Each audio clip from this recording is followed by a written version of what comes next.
Good morning, ladies and gentlemen. Thank you for flying Call of Duty Mobile Airlines. Beware of enemy fighter jets. We got a lot of news today and expect a chance of anti-missiles. Most importantly, stay safe and enjoy the new season of Call of Duty Mobile. To the skies.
Welcome to the show. This is Garena Masters Season 3, brought to you by Garena Call of Duty Mobile. And this is day number 2 of the group stages as we continue the story with the second half of our qualified teams. Familiar names and brands will be put into the mix with newly formed and underdogs, proving their worth of moving to the playoffs. At your service, I am Neptune the Gemma Garcia. Together with me are these two amazing casters, the voice of Garena Call of Duty Mobile, the mustachio AJ, and the Wizkid, the historian Cali Gaming, bringing the action for today. How are you guys? How are you doing, AJ? I'm fantastic, man. I missed day number 1, but I'm all ready to rock day number 2 in here. We've got 4 series back to back, and each and every single one of them ones that you guys have to look out for. I'm excited to be here, Neptune. Yeah, and how are you doing, Callie? I mean, I know you've been part of day number 1, and this is continuation of that story. What do you think will unfold with the remaining teams who will show up today? Well, the season opener was definitely a treat. Boss Neptune, and of course, we saw Smart Omega, Almighty, and Mambalo Kings highly in phase as they sweep their competition on day 1. Now, moving on to this group stage day 2, we'll see the likes of Huntsmen and Blacklist Ultimate, 2 of the teams that placed top 4 in Garena Master Season 2. All I can say is that this day will definitely be packed. Absolutely. Yeah, definitely. It will be packed. Full packed indeed. I mean, we are going to find out the performance of all. By the end of the day, the performance of all the teams will give us a good story on how it will end up towards the upcoming days. But so far, in these days, and today, we are going to find out the performance of 8 teams. As you mentioned, Callie, we have those coming in from Garena Masters Season 2, as well as other teams who have traveled from far away into the history of Garena Call of Duty Mobile. Really, I mean, we are going to point out later on who those are, but later we are going to see how this is going to unfold. But so far, we're all excited. Hopefully, you guys are excited as well. I know there's a little bit of delay, but this is a chance for you to go and like and share the stream and pull in everyone who will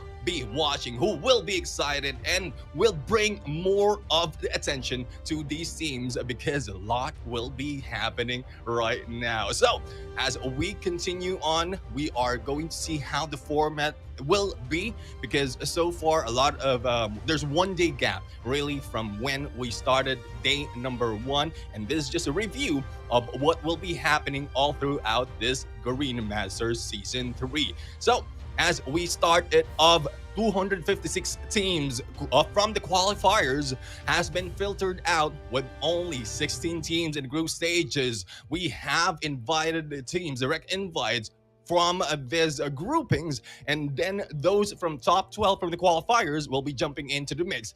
Now, top two of each group will be moving into the playoffs, and that is where we are going to see the champions of this tournament. And so far as you can see onto the groupings right now, it is a mix of all the 16 teams. And like what I mentioned earlier, these are familiar names, familiar brands. The logo says it all. But we are about to see a few of those new teams who will be proving their worth in this game, showing that they have what it takes to really stand out and stand tall with these kings, with these titans of these game. But so far, it has been seen already for the first part, for the first day of the Garena Masters. Today, we continued on with yet another set of 8 teams battling it on.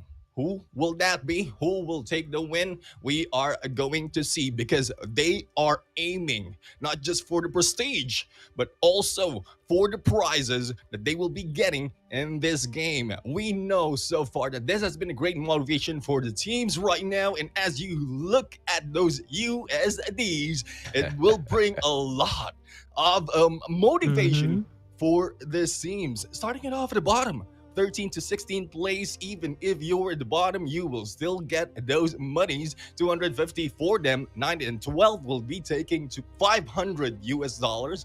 5th and 8 will be taking $750. 4th place, 1,500.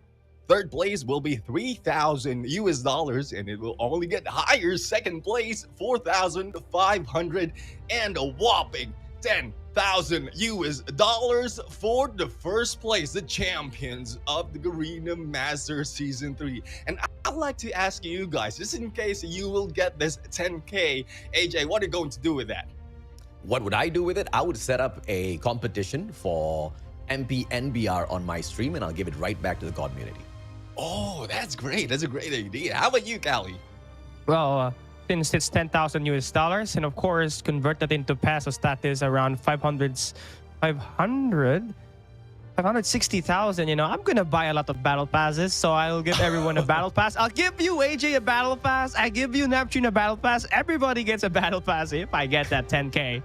Oh yeah, I mean, like, it's all about giving. I mean, it's all about giving to the community, to your friends, to your family if they are also playing. And hopefully they are, because this is an exciting game right here. And a lot of things can be put in with that amount of money. For this team right now, who will be fighting it off and grabbing that first place, I think it is a good chance for them to really improve the brand that they are holding on, whether it's an old one or a newly formed team. So hopefully they are using it wisely. They will be using it wisely after the end of this competition. Well, let's check out the groups right now. Who qualified for this team? We have Almighty, Sem9, C8 Legacy, and Ultimate Omni from Group A. And we've seen already the performance of the previous teams like Almighty and Sem9. We have a C8 Legacy right now who will be playing for today, as well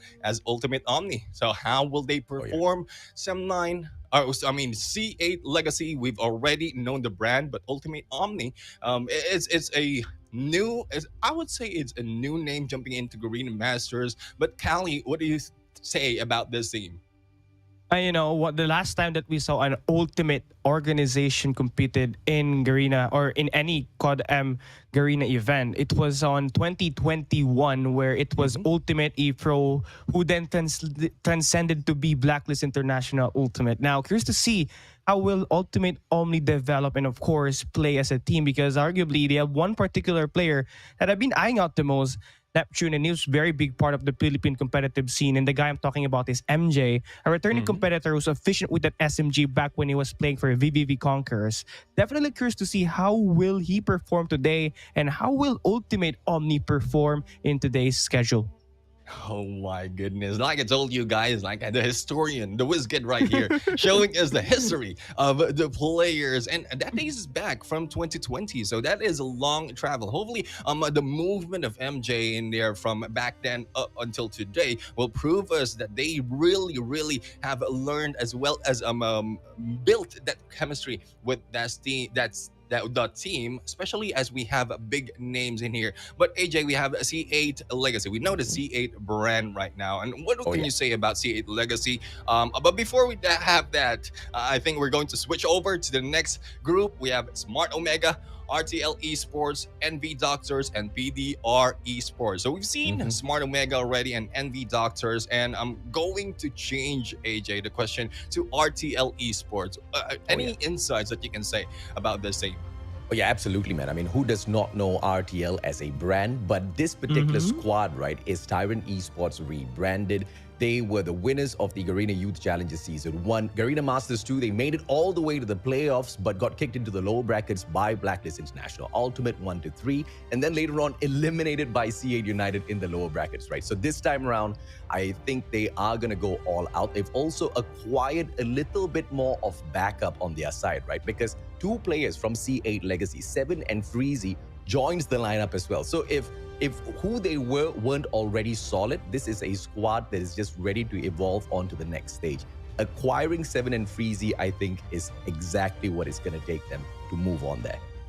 Yeah, I mean, knowing that brand has beaten you in some of the games, getting some of the players to put into the mix will really give a good chance for them.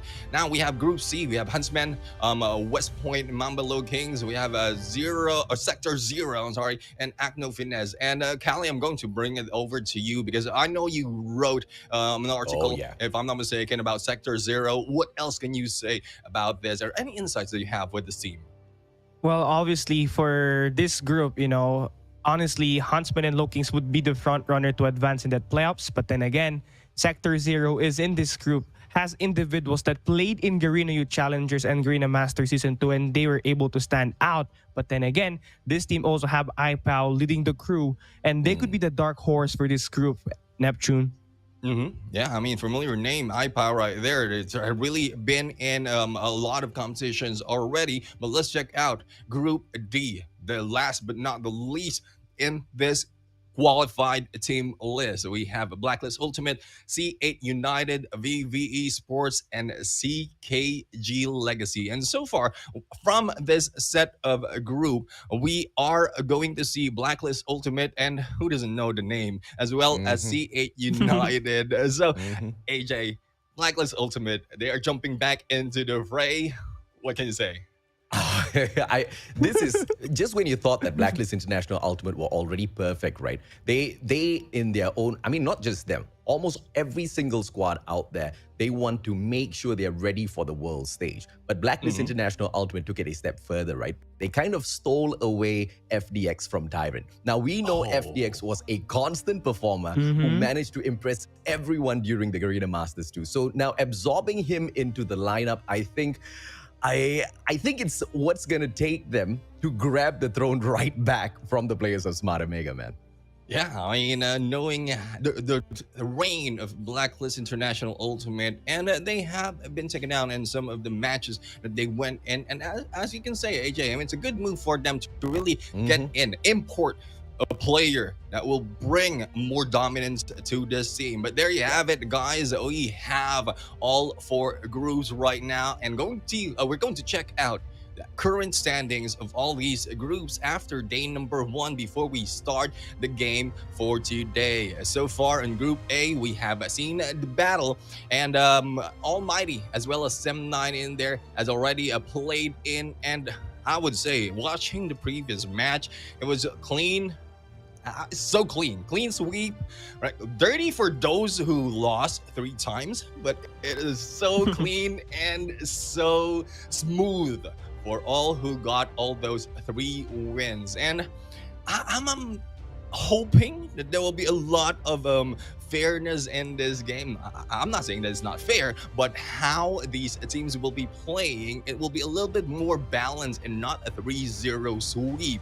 But I might be hoping for too much, but hopefully that is what we're going to see. Who wouldn't want like those who are new to the competition to really give a good fight in these matches and battling it on with the Titans? So far, they have Almighty with 3 wins already, 7-9 with 3 losses. We have Low Kings with 3 wins in Acnologia. Finesse with 3 losses. We have Smart Omega with 3 wins, Envy Doctors with 3 losses, and Group D has yet to see the light of day because there are no games from them just yet. And for today, we're going to see the schedule of who are the teams we're going to play in these matches. And as you can see in the upper right of your screen, we have the Huntsmen going against Sector Zero. The second match would be C8 Legacy going against Ultimate Omni. Blacklist International Ultimate will be battling on against C8 United, and RTL ESPORTS going against PDR ESPORTS. And I would ask you, AJ, what can you say about the first match that we have?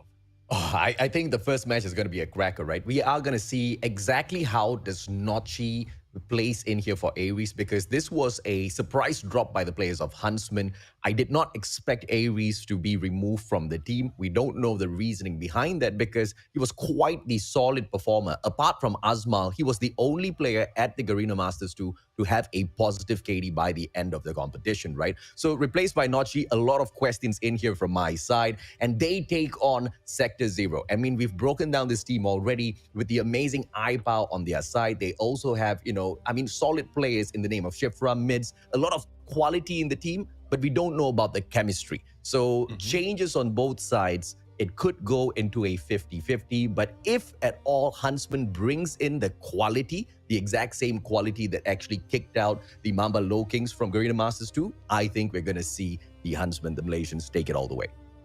Yeah, I mean, hopefully they can take it all the way, because in a bit we're going to see the lineup of Huntsman, and that will give us a clear picture of what AJ has told us of the team competition. So far, taking the lead is Raven, Alfari, Speed, Asmal, Derb, and Notchi will be in there as an additional member, as AJ mentioned, into the mix, and hopefully this will give them a good chemistry in this game. I mean, we've seen how well Derp, Raven, Alfari, Speed, as well as Asma in the previous competition. So far, Notchi under their hand, this might be the glue that the team really need to put more power in these matches. And as we look at how these teams prepare right now before a few minutes before the battle, I think a little bit of ease from their side. They are a little bit relaxed. I mean, this is how the pros are. They are not nervous. They are more of a relaxed and just waiting for that timer to tick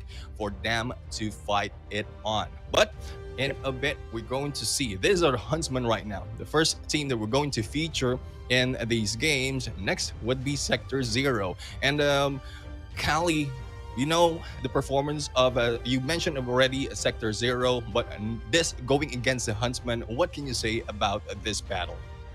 Again, for Sector Zero, they will be the underdogs coming into this matchup. Mids and Varus, yes, they both played for Garena Master Season 2. And they also have Shifra, one of the Garena youth standouts who played for Ignite on Season 1, who can create plays and opportunities. And that would definitely be needed for Sector Zero in order for them to defeat 21 Huntsmen. But then again, they need to have chemistry. They need to play as a team in order to defeat a squad that's very, very experienced in the professional scene here, Neptune.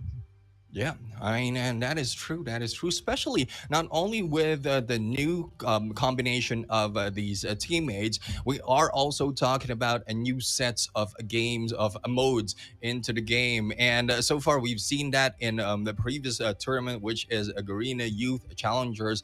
And this is where the Garena Master is going to feature that. And as we look at the team, I think a little bit of wackiness from the side of Schiffer right now, showing that they are just as relaxed as what we've seen from Huntsman. I mean, this is how this game is going to be. Professionals really acting professional at this point, And I would say good luck to both teams right now, because in a bit we're going to see where they will be fighting off and who will take the challenge of all the three modes that we have in this game. Switching over to map and modes, we are going to start it off raid for hardpoint, search and destroy on takeoff and control and firing range. AJ, raid, this is a very, very interesting pick for the hardpoint map. What can you what can you say about how these teams are going to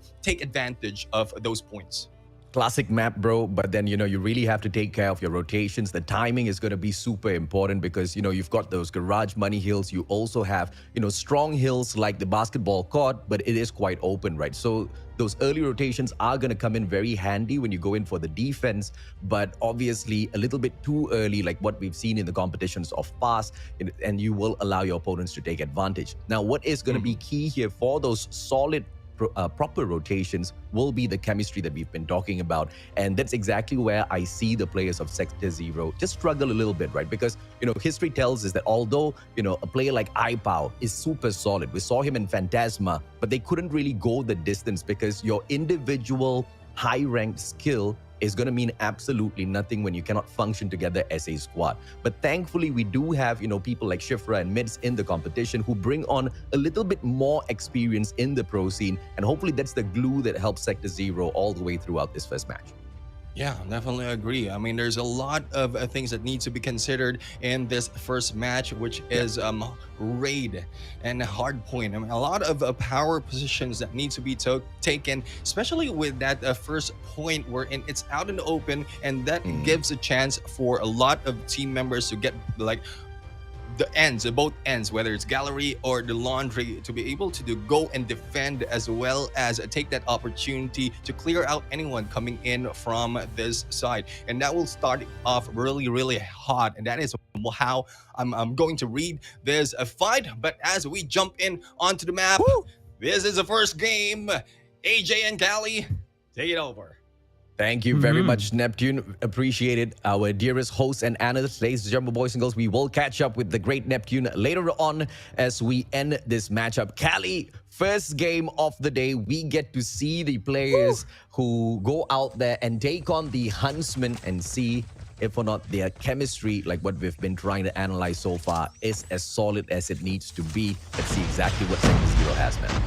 Yeah, definitely. And of course, not only that, we see the new game settings in this new season. So both the teams will have to adjust to the playstyle here at this raid map. Of course, in this hard point where the target score is going to be 250. And of course, the team has been scrimming, but competitive feels still different compared to scrimmages. But then we go and start this first hard point, and it seems like the boys of Huntsmen are doing a great job setting their space in the game, drawing the line. They put Derp with that right-click AMR on these laundries just to give them the space and, of course, the opportunity to damage the players on that long range. And you can definitely see that they're the ones mostly doing the hardpoint load, while Sector Zero is trying to battle for them. I mean, contesting this hill itself, AJ. Yeah, we're definitely going to see a lot of the right-tech AMR this time around. Looking at the SVDs, not really allowed at the Garena Masters 2, which is quite unfortunate, right? Especially for players like Asmal, who truly shined at Garena Masters 2. In fact, he was abusing the SVD so much, and he really used that to launch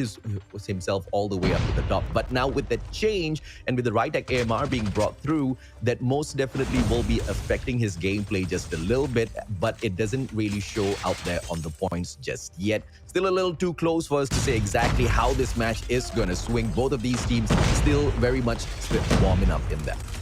Yeah, I would like to touch up with what you said with that SVD, that Asmal wheel, so that Garena Master Season 2. That was the gun that basically dropped Mamba Low Kings on that playoffs. And definitely with that out of the picture here, he has to adjust with the current gun setup that is available in the current bans and of course available guns here at this game. But then again, to take a look at this hard point right now, it's been a back and forth, it's a neck and neck. No one is absolutely getting all of the lead right now. The momentum is barely on either side. So for now, the teams are just opting for a back and forth hard point number 1 and 2, but this is the one major player, AJ, this is the hard point number 3. One of the easy to defend and hard to break hard points. And once you get the spawns, you're basically set up for a lot of success. So with the boys up Sector 0 in the point early, let's see how will they be able to stand and score these points, because obviously Huntsmen will be trying to go for the contest.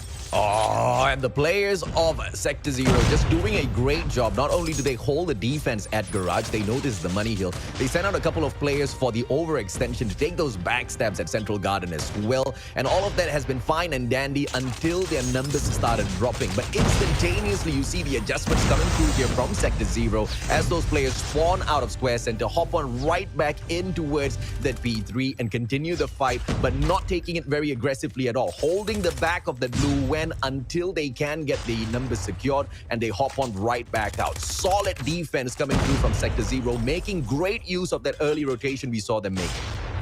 Oh yeah, definitely. And you can see the toll that it's really affecting Huntsmen right now. This money hill right here made by Sector 0 is set it up perfectly for them to set up even more to the next hardpoint rotation. And yeah, this cap time should be now in their favor as they reach the 70-point mark. Then of course, for Huntsmen, they have a lot of catching up to do. And what they did right now and what they didn't do earlier is that they didn't set up on that hardpoint number 3 early. So here this time they tried to make amends, and let's see how will they be able to stand here this time at this basketball court. One of the strongest hardpoint that you can hold, and right now they have 3 players inside the point, and Sector 0 is looking to go and flush them out. As you can see right now, 3 available operator skills that could be used by Sector 0 to break this hill. It's a matter of usage and a proper good timing, but for now in this first 30 seconds, AJ, it's going to be Huntsmen.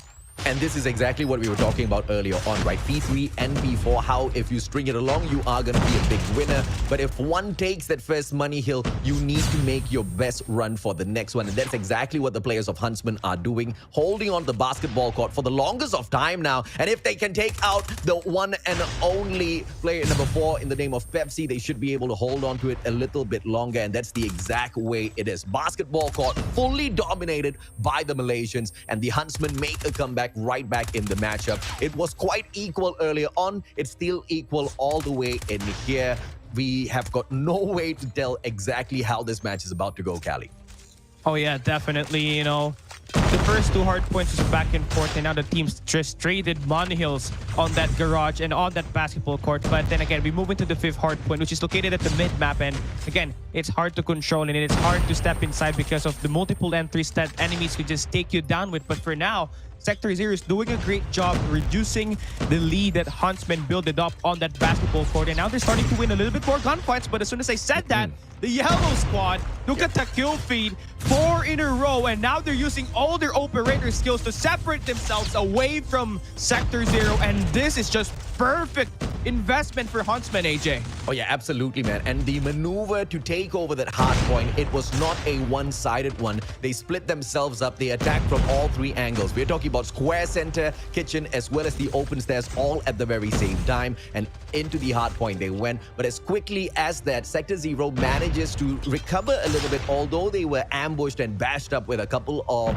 those operators back-to-back in there. A little bit of a waste, if you ask me, because the Huntsmen could have just saved one at the very least for the following hard points, right? Because it wasn't a lot that they managed to capitalize on. But now, opening up square center, and with the good hold onto Laundry, this is what's going to launch the Huntsmen further in front at the game. But it will be Raven pulling out his annihilated shutdown iPower's plays at the very same time as well. 127 to 100. Sector 0 very slowly now, slipping away. Oh yeah, definitely. And you know, Huntsmen is flipping on the mistakes and errors that Sector 0's been doing at this first hard point. But you know, for Sector 0, they're trying to make up by playing individually, winning those 1v1s, and they get right back immediately in this hard point. But pinch play coming through for Huntsmen, and they flush out Sector 0 in an instant. Look at that amazing play. This strategy just willed it out by Huntsmen, and now they will be having a sub 50-point lead here should they get this final 10 seconds in this hardpoint number 1. And moving on to new, Sector 0 needs to step up because we're approaching the late stage, and Huntsmen definitely have that momentum. And here right now, Sector 0 is doing a great job securing the back spawns, and that could set them up for success here at this next hill. But they need to win this 1v1 engagements first because Speed is being annoying at the back. But Obviously, Sector Zero rid him out, but still a 50-50 on this Emperor spawn, AJ. Oh, now Sector Zero slapping right back. They're winning all of their gunfights back to back here at Kitchen. But I want to touch a little bit on the prowess of the players of Huntsmen grabbing the majority of points at Square Center on reset, right? It was the control of Laundry that they never ever let drop. Consistently keeping an eye on their backs and at the very same time giving that backup over to Square Center. Perfection out of the Malaysians. And just as quickly they hop on into Kitchen, smash the defense of Sector Zero after they got slapped around a couple of times. And Speed pulls out his death machine. Perfection in terms of investment once again coming through from the players of Huntsmen, but it will be Shifra who makes a play. Speed shut down, and the players of Sector Zero acquire that hard point right back. Final 10 seconds in here. Backstab from Alfari just to tease those final scrap points, and he does get the 4 final seconds, but super early rotations by the Malaysians into the money hill this time round. The Malaysians this time are a couple of steps ahead of Sector Zero. And for Huntsmen, they let this hard point go earlier, but they are making sure they do not repeat the same mistake twice. So they're guaranteed to have a good time in this hard point so long as they win their gunfights. Everything is just set up for them to success, but then again, Sector Zero just punishes the players down below and pushes on the gym, and they are able to create the break. Beautiful sneak play there for Sector Zero, but the fight is not yet over. Huntsmen going in for the push. They're looking to flush this game out. Speed takes one player inside the point. Only one more player to worry about for Sector Zero, but then again, Speed will lose the gunfight and Sector Zero will be right back inside the point. And for Huntsmen, despite that early rotation, they will get rid out by Sector Zero, AJ. But again, they're right back. It's a pretty back and forth. And I'll tell you why, right? A main reason was because Speed allowed them that extra bit of few seconds to make that rotation back once they got taken down. He pulled off the backstab and distracted the players from the side of the observation deck, and Sector Zero was so busy trying to take him out of the equation, and that distraction was more than enough. Huntsman got a few seconds off of the garage, even in those final moments. Let's see if not they can hold on to the basketball court in the same way. Alfari, big win coming through with the assistance of Raven as well, and the Malaysians open up the basketball court, potentially making this the final hard point of the game. It is all in Sector Zero's hands now to come through and prevent. We do see 2 of those operators. If you want to invest it, now is the time, Callie. Now is the time, but Alfari is going to be fully streaked up, and he could use that investment to destroy Sector Zero's push here at this basketball court. 34 seconds in this hard point, and Huntsman is standing their ground, but the pinch play made by Sector Zero will be more than enough for them to stay inside this hill. The fight is not yet over, but Alfari shots one down. Number 5 in yellow going in from the stairs. This could be another pinch play made by Huntsman, but Sector Zero makes up for it with their operator skills. That Annihilator clearly done perfection. 10 seconds left, and we're moving on to new, and Huntsman still on that lead. Sector Zero, they need this next hard point, and they need to score majority of the time here, AJ. Very smart play from Alfari time and time again. This time around, instead of going in for an early rotation alongside the rest of his players, he looks for those scrap points. He looks for those extra kills that are going to get him all of those score streaks that they are going to be bringing in here into P5. But the players of Sector Zero shut them down one after the other now. 2-player push coming through. Speed gets the first one, and the players of Huntsman should be able to take over the hard point. But they take the initiative to clear off the perimeters first. Alfari with the backstab. Now they hop on into the hard point. 37 seconds to go. Huntsman looking for the finisher, but Sector Zero, they split themselves up into 2 sides and they attack all at the same time. The timing is just perfection, but Annihilator from Alfari couldn't do much, and Sector Zero still survives in this matchup. And they will be fighting clearly and clearly. The fight is not yet done for Sector Zero. Pepsi responding with his own triple kill. Ipao gets 1 trade as well. And Sector Zero will be early in rotation for that next hard point. But then again, Huntsmen, they clearly have the power position, which is the long race in this next hard point. So right now, if you're Sector Zero, you got to push out and get that power position before you step inside this hard point. Now, 4 seconds left. This is it. Final moments of this game. Will Sector Zero be able to get the point, or will Huntsman end this game here right now? Alfari gets taken out. Dirk responded with his own gravity vortex. Same goes for mids. A pretty back and forth. 8 more points for Huntsman, and they're in the point. SZ going in for the push. They got 4 players right now inside the hard point, and they are contesting. They are successful, but will they withstand the power that Huntsman will push here, AJ? It looks like they've done enough to get themselves right back into the match. matchup, but the Huntsmen staying a couple of steps in front. The Annihilator brought out by Raven. He gets stunned halfway through. And Raven stuck in a corner, taken out of the equation. Sector 0 still survives. 6 more points for the Huntsmen. Asmal, if he gets the win, it will be big, but he doesn't. Captain Derp gets taken down as well. The defense of a lifetime, but Sector 0 now loses it. But the contest comes through from his partner from the back. It will still be a survival game played by Sector 0, and the Huntsmen, final few seconds, cannot close it off just yet. What a survival play by Sector 0, Callie. Oh yeah, here we go. Hardpoint opens up, but there's no one close for Sector 0. And Huntsmen will take the first game.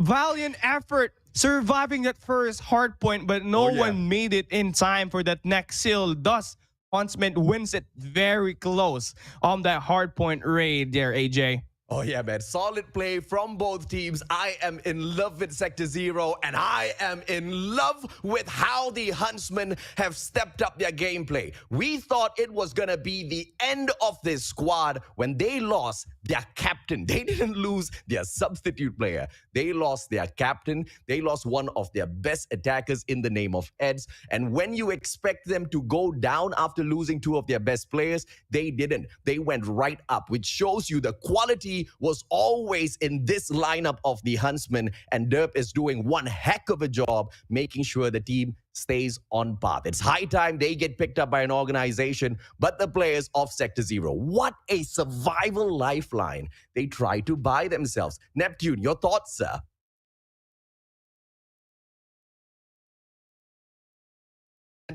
Sector 0 has already lost it in this match for earlier on because they have been dealing only with scrap time with each point, especially with the defense that has been done by Alfari. A lot of great rotations. A good point, AJ, that you have done with speed being able to distract the members of Sector 0 in that game, giving a chance for the second garage point to be the Money Hill really that has been brought more points into this team of Huntsmen. But so far, it's a good comeback from the square center on the later part of the game. But so far, Alfari, I would say, is the MVP really of this game because how he make hold of going solo, holding 1 point, waiting for the rest of the teams to provide some backup, or probably wait for them to rotate to the next point that really brought in a lot of chances for Huntsman to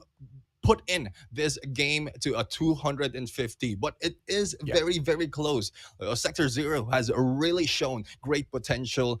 It's just at some point, the lack of cavalry backup in there for the side of Sector 0 has really made them those few points less from this game. And you know what, Neptune, I was noticing, right? iPower hitting that 1.67 KD. This guy 50? was on fire, man. This guy is insane. 50 kills. And we were hyped up when I was watching the replay of day 1. Neptune, you and I, we both missed that match. But I know you were as hyped up when you saw Whoopi hit those 50 kills as well, right? But the difference between Whoopi and iPow, he finished the matchup with a 2.0 KD. So that's the challenge now that I throw out for iPow. Can he maintain this sort of firepower, but drop lesser out there on the battlefield? Because, you know, he obviously is one of the main components of the players of Sector 0. And he, although is doing a good job, needs to do much, much, much better for the team, because you see that slight difference in points between themselves as well as the Huntsmen. iPow could have just made that extra bit of difference. He clearly has the qualities there. Yeah, definitely. With the kills in there, as you can see, it's more towards Sector 0 right now, taking a few more leads. But as we end that game of Hardpoint in Raid, Huntsman took that first dominating, I would not say dominating, it's more of a fair game, as we asked at the start of the show. Now, I'm really looking forward to SND. There is not much to explain, really, in this Search and Destroy, because we know it all. Like, everyone in there, viewers out there, are fans of this mode. But the takeoff map, how do you think this will turn up in this game, Callie? I think like Sector Zero did Huntsman a good favor picking Takeoff, a map that's very, very long because, Huntsman's got Derp, they got Asmal, and those two snipers combined, if one of them pops off, basically you're gonna be blimped by an instant. But then again, I don't want to underestimate Sector Zero. Yes, they have iPow that could use the sniper as well. They also have mids that could use that support system as well. And, for me at this game, it could be a 50-50. And the first game was close. So that could be a foreshadowing that we might also have a very close Takeoff SND here, Neptune. Yeah, I mean, I'm really looking forward to a close fight because this brings more of the excitement. I don't want it to be a mostly one-sided dominance by the team, whether it's Sector Zero or the Huntsmen. But so far, this map will provide both the advantage as well as the challenges for both teams. And that would depend on the rotations that they have, as well as the position that they will be taking earlier on in this game. And it's a good point, Callie, that we have in there with a sniper starting off this game. But as we mentioned, starting it off, take it away, Callie. Oh yeah, here we go, AJ. It's going to be the first or the second game of this first series. Huntsmen and Sector Zero now on to the search and destroy. Things are going to slow down.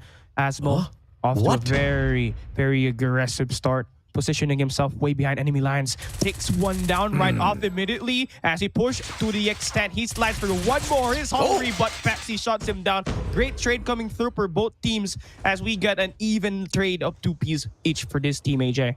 That was an insane play by Sector Zero, and I do not mean insane in a good way. That bomber pushing all the way up to that A site without any cover, without the sniper of Sector Zero giving that opening, command first, was just an unfortunately terrible play. And now the Huntsmen, they've got eyes on the bomb. They just need to wait for the players of Sector Zero to come looking for it. But I really like what Sector Zero is doing to recover the situation, right? They're going in here for the long flank from the Aurora launch, potentially in towards that gas tank area and then into health center, which is going to be catching off the players of Huntsmen. And they throw out one decoy in the name of iPow right down in the middle. iPow, one shot does not connect. Derp, on the other hand, has the opportunity to spot out iPow, but he looks away at the wrong timing. But Speed sorts out iPow, and the Huntsmen have got the advantage once again.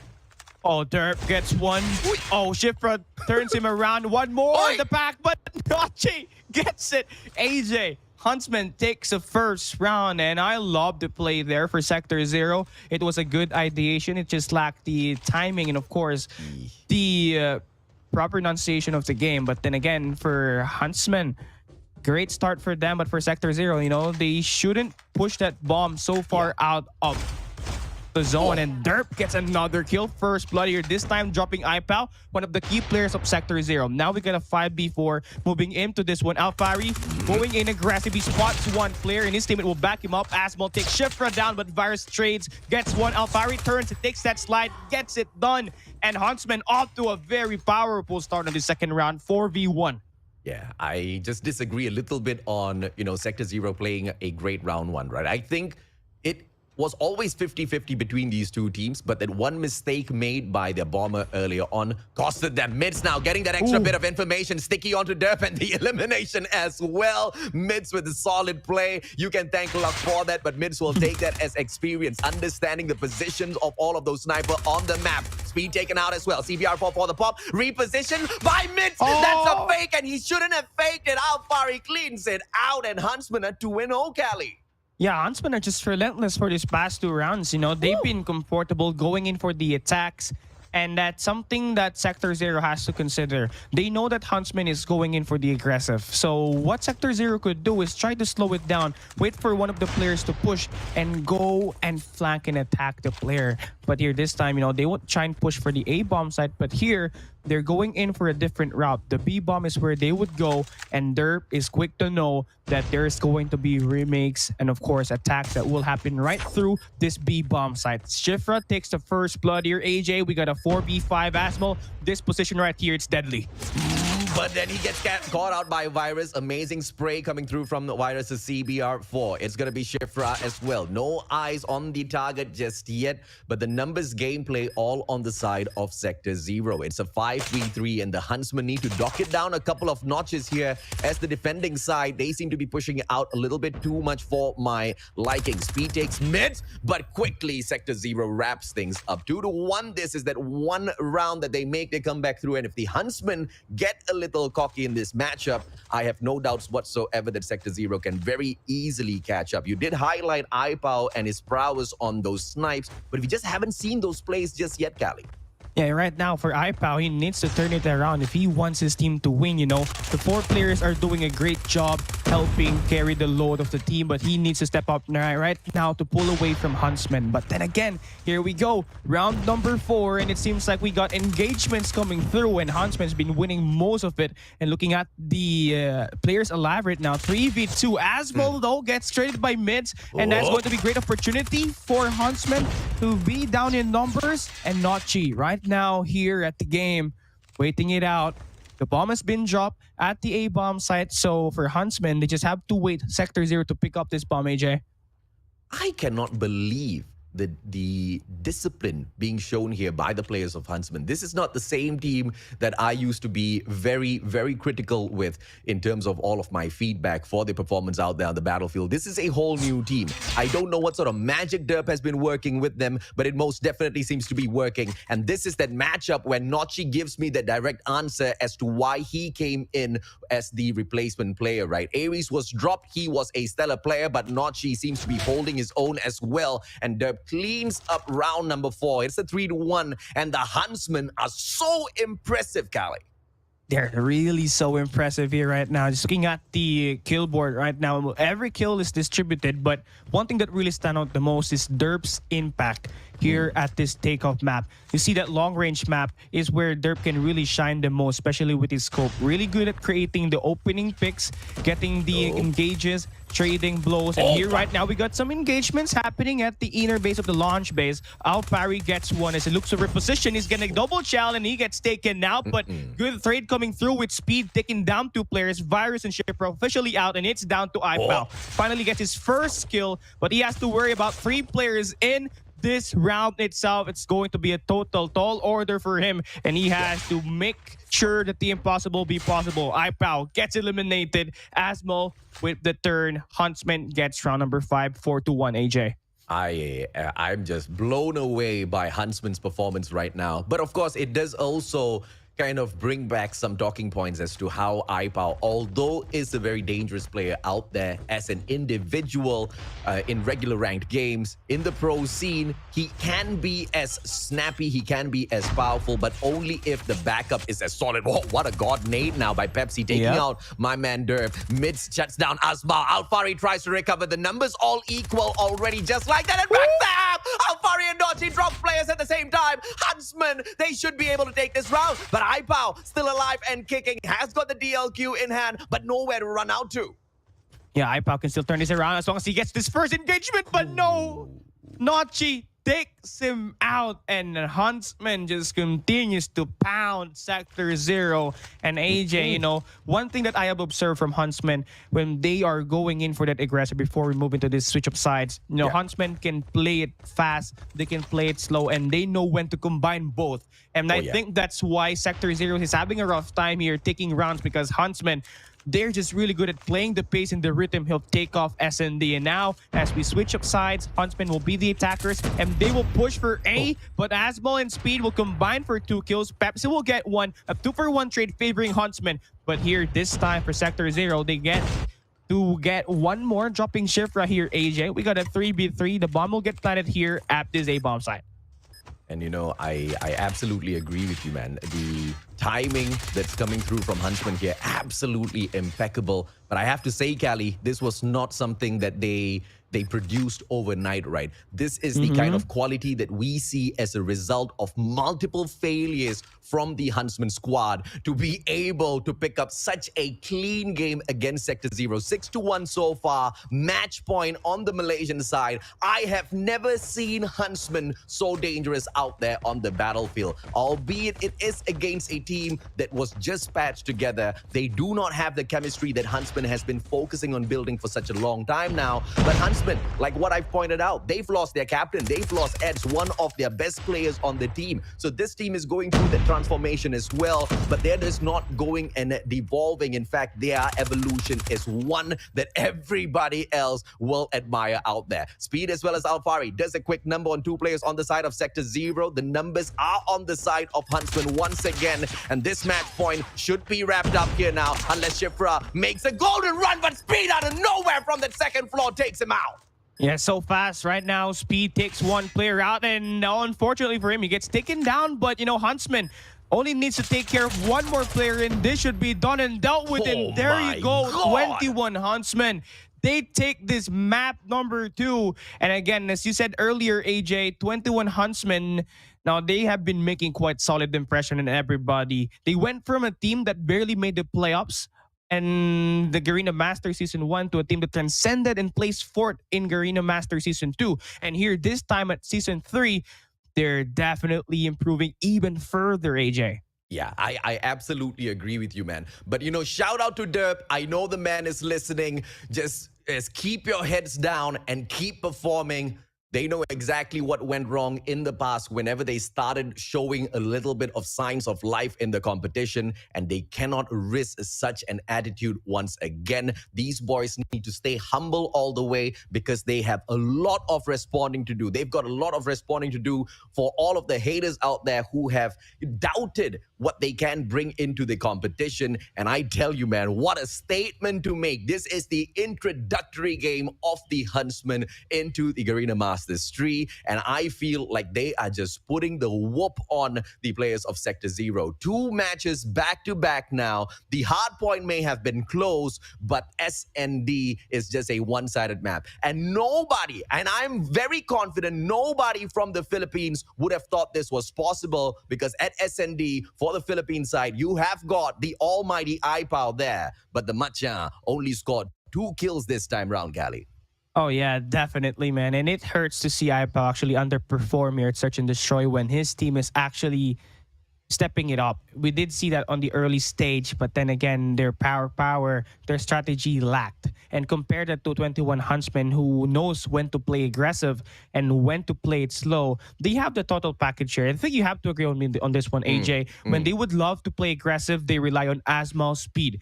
If they would want to play it slow, they rely on Derp with that scope. They rely on Nochi that can hold lanes and angles, and of course Alpari supporting them. And I think right now this is the best lineup that we saw from Huntsmen, and they're definitely created a lot of impression for me, starting from that first game and until now on this Search and Destroy. But the players of Sector Zero have shown us that they have got the quality to take the fight back against a squad as tight as the Huntsmen. But all will be told in the control matchup that we have got coming up in a bit. But of course, before we hop on there, Neptune, your thoughts on this matchup and how it went down?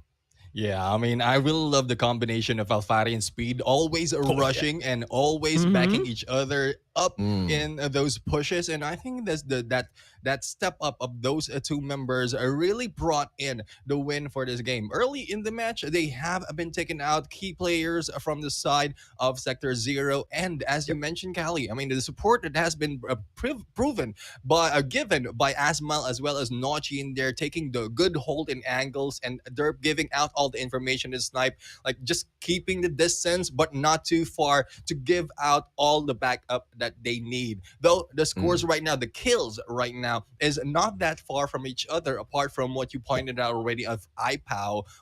It's still more of how each team can push it on with that one win that has been brought in by Sector Zero. I think they need to stick together furthermore. But we are going in onto the next game, and I like to see how these teams are going to fare into this battle. So far, Huntsman has taken 2-0 in this matchup against Sector 0. And as we jump into control and firing range, Callie, I would like to ask, what do you think would be the key in here in control to be able to dominate either both or just kill out everyone?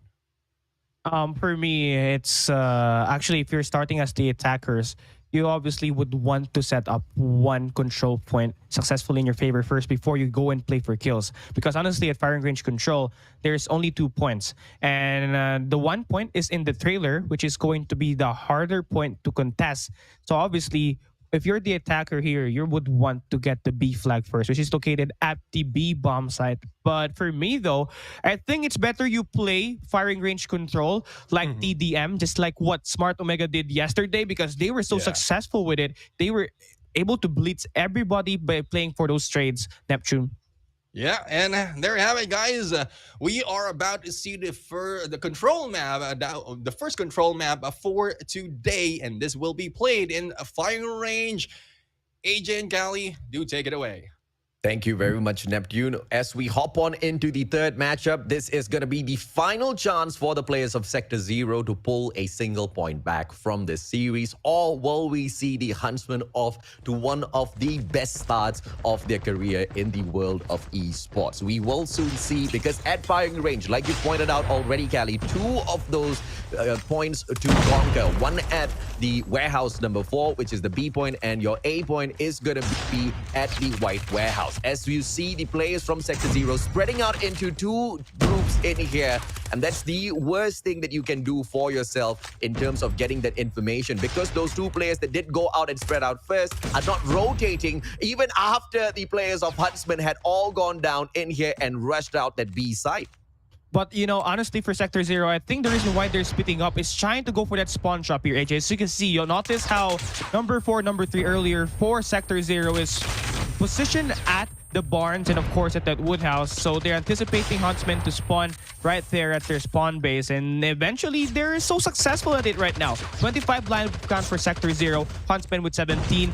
Sector 0 doing a lot more better on the gunfight department. As you can see, iPal turning it on 5 in a row, building up the kill streak. Huntsman is in trouble. Deep trouble with iPal, just turning it off. This guy's a menace. He even takes 1 player down, even if he dies, AJ. Insane plays by iPal. This is his response coming back through. Now, the overextension for the spawn trap was not as powerful as the response of the defense of Sector 0 at that B point. But the response right after the defense and taking the fight straight towards the spawns of Huntsmen, that's exactly where Sector 0 takes the cake. They run that clock down, and they also get the victory on their side. Huntsmen seem to be on the losing end, but now this is their defense. Let's see how they pull this off.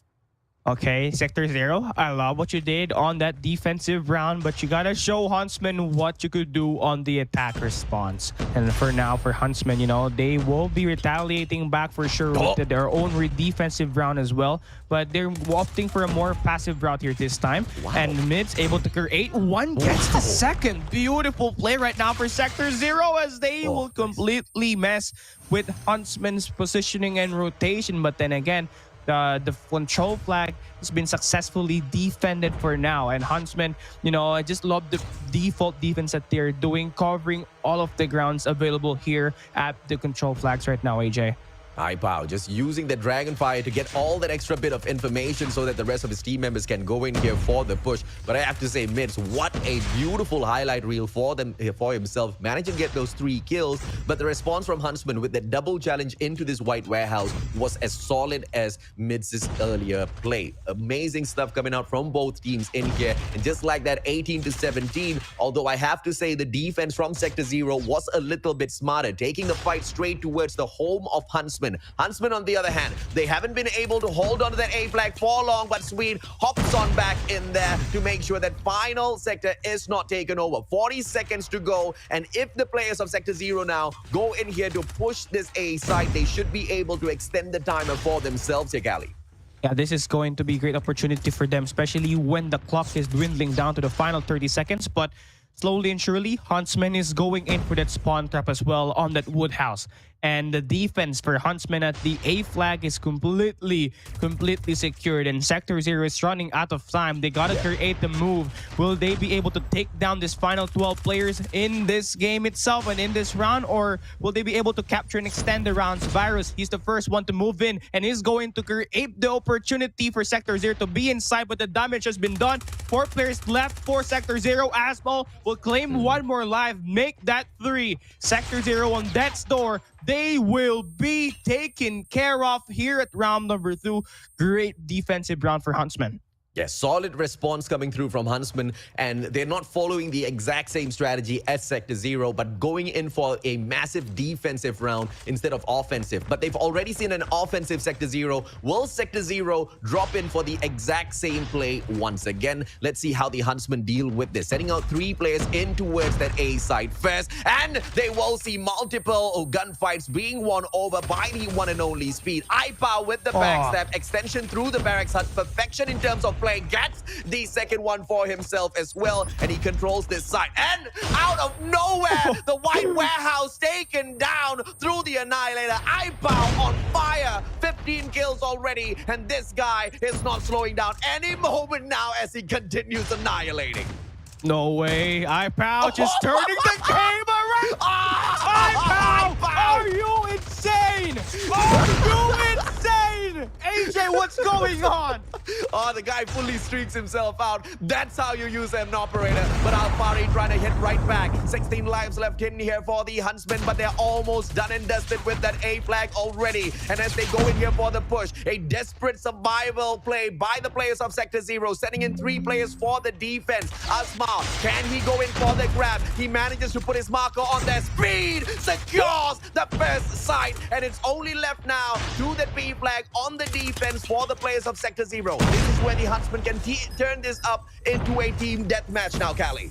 Oh yeah, definitely. They got 1 minute and 46 on the clock. So right now, they could play for the trades. But then again, they have to worry about the players of Sector 0, especially iPow, who just basically pop off earlier. They have to watch that guy from here on out. So obviously for Huntsmen, they need to push for B, but they started to lose their gunfights. Virus will follow up with 2 kills of his own, but Raven gets to turn it around with his own 2 Ps. 11 life count for Sector 0, Huntsmen with 7. Right now, they have to be very efficient with the way they control things. They gotta make sure that they get 2-for-1 trades eventually for them to win the game. But then again, Sector 0's defense is just too pressuring right now. Huntsmen trying to create the play here at this B flag. They have allocated Speed already at the warehouse number 4. But then again, Huntsmen, they will try to create the kills that they would need, but they will be dropped immediately right off instant. Virus being a menace as well. 4 count left for Sector 0. Huntsmen with 3. I think this could be it. 4v3 situation. TDM Asmal with 12 kills. Looking to get the push here. And of course, for Sector 0, they're sticking to the corners. And that's what made them win this round number 3, AJ.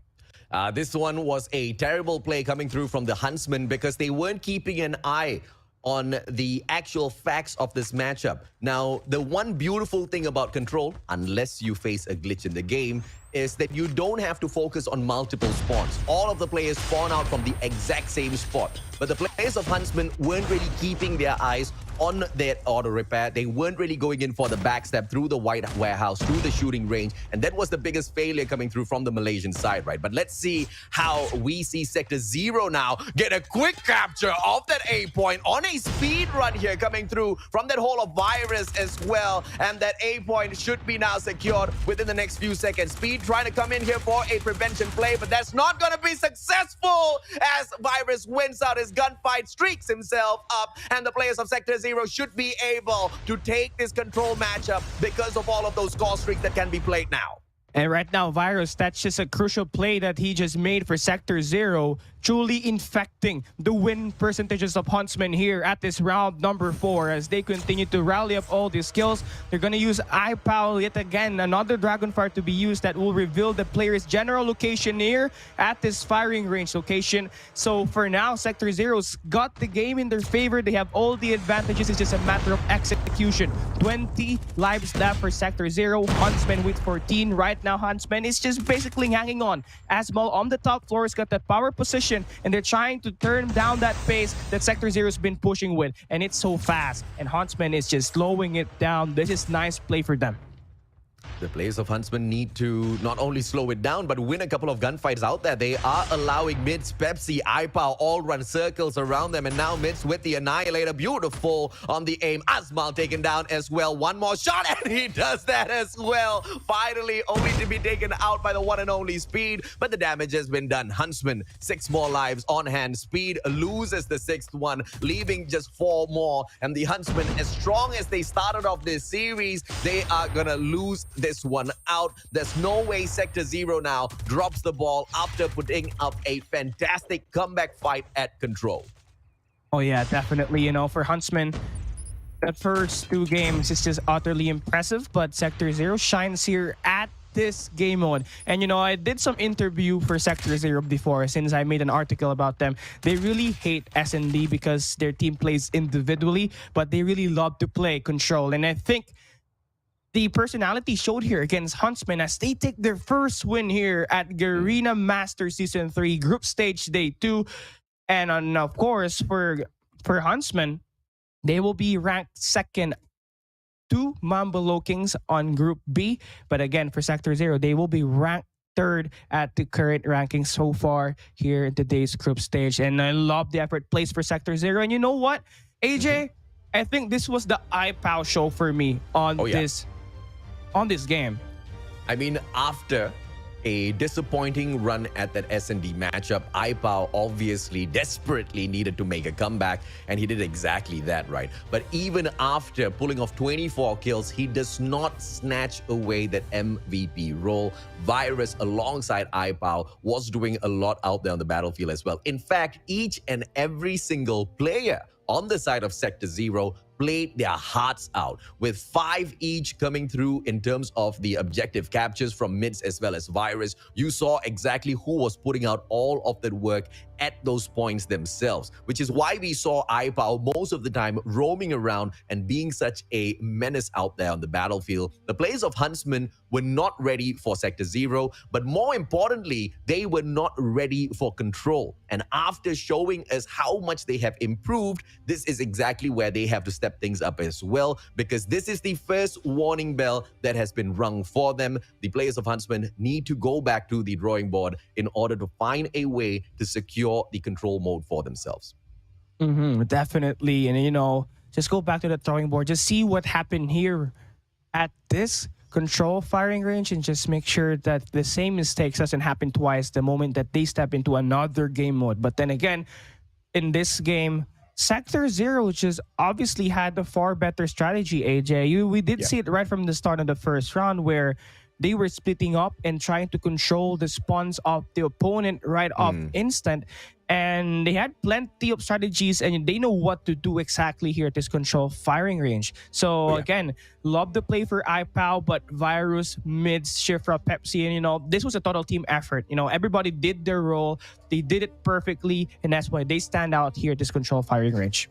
I want to agree with you on the strategy of that overextension from the very initial stages as well, right? But my only problem with that extension is you need to be super lucky, bro. Because, you know, at that very same point, multiple players from the side of Huntsmen had already pushed into that B point already at warehouse number 4. So you need to hope and pray that your players on the side of Sector Zero win those defensive gunfights, because the moment they lose, you are too far away for a defensive play. Now, you can try to continue to spawn trap, but what are you going to do about those 3 players who have already extended in to capture that point for themselves, right? So that was a very lucky moment from the players of Sector Zero, which obviously that mistake now made, which obviously turned out to be not that big of a problem, but they have to watch out for that. That overextension is going to be okay if they can bet their lives that they're going to be winning each and every single one of those gunfights, just like what happened in this matchup. Because if things did not go their way, this would have been a blunder by the players of Sector Zero, which obviously we hope we do not see in the future. Sector Zero managing to pull 1 point back from quite the dominating Huntsmen at that S&D, but Hardpoint, it was 50-50 between the two, so I'm glad to see the Filipinos be able to achieve this for themselves. Oh yeah, definitely. And like at this control firing range, to conclude everything, Sector Zero's got 110 kills compared to Huntsman's 87. So again, you can clearly see the difference on the kills. And if you are Huntsman, you just have to win a little bit more gunfights the next time you head on to that next control game mode. But Neptune, thoughts so far on that firing range control? Yeah, definitely. I mean, with that firing range control, I only see one point that really changed the game, the White Warehouse gameplay. Whether it's on attack or defense, both teams took advantage of that to be able to take the points as well as the kills that they need. I mean, we've seen that earlier from the Huntsmen, who took that White Warehouse and just killed everyone and took that as well as their first point. But it has been converted by the Sector Zero, as every time that they go in on the defense as well, or on the attack as well. And the attack really is working for side of Sector Zero at this point, but with their adaptation of how the Huntsman takes down the White Warehouse, it really changed the game, bringing in the 3-1 despite of the changes of the positions. So I guess that is one thing that we have pointed out, and I'd like to agree with you, AJ, as well, with luck being a factor for spawn trapping, because we've seen so far for all the control games, it's more of the spawn traps that is key in these matches. But if you happen to lose the fight in those long lines that you will be flanking in, then the tables will be turned. You will be the ones that will be spawn trap at this point. So hopefully this match really gives us a good idea on how trades as well as the changing will be able to affect the game. We are going to go into the highlights of the matches right now, and as we started up, as you said, AJ, it was a 50-50 in this hard point. Like, it's just a good trade off up until that up until that second garage, wherein the Money Hill really has brought in a lot of points for the side of Huntsman at this game, and rotating, especially as they need to catch 250 points. A lot of rotations needs to be made, and this is a good start for all this teams to really gather up those points as well as the operator skills that they need to challenge going into the next point for the kitchen as well as the court right now. But P1 always provides us balanced playing field for everyone because of the openness that it has brought, and that is where Sector Zero just catches onto the points, but not too much, because it's very, very close when we step in onto the final point. For Search and Destroy, I would agree. I mean, Cali has already mentioned this is not their strong point, so it's because probably of how they are not sticking together into the matches. That one point that they got for Sector Zero is because they pushed in B all together, but that didn't really work for them. I think they don't feel that well in sticking together, because they might be taken out all at once. Thus, going into the next matches after that one win, they spread out, and that is where it started for the win of Huntsman. But well, for Control, it's compared to the previous matches that we've seen so far on Control, it is still a good way to make up on this matches, because White Warehouse, really, I would say, I couldn't express it that much, that the White Warehouse really made the difference in whether you're on attack or on defense. Yeah, and in terms of all of the plays that the Huntsmen tried to bring into this Control matchup, right, it was a little bit all over the place, I have to say, Cali, because they just couldn't keep up with the players of Sector Zero. And on top of that, I don't think they had their own solid plan as to how they were going to approach this. I think they just wanted to play, okay, whenever we are on defense, we're just going to defend those flags. Whenever we are on offense, we're just going to stick together and then just barge our heads in there. But Control is not as simple as that. And I think that is the downside of not having this in the competitive scene in terms of the, not competitive scene, in terms of those ranked matches just yet, because players aren't all that too familiar with it. But you have to figure it out, right? Because it's in the pro scene already. So that's exactly what the Huntsmen have to focus on, man. But, speaking of the Huntsmen, let's check out the soldier of the game here, Neptune. Yeah, we have Soldier of the Game. Speed is the name, and average kill of 25.67 and assist of 10.5. Average death of 21.67. Probably is because of the chances that he has been running in there, getting those kills. KDA of 1.18. Now, this is a one member of the team of the Huntsman that Huntsman that's really provide a good play, especially with the backup that he has done with Alfari. So hopefully more will be seen by this member of the team and more from the others of the team. So far, that is the first series of this day. And I would say I'm not disappointed really with that game. Like it was a balanced match for all Yes. those respawns. It just so happened that SND was all one-sided, but I'm still all good in the hood. But so far, AJ, what can you say? A summary of what we've seen so far between these two teams. Yeah, I thought it was a great showing by both teams, right? Huntsman showing that Nochi and the acquisition of Nochi was not a mistake at all. I think he stepped up a lot in that SND matchup. And, you know, it's great to also see Sector Zero not get annihilated 3-0, right? They were absolutely annoyed with their own performance, and we saw that frustration in iPow's play at Control. That guy was on fire, and you could see all of his passion and emotion bursting through the screen with all of the performances that he brought out. So it was a great showing by both teams, not disappointed at all. But once again, like with how the players of Huntsman need to go back to the drawing board in the Control matchup, the players of the Sector Zero, they also need to figure out what they can do with their chemistry play, especially on those SNDs. How can they allow iPow to shine a little bit more? Because they've got great players, and those players are making the move before their sniper, and that was the only disconnect here for me, Nephew.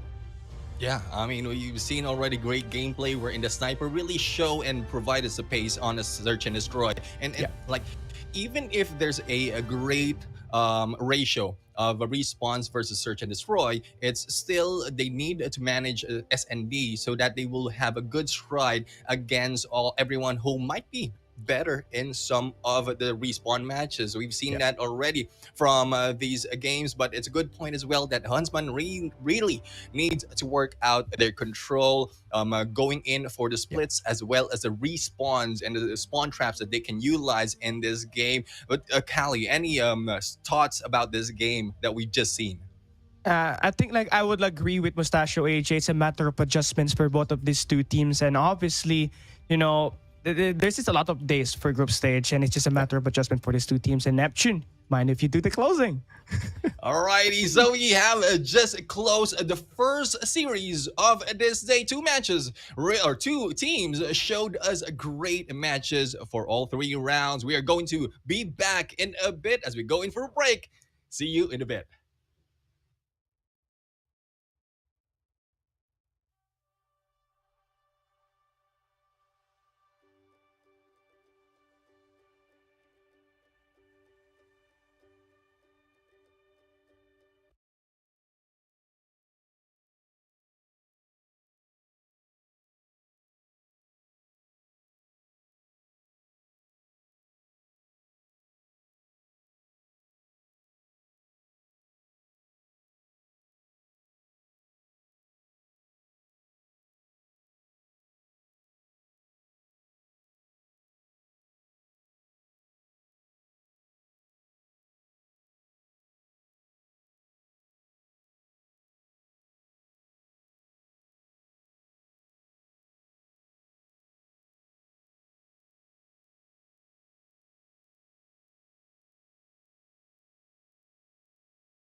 Hey! Yeah, I know. Ugh, great. They're out there having fun, and I'm stuck here, fixing this crap. I didn't mean you. Sorry. Okay, here goes nothing. Yes! It's working! Guess what? Time to kick some ass.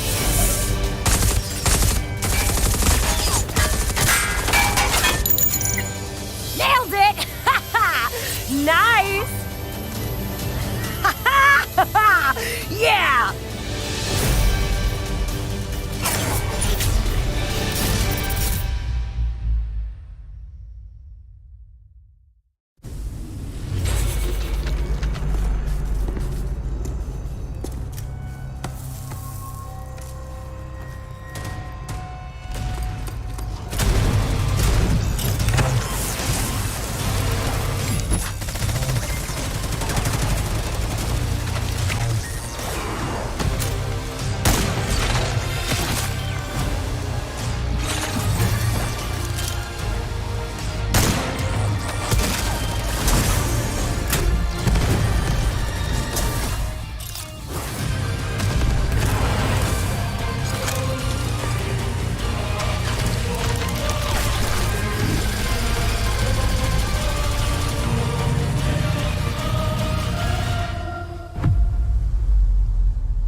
Good morning, ladies and gentlemen. Thank you for flying Call of Duty Mobile Airlines.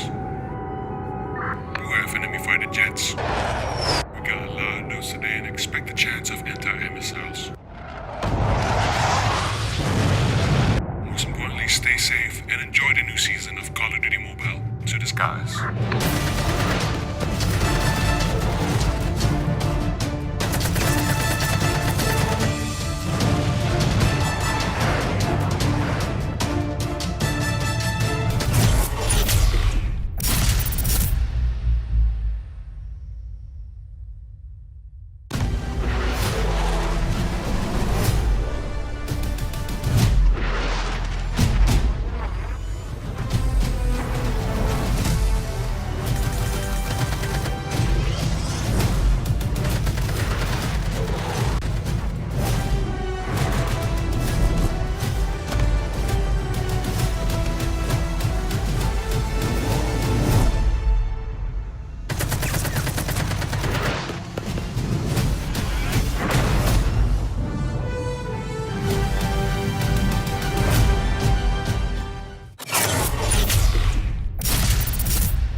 Ladies and gentlemen, welcome back to the Garena Masters Season 3. Brought to you by Garena Call of Duty Mobile. We have just witnessed the first series that broke the 3-0 streak for this competition. And as we continue on for yet another team, we are going to see teams that are really not that much of a solid history but also a combination of the different folks from different teams all together. And so far, with that point, we are to see if the chemistry will work for them. I am your host for today. Together with me is the amazing caster. We have the Mustachio AJ and Callie in here on my sides. And Callie, what can you say about this next game that we're going to witness? Yeah, for me, I got my all eyes on C8 Legacy because this will be the third time C8 Legacy qualifies for Garena Masters. Their first season was a huge hit because they qualified for playoffs with one of their key players, Dre, just flat out carrying the load on the slaying department. But when Season 2 came and Dre wasn't part of the roster, the C8 Legacy squad had a rough showcase. They had the ideation and the strategies, but they lack heavy conversions and execution. So now that they're here, they have a new roster once again this season. I'm definitely looking forward to what this team can offer.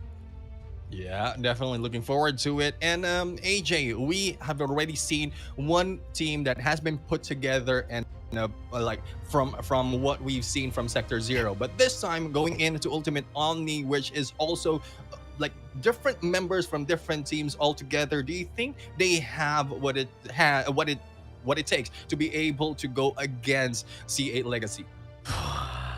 A lot of big teams don't have what it takes to go up against C8 Legacy, man. Ultimate Omni, no doubt whatsoever, they will struggle. But like you said, and like what we've discussed at the start of the show already, Ultimate Omni is a combination, right? A amalgamation of multiple players who know the pro scene really, really well. I mean, we're talking about MJ all the way back from 2020. Callie already brought that breakdown earlier on. We've got Create from CHU. We have got Toshi from M40. We also have Papi from Tyrone Esports. I mean, this is all quality, and all of those players have got that experience from the pro scene, and more importantly, from Garena Masters 2 as well. So they are up to date with the meta of what's going on. Chemistry is going to be the only problem. And when you're going up against C8 Legacy, that's a huge problem, Neptune. Yeah, definitely. I mean, with a team that has been newly formed against a team that has been through some of like the major tournaments already together, it will be it will provide a great trouble, especially if the chemistry has not been built. But looking at the screens right now, we've just witnessed the 2-1 against Huntsmen and Sector Zero. The next battle will begin for C8 Legacy and Ultimate Omni. So far, it will still be a break of those 3-0 streak, because we like to see more of this team battling it out all throughout these matches. But if in case it will still be a 3-0, then it is what it is. There's nothing that we can do that much. All the team really has to do is to learn from those mistakes and put in the game for the next battle. Now let's check out the lineup of C8 Legacy. We've already pointed out these members from the discussions that we have with AJ and Callie. But here comes Captain B9 with that captain's hat. And Jello, Hit X, Jarps, Justin, and Mark. And we've already pointed out that they have been part of the Garena Masters Season 1, and some of these members has already continued on to the Season 2. So hopefully we'll be able to see good chemistry on them, especially as they have formed their alliance from the GM2. But with this combination of teams, C8 Legacy really will not be faltering against their opponents, which is Ultimate Omni, despite of the name itself. And Callie has pointed that out earlier, that the Ultimate name has really put in such impression in this game. Looking at the teams right now, I think filters are a thing right now. Callie, what do you say? I mean, I've seen filters earlier from the other teams, and they are being shown right now in C8 Legacy as well. Oh yeah, definitely. But for me this time, C8 Legacy, as you said earlier, form an alliance between Agila Esports and of course the C8 squad itself. And I feel like this is a nice team up. It feels like the Avengers, but then again, this is a new team. And of course, it will take time for them to achieve such great feat if they will have the chemistry. But then again, Captain V9, you got Jarps. These guys are incredible, remarkable players for Agila Esports. Now that they're here for C8 Legacy, they can totally bring this team up to new heights here, Neptune. But then again, they're going to face Ultimate, of course, that will definitely be having a lot more experience, especially with Crate and MJ and Pappy in the picture, Neptune. Yeah, I mean, we though they came from different team, the experience really is in there. And as you mentioned also earlier, like MJ, like dates back 2 years ago, going in for competition together with like a Papi, Toshi, and a Crate, the mixture of this team. This is a chance for these team to really prove us that a newly formed team has a chance in this competition, even if it has just started, like the alliance has just started. And well, didn't you agree, AJ, or is there any thoughts about the newly formed team from what we've seen so far from other teams? The newly formed teams make the competition exciting, but that's as far as it goes, right? I mean, we are talking about some veteran squads in here who have been slogging day and night, making sure they hop into each and every single scrim that they can find to sharpen their skills. And we did see teams like C8, we did see teams like M420 Low Kings hop into the competition, in the past and steal away a couple of our attention for a lot of hours. But all of that prowess within the esports scene on the official stage came through a lot of community tournaments that they have bagged in the past, right? So if you are a new team and if you've gone out there and tested your power against everybody else before hopping on into the pro scene at this stage, maybe you will have a higher chance.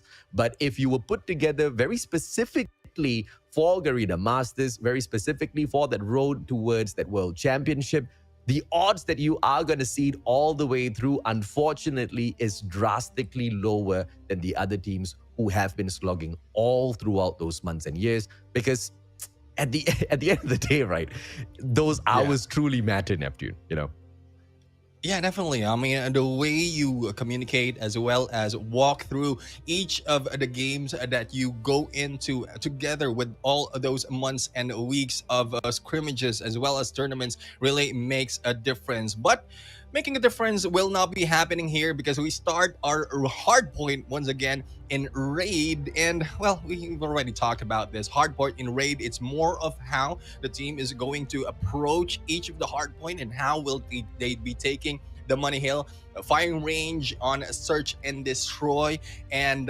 standoff in control. So far, these are familiar maps already, but since we still have a time to talk about it, and I know the next game would be hardpoint, but with standoff control, we've seen that already from the previous day. And Callie, what do you think would be the key factor in this map to be able to take advantage of those points?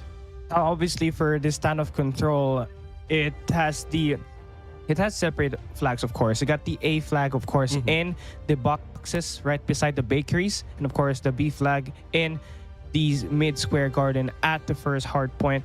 And obviously, what you want to do here is get one point control first before you go and attack one of the other flags, because it's really hard to maintain a divide and conquer role. But then yesterday, we absolutely saw like a blitzkrieg type of play from one of the teams that played standoff. So definitely it could happen. The same thing could happen here at this game right here, Neptune.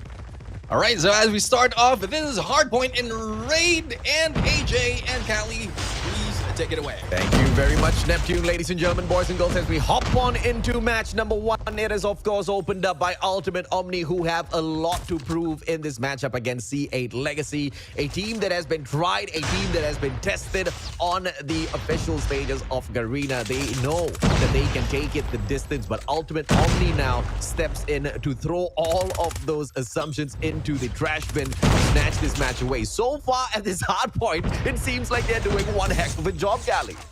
Oh yeah, I mean, look at the combination of Toshi and Crate on that perimeter. That's going to be deadly, and that's going to be the two players we need to look forward to the most in this hardpoint raid. Definitely one of the two best players right now for Ultimate Omni, and they have a lot to offer. But for now, C8 Legacy struggling on this first hardpoint.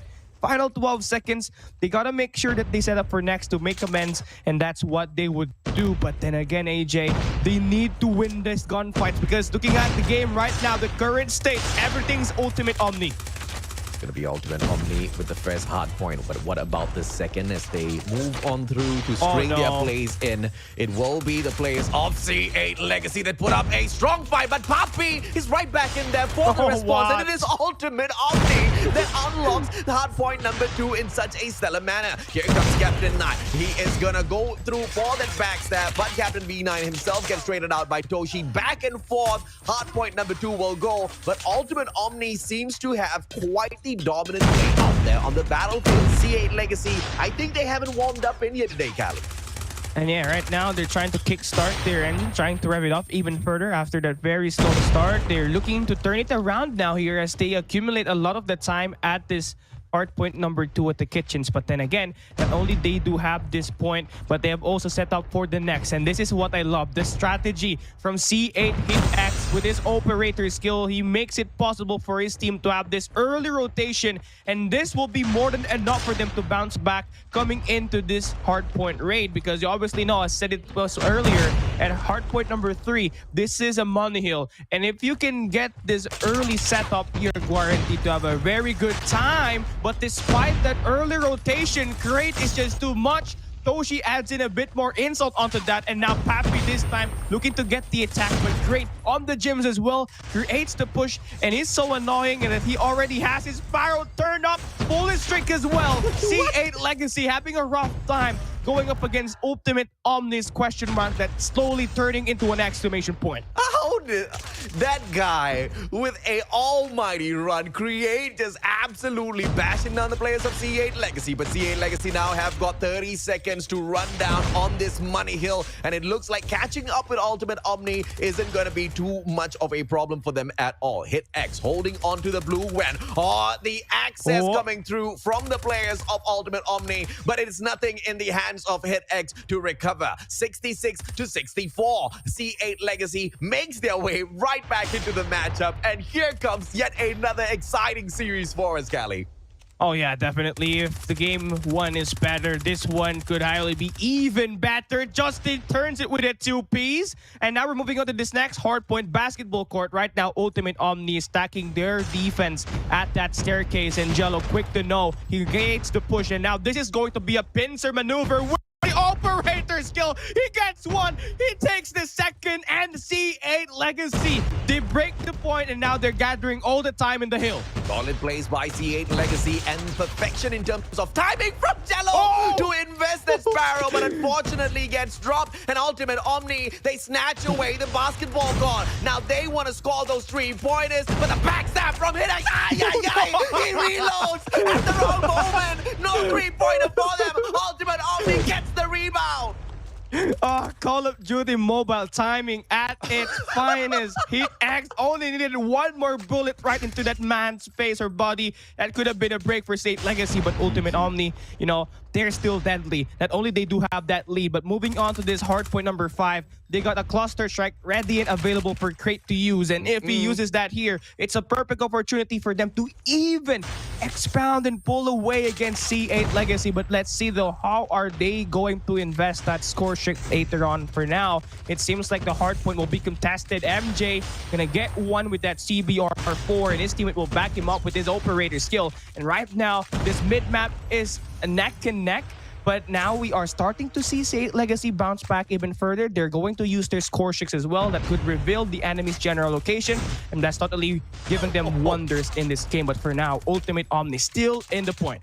Oh, beautiful plays by Ultimate Omni. We talked about the chemistry, and it looks like they've got the chemistry down. The Ultimate brand is just so proficient at producing absolute quality out there on the Call of Duty Mobile battlefield. Blacklist International Ultimate, that is one of the proof of the quality that they bring into the competition. If a brand as big as Blacklist International can pick up on it, I'm very sure other organizations are going to be snatching up the opportunities to acquire this team. Ultimate Omni now, 135 to 93, holding back the supreme C8 Legacy that have proven themselves on the big stage multiple times now. What a opening matchup coming through from Ultimate Omni, and it doesn't seem like they are losing track of this matchup at all. They are keeping up the pressure, Callie. Yeah, they're composed and they are just constant in this game itself. But then again, C8 Legacy is still fighting for this hard point number 1. And then you can see here that number 2, Captain V9, wrapped around that boundaries in order for his team to get that power position. And now they will be spawning Ultimate Omni right to the bottom spawns, which will give them the opportunity to go out and slay this team a bit further as they isolate them back to that swimming pool. All right, now, C8 Legacy, great adjustments, but they gotta make sure that they do it constantly because Ultimate Omni, they're known now to feed on the mistakes, and they are quite known to get all of these gunfights. Here we go, moving into this hard point number 2. Ultimate Omni, they got the early rotation, but C8 Legacy number 3 gets the spawn, and this is going to be infinite reinforcements now for C8 Legacy, and Ultimate, they got to stand their ground. Here we go, hard point opens up. Oh, that's exactly what Ultimate Omni does. They stand their ground, they win their fights, but that Sparrow was a little bit of waste, and Captain V9 brings in his own Sparrow for the play, and immediately C8 Legacy breaks the hill and continues to slay down the players of Ultimate Omni.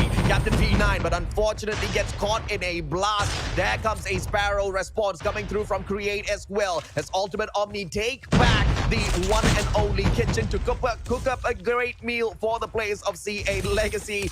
C8 Legacy snatches the point right back. Back and forth we go as C8 Legacy tries to catch up with Ultimate Omni. But at a game like Hardpoint, 20 points mean absolutely nothing, Callie. Oh yeah, definitely. And you know, C8 Legacy will be having this crap time now, this hardpoint number 2. And Ultimate Omni, they let that one go because they know they can even get more points on this next hardpoint. And Money Hill at the garage is what they're aiming for. And right now, they're evenly set up. Captain V9 will be the first on rotation right now for C8 Legacy. Justin takes down Pappy, who has that operator skill, so that will cut them up some slack. A single-digit lead right now for C8 Legacy. They have worked their way back, but the hard point opens up. Tightly contested. Jarps on this yellow car, going to stand his ground, but then again, the pinch play was made by Ultimate Omni. The flank is successful as they slowly try to make this their own hill.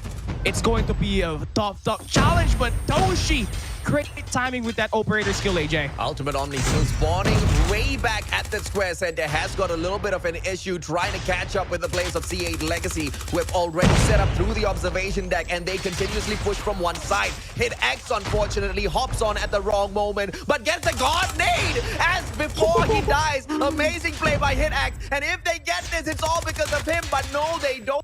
They fall as well as Ultimate Omni continues to trash the boys of C8 Legacy. An unsuspecting breakdown here at the first matchup between them, and a super early rotation forced out of C8 Legacy now. Can they hold on to the defense? Because Ultimate Omni hot on their heels. Captain V9 with the position won't be able to help out Job. They bag out 2, they bag out 3, and C8 Legacy now on the way to make a comeback. They're currently in line to get this hard point. Captain V9 popping off, gets that 5K in a row. But Pappy in the point gets 1, but gets eliminated. Back and forth we go. Gaston, huge 2-piece, removes the player on the anchor position, sets his team with success. But then again, Ultimate Omni is just winning all of this gunfight. They're far clearly better at slaying department. C8 Legacy needs to get it going. 200-point mark reached by Ultimate Omni already, and they are growing that point even more. MJ in the point already has got 190 seconds in. Really playing that objective role really well for Ultimate. But then again, you know, C8 Legacy, they are still fighting here. They contest the final 15 seconds. Jark with 26 kills will not find any success on contesting that hard point. And you know, Ultimate Omni, AJ, they are so close to victory. They are way too close to victory. C8 Legacy needs to smarten up right now. They are allowing themselves to get dominated out there on the battlefield, but a lot of it is coming through those gunfights. Ultimate Omni, they may not have the supreme chemistry just yet, but each and every single individual, we highlighted this, they have got the experience from the pro scene, they have got the quality, and the Ultimate brand has got the eyes for quality. What a play, Ultimate Omni! Omni Oh my as God. they speed through to the 250 point. C8 Legacy have been stumped. They have been silenced on the first match between them. Yeah, this gives me the ultimate E-Pro vibe here right now, AJ. yeah. You know, ultimate esports E-Pro started off like Ultimate Omni. They got that humble beginnings, and right now, loving the personality that this team brings into the game. Though, as you said earlier, they do not have that chemistry just yet, but they make up for it with their insane gunfight capabilities. Their mechanical is what truly sets them apart against C8 in this game, and you can clearly see it from the stat sheets. Absolutely, man. And you know, chemistry may be a problem, but if you have got mature individuals on your team, following instructions isn't going to be an issue at all. And this is exactly where the in-game leader becomes so important on the side of Ultimate Omni. And as long as you can stick together, as long as you can listen to all of those call outs and focus on the right objectives, your team is going to go up. So that is one easy way to overcome chemistry. And this is Ultimate Omni proving to us that they have got mature individuals on their side with the mechanical capability to overcome such a solid, hard-working team of C8 Legacy. This is one result I would have never expected at all. Ultimate Omni, not only do they get a great start, but this was quite the commanding win over C8 Legacy. Neptune, your thoughts, bro?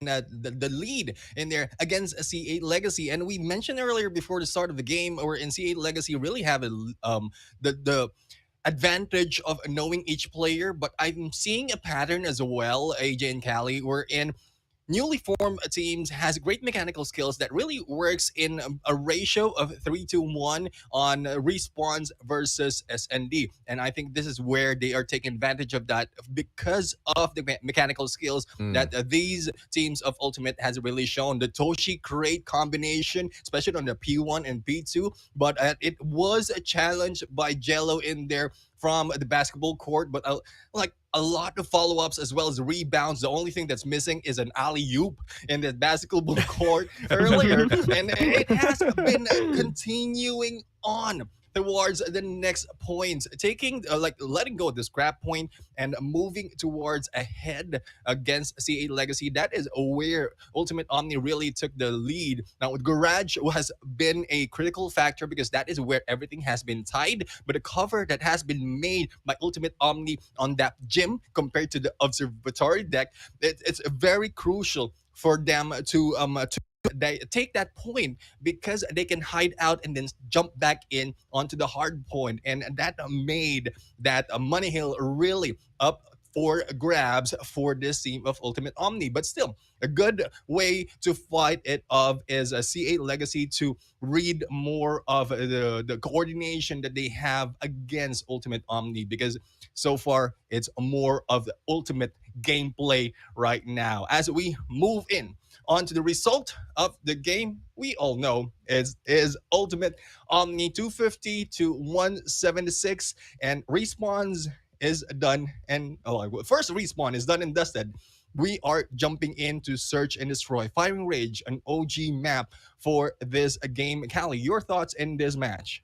You know, Firing Range SND is one of the maps in Call of Duty Mobile that's been played a lot. It has its fair share of moments, and you know, this map also features a lot of bangable spots. So the snipers are going to be very beneficial for both of these two teams. We all know that Jarps and Captain V9 can wield that sniper for C8 Legacy, but you know, it's a total question mark for me for Ultimate Omni. You know, they are so remarkable with those SMGs earlier that raid hardpoint. So we might see a strong personality of aggression for Ultimate Omni as they try to push C8 Legacy here at Firing Range S&D, but it's just all speculations from now. The game hasn't even started yet. So for now, I feel like snipers are going to be detrimental for a team's success here at Firing Range S&D, and whoever wields that advantage will clearly have a much bigger odds of winning, Neptune.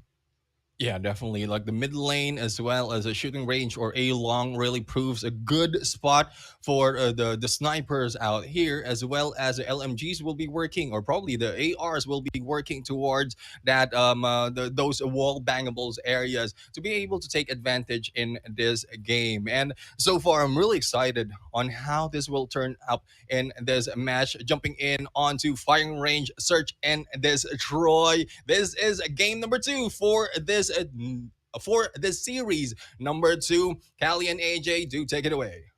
All right, here we go, AJ. We're moving on to firing range again. As we've said earlier, a lot of wall bangable spots and a lot of areas that will be maintained by the snipers in this map itself. But curious to see what will Ultimate be able to put through against C8 Legacy on this map that's very, very long. We obviously saw how well they do in Raid, where they obviously use all of their SMGs earlier to run down and shred C8 Legacy to pieces.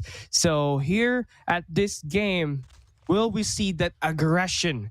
Only one way to find out. Here we go. C8 Legacy, Ultimate Omni. They play their second match for this group stage, day number 2. And now we start off with Ultimate as the attackers, AJ. This is a good view of what this team can do. If Ultimate Omni dominates the players of C8 Legacy once again, Papi, that was nice, Papi!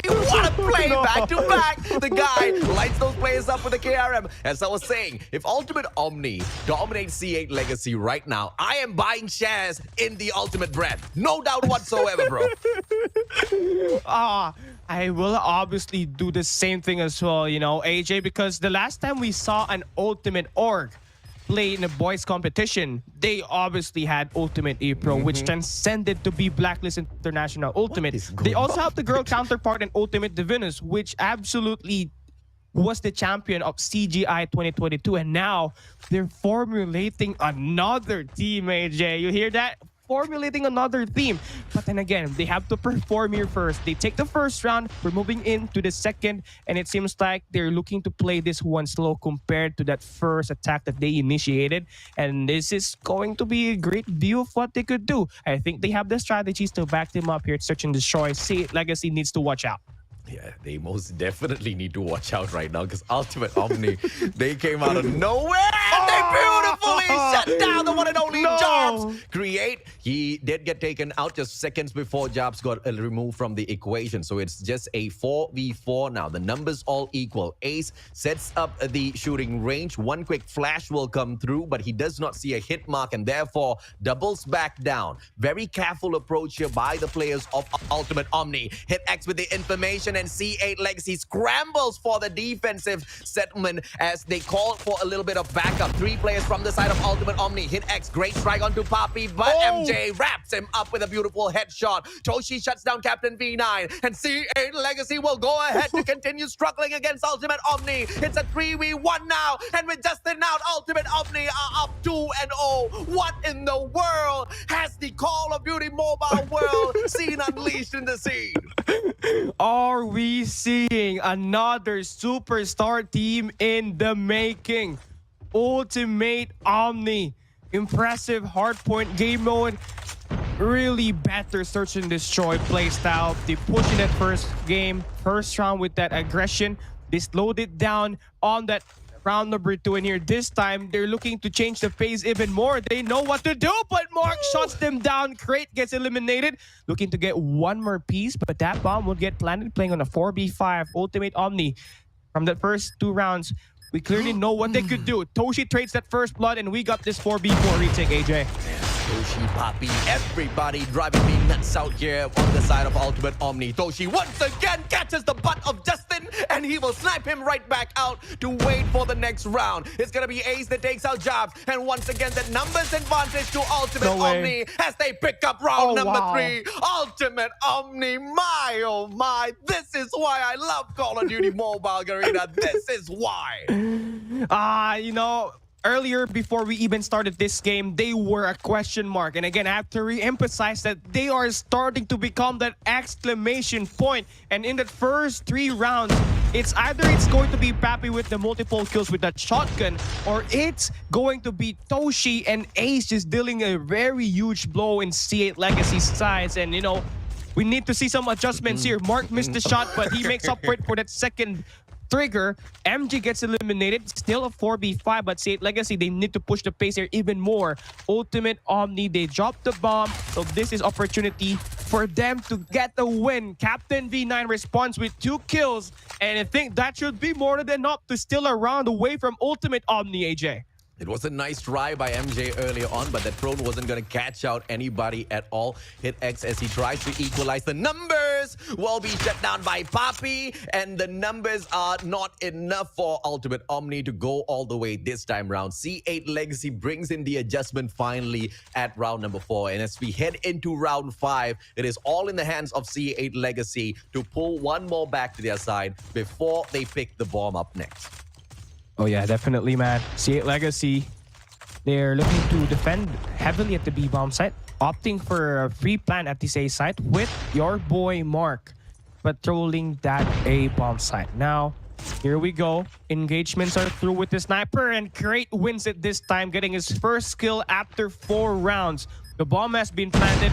4v5 rotation. C8 Legacy needs to play as a team to counter Ultimate Omni's position here at this A bomb site, AJ. Bomb site for the play now as the players of Ultimate Omni stack it up, but one mistake will be made, but it will be Justin and Jobs who come back in here for their readjustment, leaving just Ace all alone, but the backstep's gonna be enough. Jobs takes him down. Captain V9 for the defusal, and C8 Legacy does manage to make a slight adjustment to their plays and catch off the unsuspecting Ultimate Omni. That was just a little bit too aggressive of a defense after pushing into that A bomb site. I mean, the players of Ultimate Omni might be getting a little too excited here.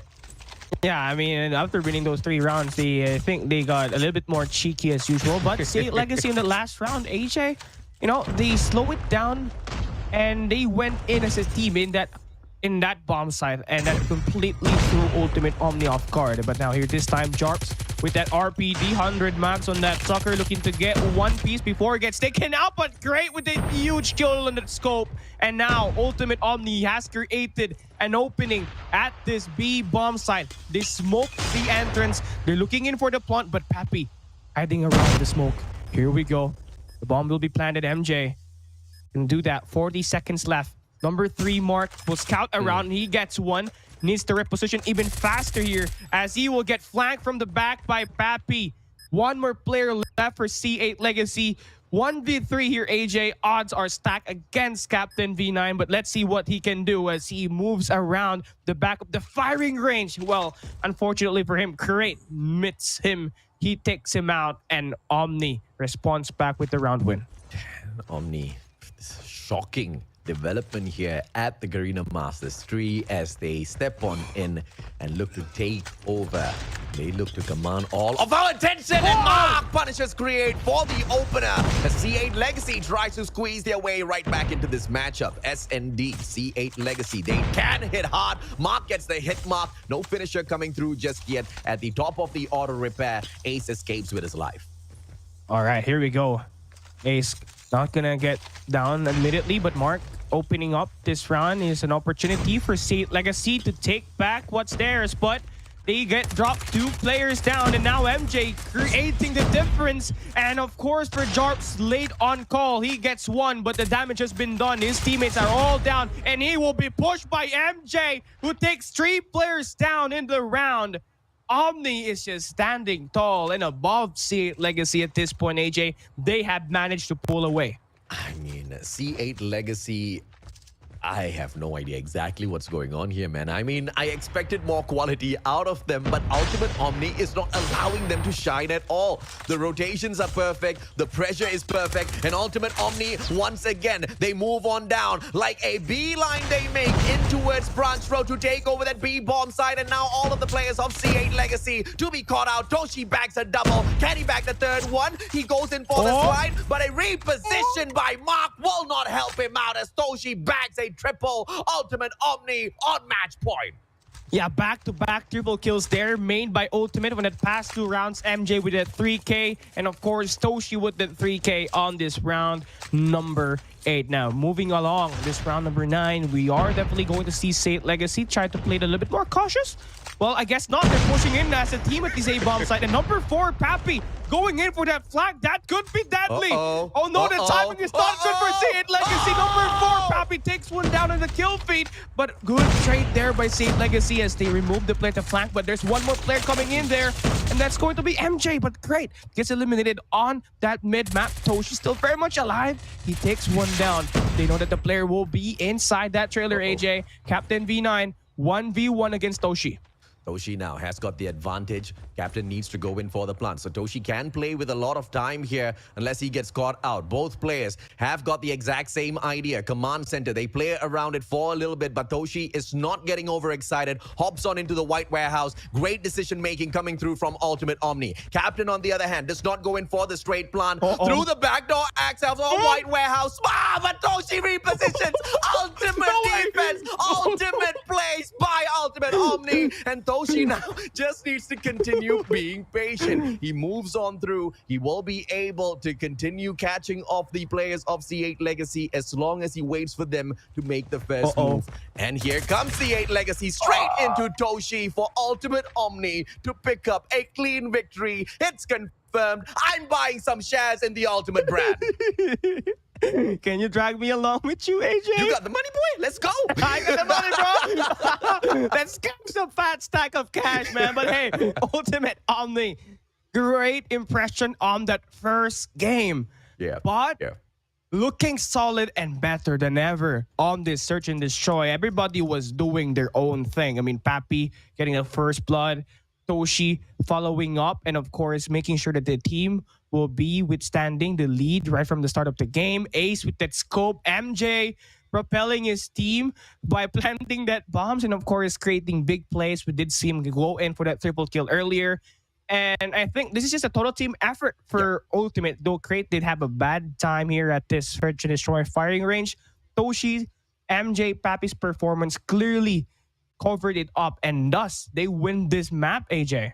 Ultimate Omni, they may be able to shine against C8 Legacy now very, very easily, but they cannot get overexcited, right? Because C8 Legacy, yes, although they were a part of the playoffs at Garena Master Season 2, they could not qualify for the playoffs. That's where they kind of cap off in terms of capability in the competition. But in the group that Ultimate Omni is in, Sem9 and Almighty sits down waiting to meet them as well. So Ultimate Omni needs to carry on this sort of a performance all throughout the competition. Group A at the moment is looking like the group of death, and C8 Legacy does not look like they are smiling just yet, because the capability of them dominating this group is really, really, really going to be a tough one to see, Neptune. Yeah, definitely. I mean, it's really tough to see how they can dominate against Ultimate Omni right now, because we've seen, I mean, we have some assumption wherein, yes, they have been great because of their individuality on respawn mode, like a hard point. But this time, they use that individuality that they have, go in for the gunfights aggressively, especially when they are on the attack, and they just quickly take down all the key players from C8 Legacy. I mean, it's good way that Pappy as well as Toshi has been showing up in these matches, going in for that early kills, and how did they dominate each match. And it took 3 matches before C8 Legacy really heated up, but it is a little bit too late because Ultimate Omni has it already planned. And this has broken the theory that a new formed team will not work that well on Search and Destroy. It is now 2-0. And I would agree with you, AJ. I mean, I'll be pulling out some cash to be able to invest as well, joining the party right now. Yes, it really shows. It really shows right here. Oh, yeah. Ultimate Omni right now getting 2-0. And it's the last chance for C8 Legacy right here. But Control has been chosen by the stand of Control will be the part wherein Ultimate Omni will be on the special force, so they will be on defense, and we'll see how will their individuality as well as mechanical skills be utilized in this game, knowing that this is like kills after kills is really important at this point. Not only just the A and B capture, but how you defend as well as win those gunfights will be a factor in this matter. And so far from what we've seen, whether it's Hardpoint or SND, Ultimate Omni has what it takes. It's more of the familiarity of the game mode, as well as how they can initiate those spawn traps as well as rotation against Ultimate Omni that C8 Legacy needs to work on. As Akali has mentioned already,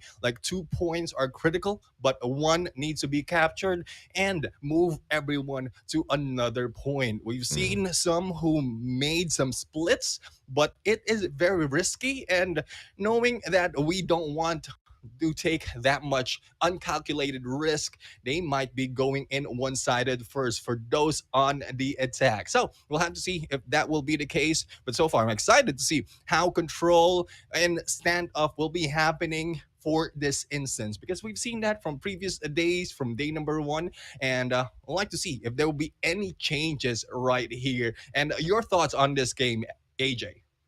You know, in terms of standoff control, you are looking at point A being in hotel yard, point B being at the bakery backyard, right? So if you're the defensive side, 2 main sections you want to take over. Number 1, the second floor of bakery. Number 2, the second floor of hotel itself. And that gives you great access, and it also gives you the bird's eye view in terms of a defensive stature. But if you are on the attack, this is where you can have a little bit of fun, right? Because obviously this is a defensive map, and those players are going to be expected to go in here for the split. So as the attacking squad, you move in as a team. The first guy that dies off needs to overextend and pick off that second flag, because you just need to keep it fresh. You need to keep all of your defenders, your opponents, guessing at all times. And we've seen teams pull that off really, really well. But at the same time, you need to have great mechanical skills, which is exactly where, although C8 Legacy does have that, I think Ultimate Omni is going to be picking this game away for a 3-0 as well. Because we've seen the mechanical capability of Ultimate, and it's quite scary at the moment, Callie. Oh, look at that. Madman starting it off, popping up wave 1.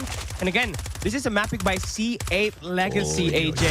And, you know, we did see Raid. And, of course, we did see the impact that Ultimate Omni played at that Search and Destroy firing range. And I believe that they work well when it's close quarter combat. And Ultimate Omni, they kickstart their game with Madman scoring 3 kills already in this first round of control. Is looking to add 1 more to that. This guy's streaking, and his guy is going to initiate this pawn shop to pressure C8 Legacy even more, AJ. This is just a great start for Madman, as he really is really mad. Yeah, he's most definitely Madman, and he knows exactly how to play control, right? Going in for that spawn trap the moment he has got this A flag on defense already, and then hopping back into the A flag to clear off those markers. Ultimate Omni doing so much on the battlefield, but they're also losing lives at the very same time. Create trying to help the team sustain the numbers, but C8 Legacy has got a 1-up on them. The one thing that C8 Legacy does not have is either one of those points captured. 30 seconds to go. Time is definitely running out. C8 Legacy now needs to double back down and make this into a team deathmatch and win out each and every single gunfight, or it's going to be too late, Callie. Oh yeah, it's going to be too late right now. 29 seconds. Right now, they are in the point, but Madman with that Predator missed out. Unfortunate for them. And now, Ultimate will be running down the show. They will be having the A point of control now, and they're definitely looking to wind down that clock. C8 Legacy also down in numbers as they started to lose their gunfights, and absolutely tearing it apart. Ace follows up with 1. They need to get 1 more, but the trade will come through. Madman holding his own at the tractor as well. 4 more lives for C8 Legacy, and this is done and dealt with. 5 seconds as well. This is just over. Ultimate Omni, they got all of the cards stacked, but we got a 2v1, and the thing is possible. Hit X takes 1. Only 1 more to worry about.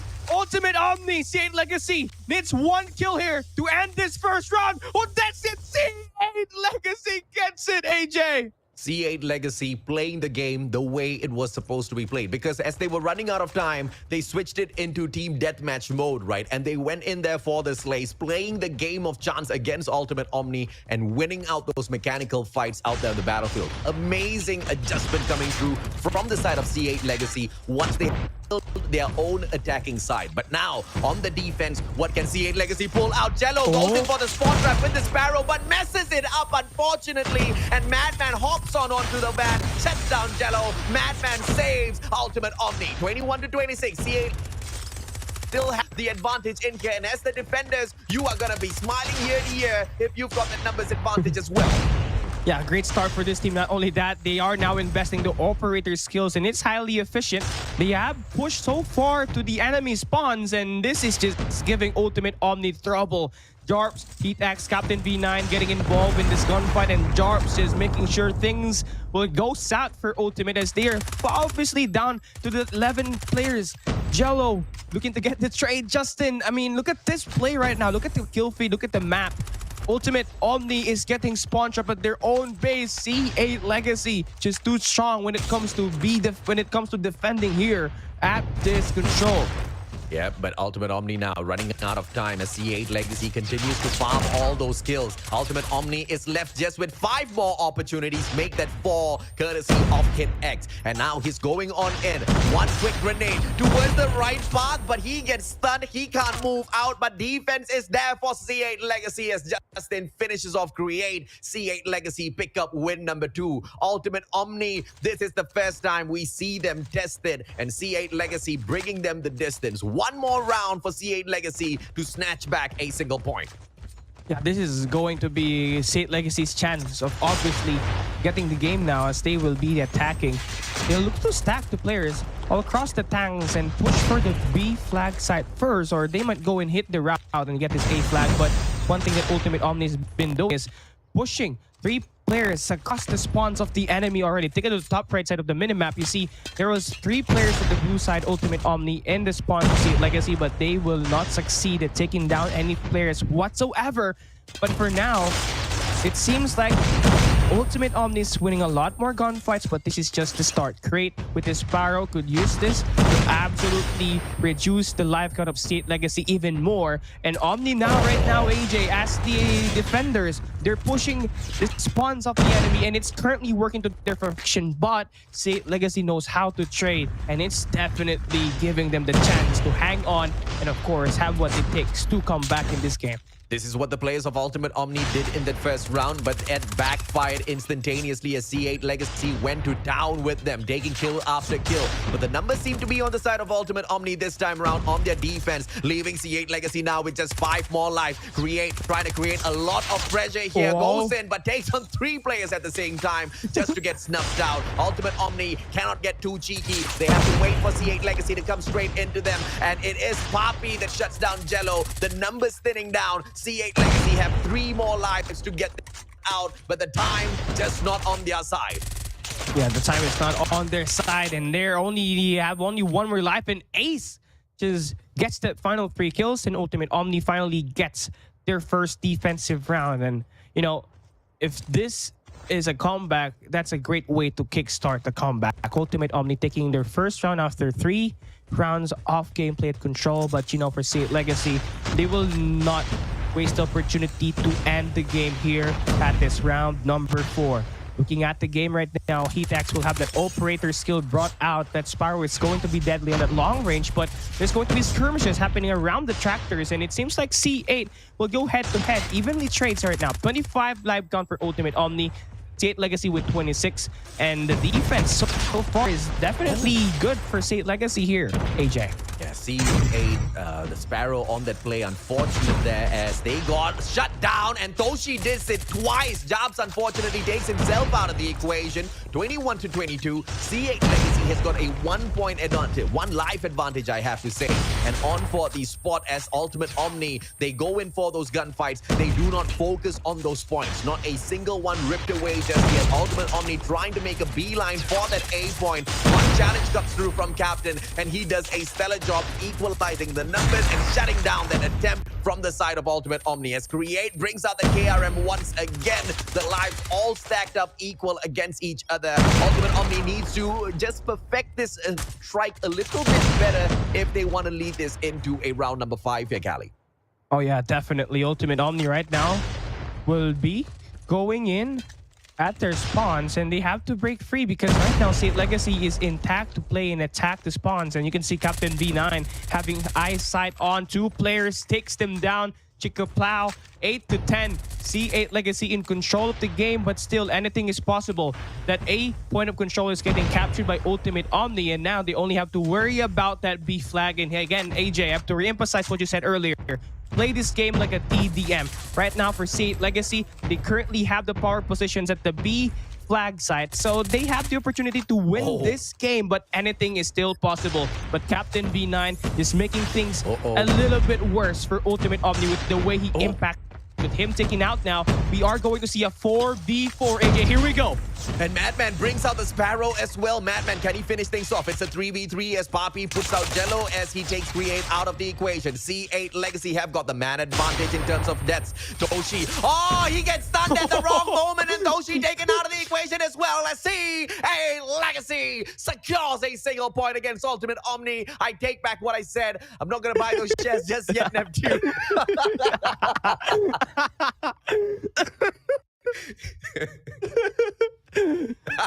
Not a no, not a hard no. Just we'll delay the decision for a little bit, Neptune.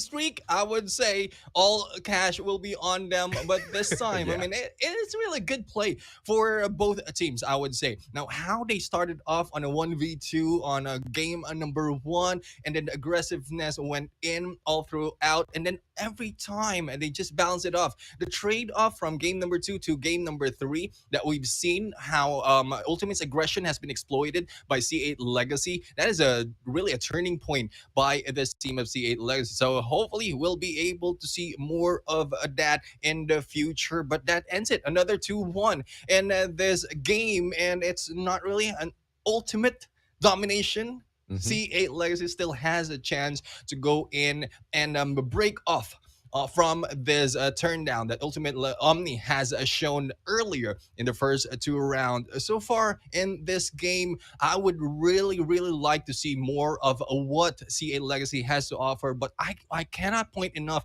how Toshi has denied 2 Sparrows in that game. I mean, moving in there, challenging Sparrows, and unfortunate for one, I mean, just suicide, trying to avoid Toshi and hitting that wall with the Sparrow. That really changed it. But for this game, I mean, the Papi triple gave a chance for the Papi triple kill, give a chance to balance it off and give the chance for Ultimate Omni to take the lead. But the way C8 Legacy really positioned themselves, it is just a numbers game that really proves in this match. It's only the 3rd point that the point has been captured, but it still remains that C8 Legacy knows control better than Ultimate Omni.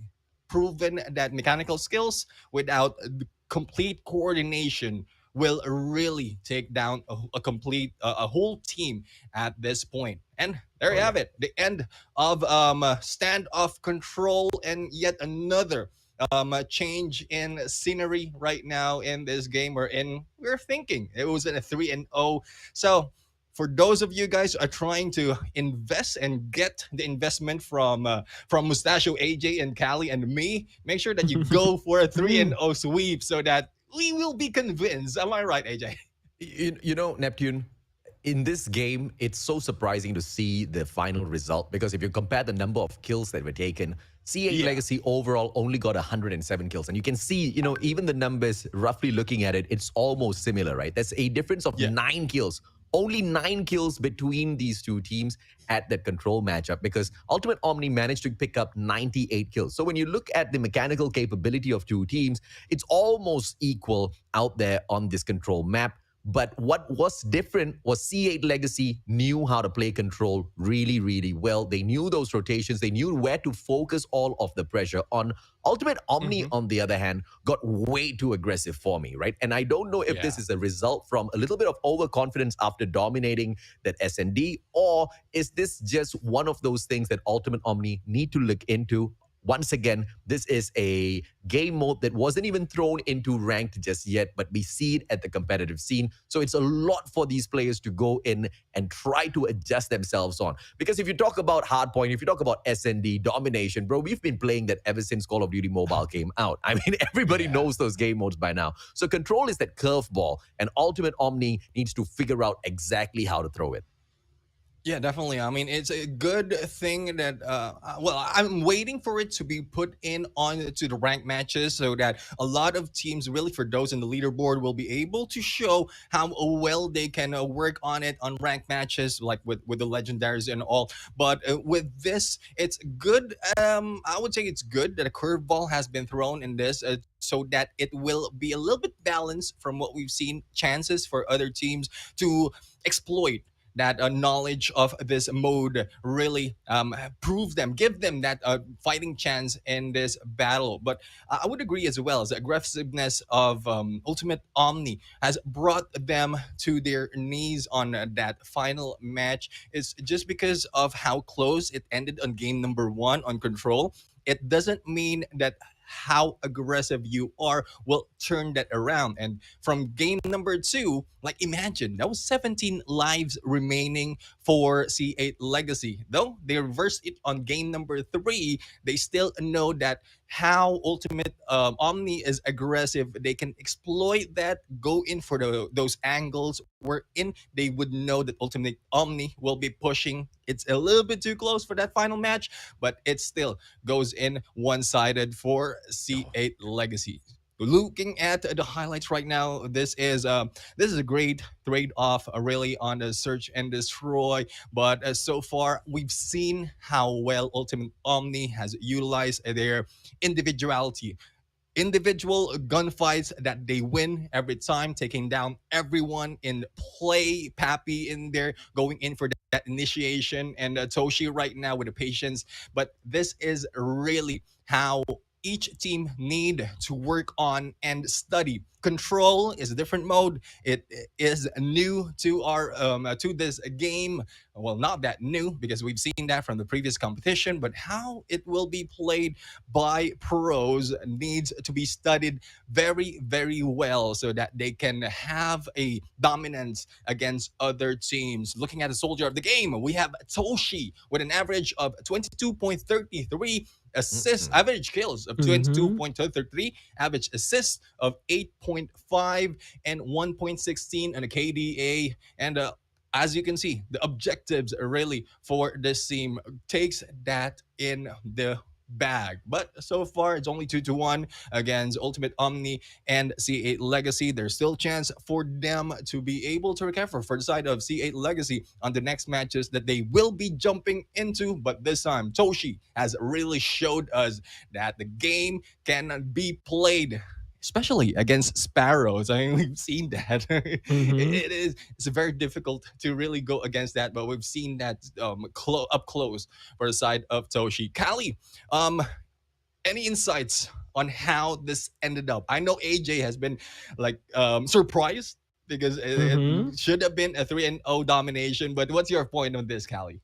Well, honestly, I was also surprised with the way things turned out on that map number 3. I mean, moving to map number 3, Omni had a 2-0 lead, and they were winning much of their gunfights compared to C8 Legacy, who is in scramble on that first 2 maps. But then again, we clearly saw how Omni is great individually with the way they win their gunfights. Yeah. But on that control game mode, Neptune, we did see the strategies that C8 Legacy used to counter the individuality of Omni on that map itself. Yeah, definitely. And AJ, now that we've seen a newly formed team go into this battle, take the win, are you hesitant right now to give any theories on new formed team on the upcoming matches? I mean, at the end of the day, right, once again, Ultimate Omni took on a C8 team, but it wasn't C8 United. It was C8 Legacy. C8 Legacy, you know, the little brothers, they can go the distance, but not all the way. You know, Garena Masters 2 was an unfortunate one where we saw them kind of bomb out before getting into the top 8, right? But they also have 2 other teams. Once again, Sem9 as well as Almighty inside of this group. Oh, give me a second. Was that Sem9 and Almighty? Yes, it is Sem9 and Almighty. Yeah, so you take a guess, Neptune. what they will be able to do against Almighty. Sem9, on the other hand, they might be able to bag. Looking at the quality at that hardpoint and SND, Cali, I think the matchup against Sem9 and Ultimate Omni is going to be one that I'll definitely look forward to in this. Yeah, I mean, definitely. we really are looking forward to what will be happening in here, Callie and AJ. But so far, I mean, it was a solid run. Yes. Got me sweaty, really. I was just watching. I'm not really shoutcasting. I was watching. Got me sweaty at that point. But this time, because of all the sweat as well as the pressure that every team has felt in this game, we ended game number 2, series number 2 in this day. And we're going to see you after break. We'll be right back.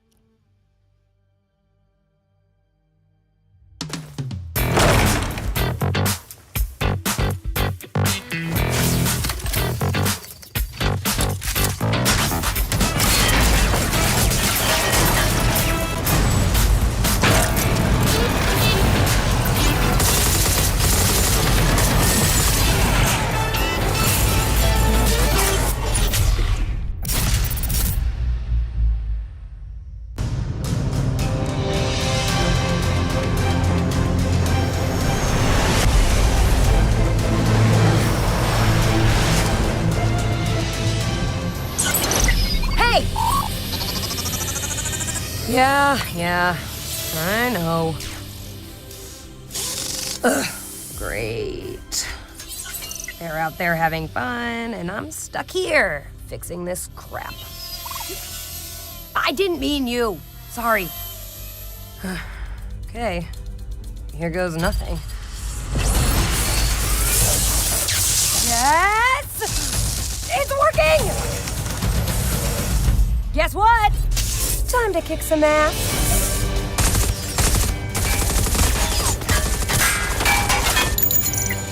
Nailed it! Nice! Yeah!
Ladies and gentlemen, thank you for flying Call of Duty Mobile Airlines.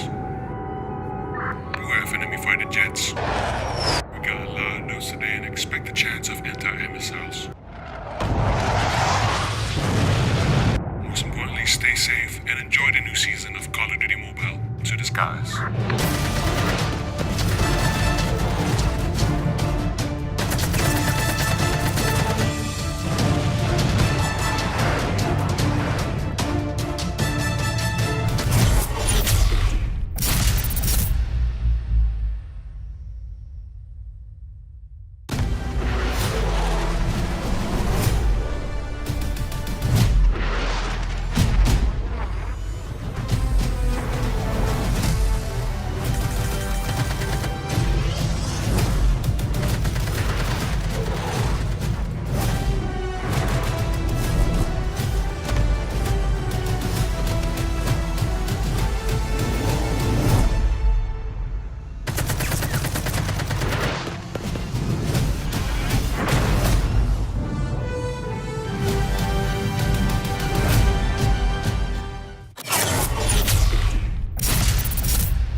Ladies and gentlemen, welcome back to the show. This is still Garena Masters Season 3, brought to you by Garena Call of Duty Mobile. Yet another 2-1 has been given to us for this day. Ultimate Omni and CA Legacy gave us a good run from the previous series that we've seen, but this time, both brands are not yet over for this fight. Another Ultimate and C8 brand will be unfolding for this third series. And I guess AJ and Gal would agree. This is I would say, upgraded version from what we've seen earlier. Wouldn't you agree, Callie? I agree with you highly, Neptune, and that was a good observation. Ultimate Omni is part of course, it's like the little versions of Blacklist Ultimate. And for you guys who don't know, Blacklist Ultimate formerly came from Ultimate Organization. Correct. Then, of course, C8 United, actually one of the better bros of the C8 organization. So, obviously, this is going to be an interesting fight. And I think Neptune and AJ would agree on me on this one. Yeah, I would really. But AJ, with what we've seen so far on the Ultimate and C8 battle from series number 2, and knowing the name, Blacklist Ultimate, International Ultimate. Really, what do you think? How will this end for Series 3? Because 2 names already, and we've mentioned that from the previous series, AJ. This is, a potential upper bracket finals worthy matchup, right? I mean, you're talking about CA United, you're talking about Blacklist International Ultimate.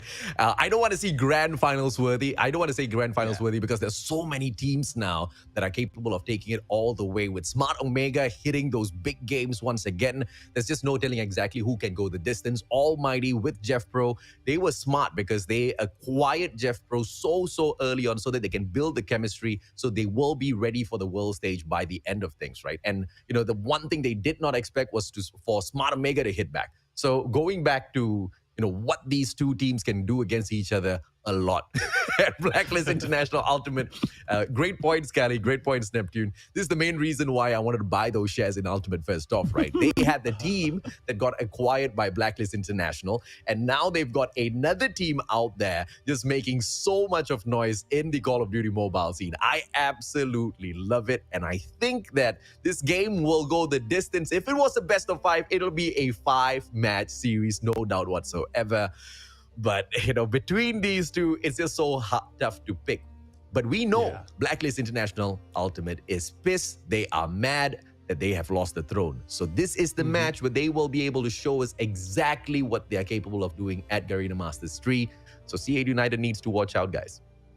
Yeah, definitely. They need to watch out. I mean, because of this parity of the positions that they have from the previous Garena Masters, we'll have to see if C8 United really have proven and changed all their negative ways to be able to fight it off against these kings of Green Call of Duty Mobile. A recap of the schedule right now, as we saw earlier, the first match 2-1 in favor of the Huntsmen against Sector 0, 1-2 in favor, or that's 2-1 in favor of Ultimate Omni against C8 Legacy. No clean sweep just yet, and hearing from our two casters on the reputation of these two teams, I'm expecting that it will not be a 3-0 sweep. I'm hoping that it will not be, so that no one will be left out with a 0 streak right now, because it's very difficult right here, because 2 matches already, we've set assumptions, and it's a good thing that the teams have already broken those assumptions, and that's what we love. That's mostly as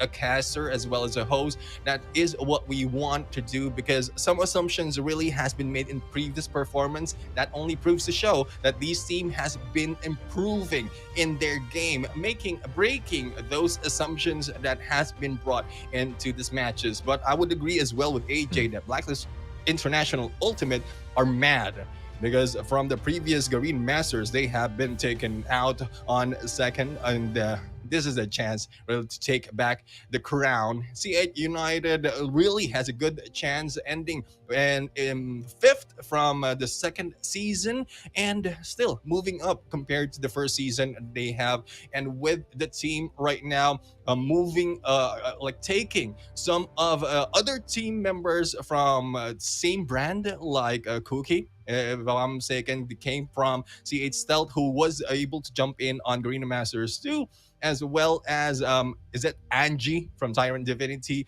from GYC season 1. That's a Garena U Challenger season 1. This is a good combination of teams right now, and a lot of these teams has, or most of these teams has already seen the light of day in the second season of Garena Masters, and we are going to see the next scene on this match as we prepare for Blacklist Ultimate and C8 United. A lot of excitement has been brought in, really, even in the background before we or while we are on break. We have been talking on how exciting this day has been. It was not one-sided, and a lot of opportunity for this team to really show what they have. Ron, Cookie, Joshua, Toy, G, and Angie right here representing C8 United. And Callie, I know you have some history of these teams. Any points that you can share right now?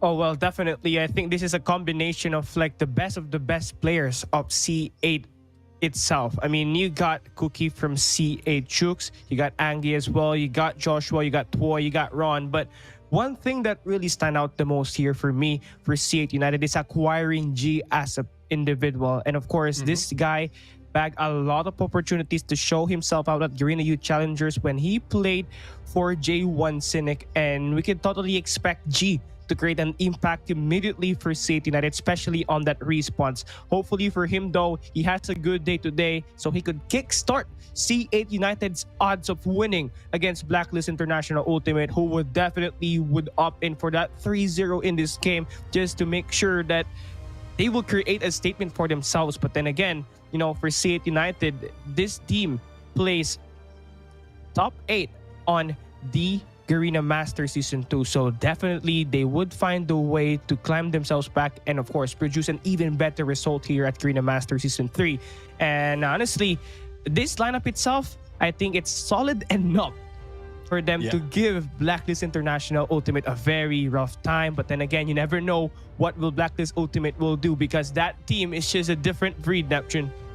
Yeah, definitely a different breed. We've seen the Blacklist International Ultimate really show up every time, though they have some fails. But I'm still hoping that C8 United really have practiced so much and trained so much to prepare, knowing that they are going against Kings, and the Kings themselves. We have Jabin, AG, Skurd, Tin, Yato, and FDX. And AJ, you pointed out the acquisition of FDX right here from the previous Garena Masters being part of Tyrant Esports. What do you think will be the impact of FDX for this team? FDX's overall performance overshadows even AG from the side of Blacklist International Ultimate. That's the kind of stellar acquisition that he has been so far. So in terms of quality, he should be able to just gel in together with the rest of the players really, really quickly, really easily. But of course, we have to talk about a little bit of chemistry as well, right? How is he going to fare in between so many of those other players who have stuck together for quite a while now under the Ultimate banner, under the Blacklist International banner as well? That will be the main factor on whether or not he performs out there on the battlefield. Because as an individual, he's a great Call of Duty mobile player. How does he now settle into a already well-built team that has been doing very, very well so far? Yeah, definitely. And I think you've already pointed out earlier what the in-game leader responsibility is in terms of newcomers, just like FDX right here. So if FDX really is, I wouldn't say submissive, but more of accepts the command of the IGL in these matches, then they will be able to blend in. Chemistry might not be that solid, but so far with the remaining members, it has already been built. The foundation has already been built, and one guy, which is, I would say, really solid, being put into the mix is not that much of a negative impact. But we'll have to find out because we have the map and modes right now. A quick diversion from what we've seen earlier. Takeoff will be our hard point, and summit will be our search and destroy. Firing range will be control once again, and we've seen oh no, firing range, yes, it has been control from the first one, but knowing that takeoff on hard point. Callie, your points on how the tactics will play in this game. First and foremost, let's start with the map pants here. You know, Blacklist Ultimate, they are infamous for taking down teams in the raid map. So State United took their notes, and of course, they banned raid. So Blacklist Ultimate picks their second best map in Hardpoint, and this is Takeoff. This is one of the maps that they've been successful back to when they were in Ultimate E Pro. So this really brings back nostalgic moments. But then again, Takeoff Hardpoint is one of the best maps of Blacklist Ultimate. But then again, C8 United could absolutely play this Takeoff map as well. It's just a matter of adjustments in every situation that these teams will be put in. But I still feel Blacklist Ultimate will have an edge onto this one. This is one of their better maps overall, Neptune. Yeah, and as we jump in onto Takeoff, we are going to see if their advantage really will be taken by Blacklist International Ultimate, or will it be broken by C8 United. AJ and Callie, please take it away. Thank you. Oh, I was about to say thank you very much, Neptune. You need to redo that matchup. Neptune, I really feel like this is going to be the series to watch. I want to say that, but I won't, because like what we mentioned at the start of the show, each and every single matchup that we've got lined up, it's going to be absolute die for. If you guys miss it, you're on a lot, because later on we also have the opportunity to catch RTL ESPORTS, right? This is Tyrant Esports in their brand new name, going up against PDR ESPORTS, a team that we have seen make a recent comeback. Yeah, definitely. I mean, the last series as well is something to look out for. And so far, for those of you just jumping in, please do share the stream, because if like even if this is not the same as day one when it's a clean sweep, and that is, I would say, the 3-0s really might be exciting because of themselves, but that's different compared to what we have right now. The excitement, the trade-off of points between after matches, that makes it more exciting. Hopefully, those fans from other support teams that they are supporting will be jumping in here, probably to give some insights on their points as well, and also might change their minds, because this is a more of a great gameplays being shown. But as we continue on, this is a Takeoff, and AJ and Callie, take it away. Appreciate it. This time round, ladies and gentlemen, boys and girls, we'll be hopping on into the matchup straight up. And I know a couple of you are curious. You guys are asking, where's Yobabs? What is he doing? Unfortunately, he will not be joining the Blacklist International Ultimate roster this time round throughout the whole of Garena Masters Season 3. He has been replaced in here by the one and only FDX. And like we said, this is a stellar acquisition from the side of Blacklist International Ultimate, but we have no idea how he is going to be pitching in for the team just yet, Callie. Oh yeah, definitely. Yeah. The role that he has to put in this game, and he really needs to adjust to everything. He has to support whatever Blacklist Ultimate's been doing so far. And right now, looking at the game, it's been neck and neck, 13-15 in the scoreboard. And I mean, it's expected at this first hard point where it's exactly located at the minimap, at the middle of the map. So for now, these teams are trying to accumulate momentum, but one major play that Blacklist Ultimate has already done coming into this hard point number 2, AJ, set up that anchor spawn. They now have the players guarding this hard point as well. They're good to go to score the time. Let's see how we'll see C8 United create that break. 30-13 so far. The players are doing absolutely great on the side of C8 United, but Blacklist International Ultimate obviously aren't too phased at all. In a game like Hardpoint, you can even allow your opponent to have a 60-70 point lead on you. Will make no difference whatsoever as long as you can recover with one solid Hardpoint on your side. So the players of Blacklist International Ultimate have got a lot of time for those readjustments, but the approach in this game seems to be a little calculated, seems to be be a little slow. So that shows me that the players of Blacklist International Ultimate don't want to get too excited just yet. They're still trying to find the tempo and the momentum of C8 United. And it seems like they haven't found it just yet. A super early rotation coming through from those two players on the side of Blacklist as well towards P3. A little premature if you ask me, Callie. Oh yeah, it's still a little too premature, and of course that would be taxing on that scoreboard. But then again, Blacklist Ultimate, this is going to be perfect for them because they had a rough time settling it down on that hardpoint number 2. So they would try to make amends for this hardpoint number 3. And as we go through this one, they got to make sure that they adjusted the pace of C8 United, who's been slowing it down. Jabin with the nice 2Ps turns it around for his team, creating that difference on that longer engagements.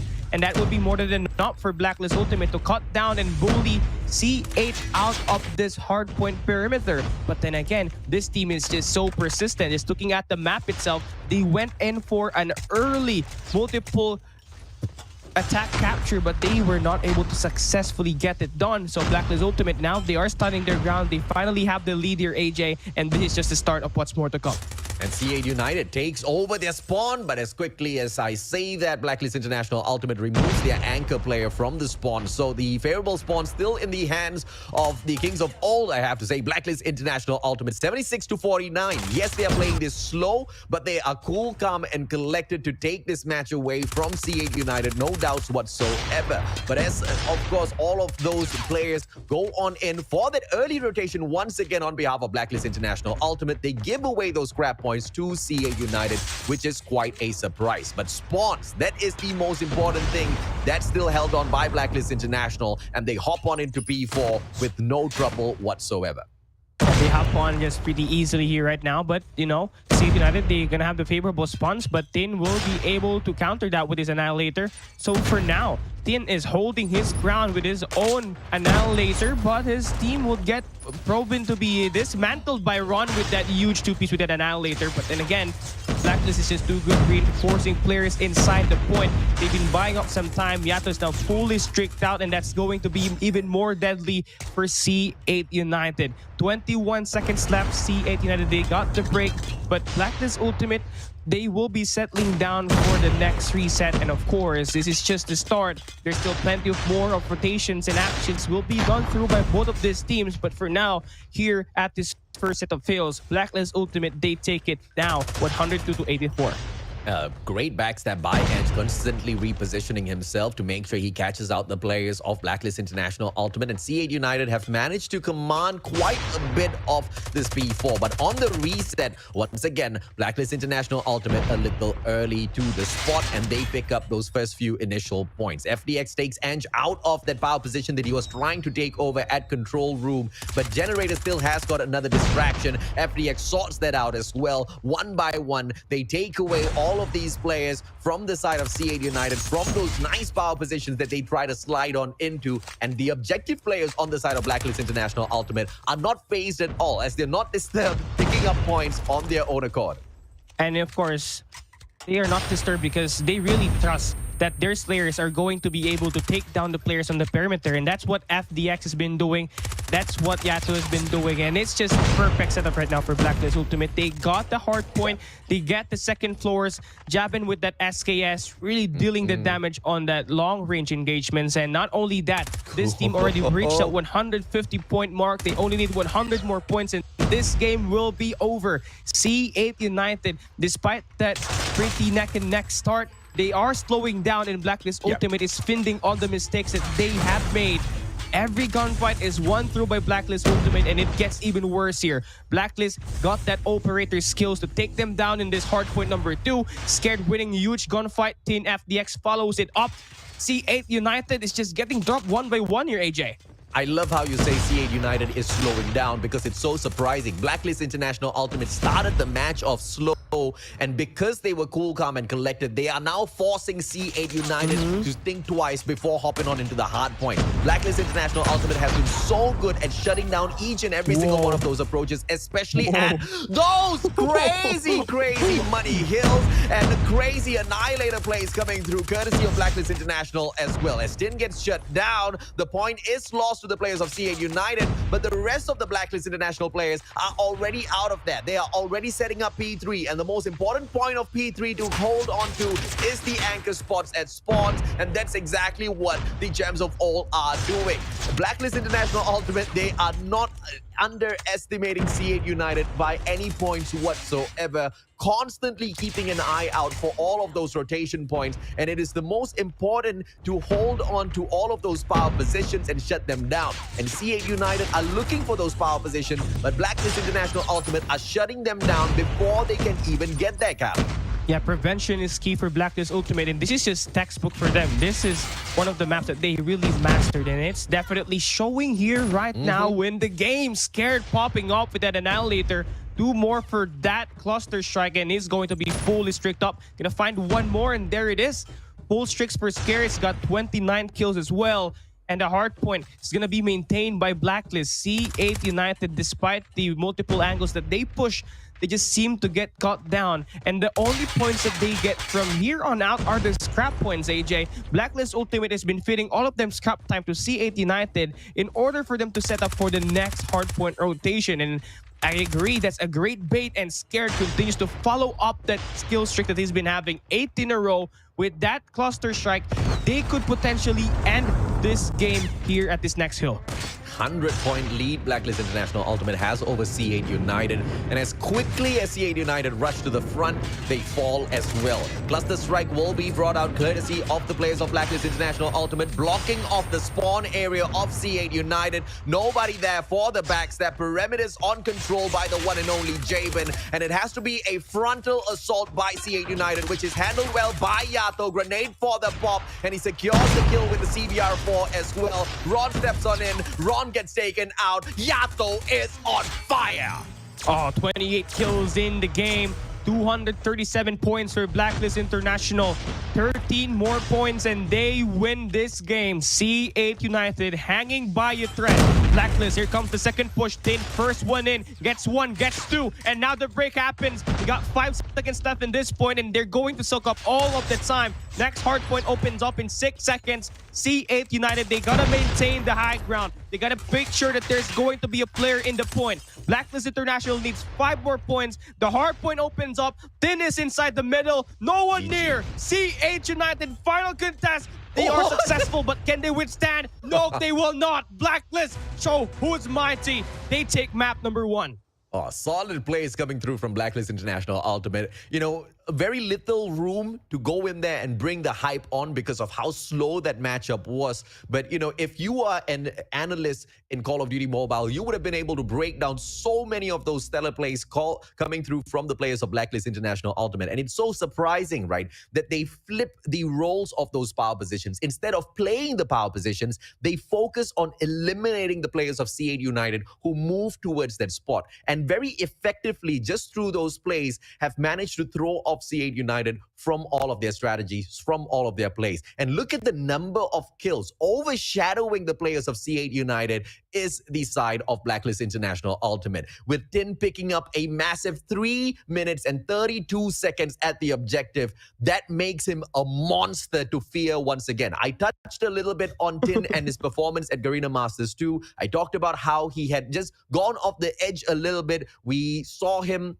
you know, in his prime, and his prime wasn't in recent times. But here's Tin making that solid comeback. 6,055 points on the score. Neptune, this guy, busting the bank, sir.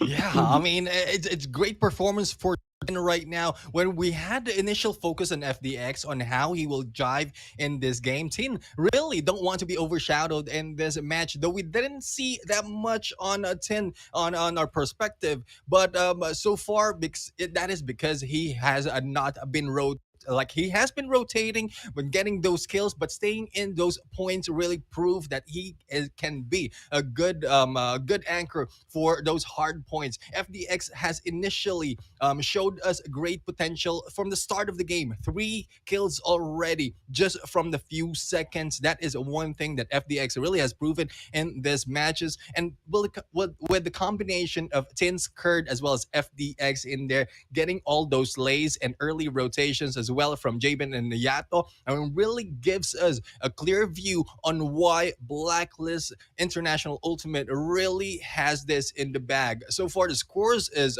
so much in the lead in favor of a Blacklist International Ultimate, 250 to 117. And I would agree with you, AJ. I mean, yes, taking the power position would be the initial approach, but that is not how Blacklist International will like to go. They want to take out those who are in those power positions and change the meta in this game, and that is what they've done so far. Early rotations for I would say from point 3 up until towards the next matches, the next hard points. That is where they really change up the pace of this game. And the slowness of P1 and P2 is more of a reading game for all these teams. That is why it's so slow. But as we go in onto Search and Destroy, this is Summit. Now these teams already have the potentials to go in for the kill, but will this be a clean sweep? Callie and AJ, please take it away. Oh yeah, absolutely. Here we go. Second map of C8 United and Blacklist Ultimate. We're going to see C8 United taking this map, challenging Blacklist Ultimate to a close quarter map. So they eliminate the impact of the boy of the snipers of Blacklist Ultimate right off immediately, but they've got to make sure that they withstand the close range engagements. Yato now already making an impact, gets one for positions, but the flank happens through now for blue team as Joshua gets one, gets two. Beautiful plays right through as they will be spawning each other. No way did that just happen. What? Unbelievable. But it's a good start for the players of C8 United. I mean, they want to take this aggressively and they are going to down with Blacklist International Ultimate. All they need to do is just keep up the pressure, right? On the defensive side, though, I don't know if or not that's a good idea on Summit, because the more aggressive you get, the easier it is for the attacking side to catch you off guard, because the positioning-wise, you will be able to see all of the control room taken over by Blacklist International Ultimate first. But the backstab, look at the overextension coming through straight up at that A side. It will be Joshua with an opportunity now to engage with Jabin. Twy on the other hand, that backstab, Joshua in a prime position now. Callie! And he gets the kill. Oh yeah, here we go. The game continues, but he finally gets shot down. One of the key players now for United out of the picture. So it's up to the 3 players alive, G, Ange, and Ron. Playing against AJ and Jabin numbers-wise. They got the situation handled, but Jabin creates a miracle by taking one off the cable cut platforms. G will win this one huge on the post. 1v2 situation. Jabin, the captain himself. Let's see what he can do. Trapped in a cave. Is going to be dismantled by G. 3 kills in the first 2 rounds.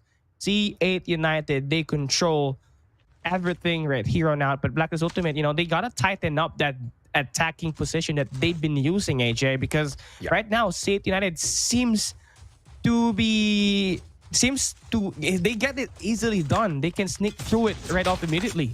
But remember what happened early on as well. We thought C8 United had quite a good hold on the map, and then Blacklist International Ultimate happened, right? So, C8 United, it's a good start, but they just can't get overexcited just yet. They have to continue each and every single round as if it was their very last. Joshua, great engagement with Skirt. That headshot puts him right down, and C8 United maintains their pressure on them, but the numbers advantage to the attacking side now as AG goes in for the plant. Nobody to come through for that prevention at all, but an overextending Joshua here might be able to catch out Jabin. It's all going to depend on timing and positioning, but no, Joshua continues running towards the other side. Unfortunately for Joshua, he's going to get through it, but Ron gets eliminated here. AJ, Jabin will not be able to spot him, but his teammates will do get that elimination. Yato now, prime position, but AG gets it done. Beautiful play. And now, here is what I feared the most, AJ. After dropping those 2 maps, Blacklist Ultimate now, they have revved their engine and they are starting to make sure things are going to be handled their way. But let's come and see, though, what type of adjustments are they still going to do, since C8 United has been pulling up quite some exchanges with them when it comes to that strategies. But hey, Blacklist Ultimate, Fourth time in attacking, they look to push towards mid right now. And again, C8 United, just looking at the observation analysis here on that minimap, Joshua on the flank, that's going to be useful. But on the meantime, FDX takes one player against C8 United, looking to follow up even one more, dropping C8 Toy. And I think that's it.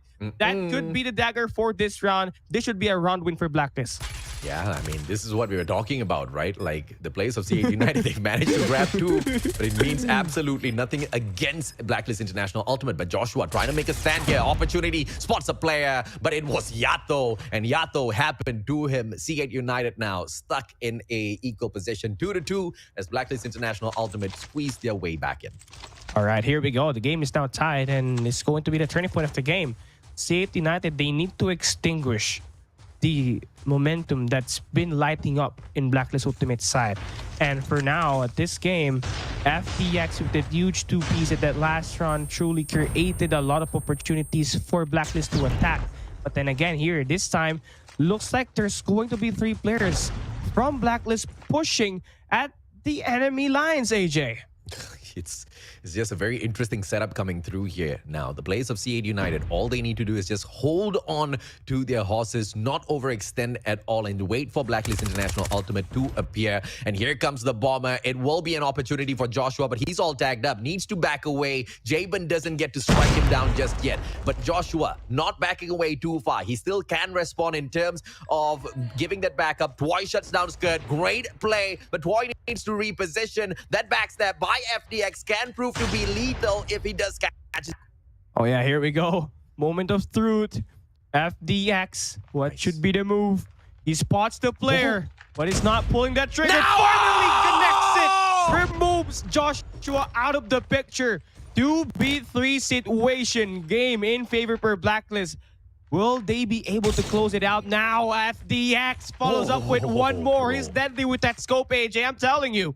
I tell you, FDX is a monster, man, eating up one by one the players of C8 United. But boy, a great engagement with catches back, spots out another player as well. But Trigger Discipline remains with the player of Toy, and he will be able to just play it silent for a little bit longer. As the defending player, that's exactly what you want. But now, with the bomb not yet planted, still a lot of time for Toy to play around with.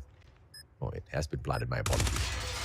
Oh, Toy. Nice. Next jab, and now we got a 1v1 situation, and this will be the first time we will see FDX put into this 1v1s. The pressure is on for FDX. Newly addition of Blacklist Ultimate. Looking to create his first magnificent 1v1 clutch, but Toy spoils the party. Takes that Nice. 2-piece. Gets the bomb defusal right in time. C8 United, they take this round number 5. I don't know how Toy pulled that off, but good on the guy as the final player, managing to step up for the rest of the players of C8 United, stopping Blacklist International Ultimate as well from going on a roll, right? Because that was just 2 back-to-back rounds picked up by Blacklist International Ultimate, and C8 United would have been able to take it if Blacklist picks up another win, because that sort of momentum is very hard to slow down. Ange now almost getting caught out. Positions. That snipe, quick scope. Isn't going to catch anyone, but Yato catches Ron. Oh God, FDX shuts down Toy, but Coordinate out of Toy catches Yato right back. Even from the realm of death, Toy managed to hit right back, and Blacklist International Ultimate, the numbers advantage still with them. As Gert now overextend, catches J. Will be one final player left alive in the name of Ange. The players of Blacklist International Ultimate should have this under wraps. Yeah, this should be it. One more player to worry about. Jabin now 1v1. He gets it. Blacklist ties the game one more time.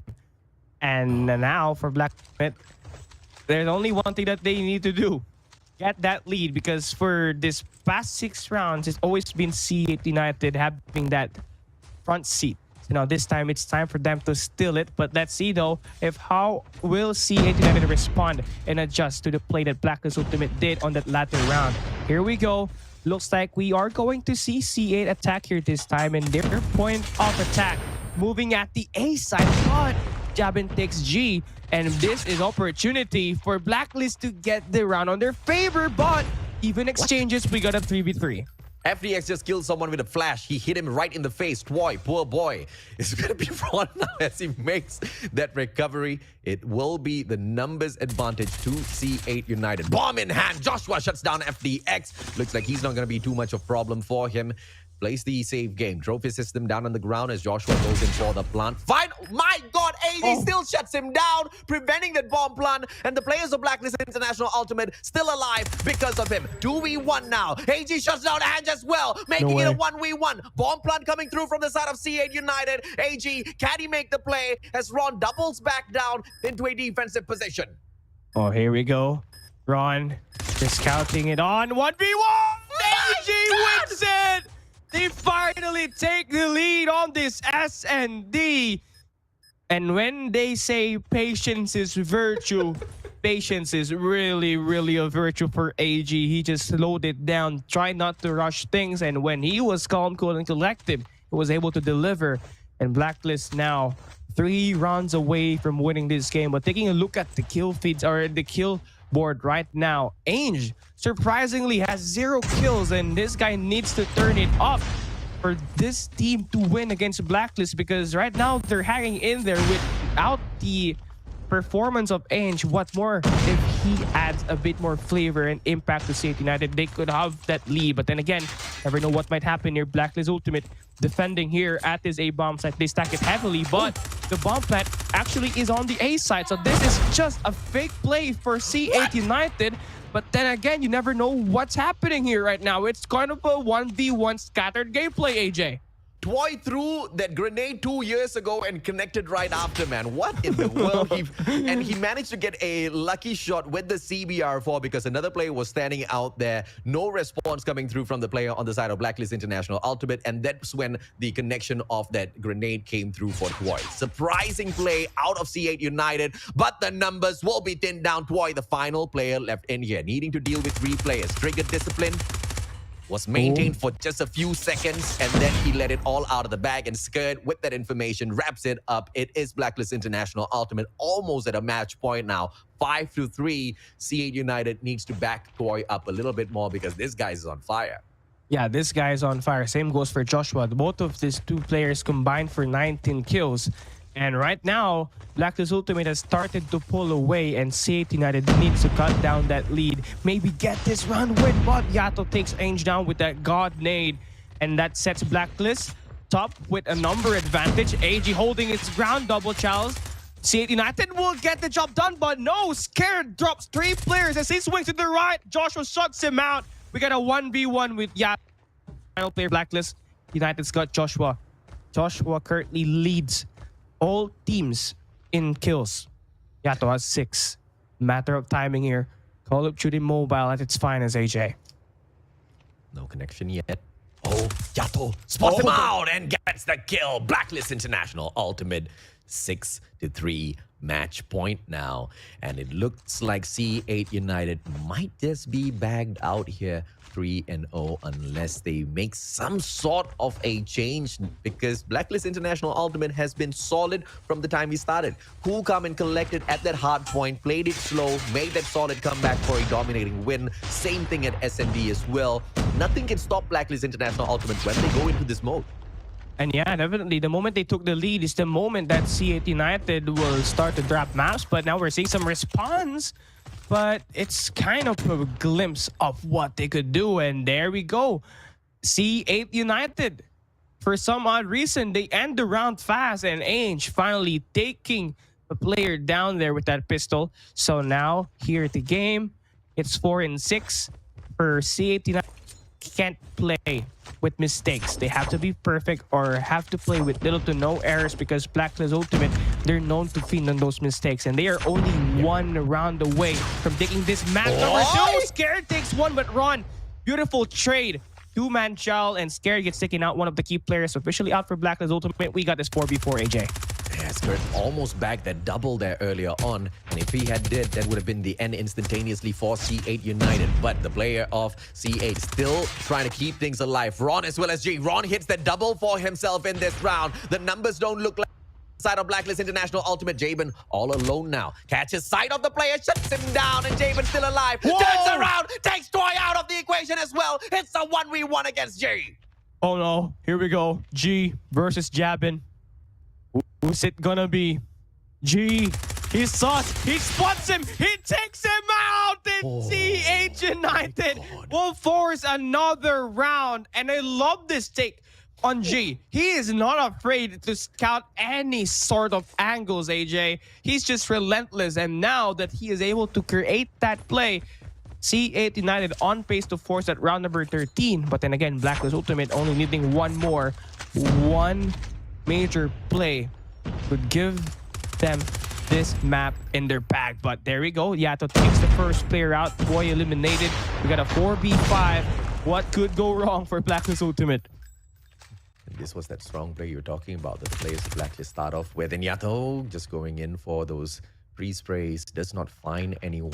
AG takes Ange out of the equation. Numbers don't look good for the C8 brand. FDX wants to strike as well. That player not stepping into this crosshairs just yet. Joshua opportunity, spots out a player, but Skirt knows he's there as well. Tags him up as Joshua repositions. Skirt does so as well, wanting to catch out Joshua. And C8 United, they lose Ron at the very same time. 2 players left. Make that one as Blacklist International Ultimate unleashes their true potential in this final round. Jay has to go to town with each and every single one of those players, but a double challenge will put Blacklist International Ultimate up 2-0.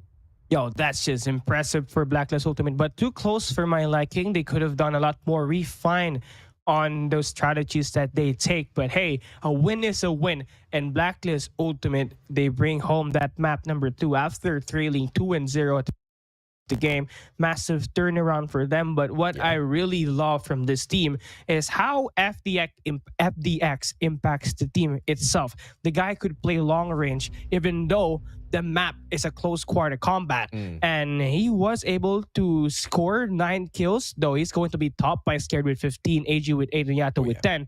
He's so deadly with that scope, AJ, and he could turn it around whenever the team needs it to be.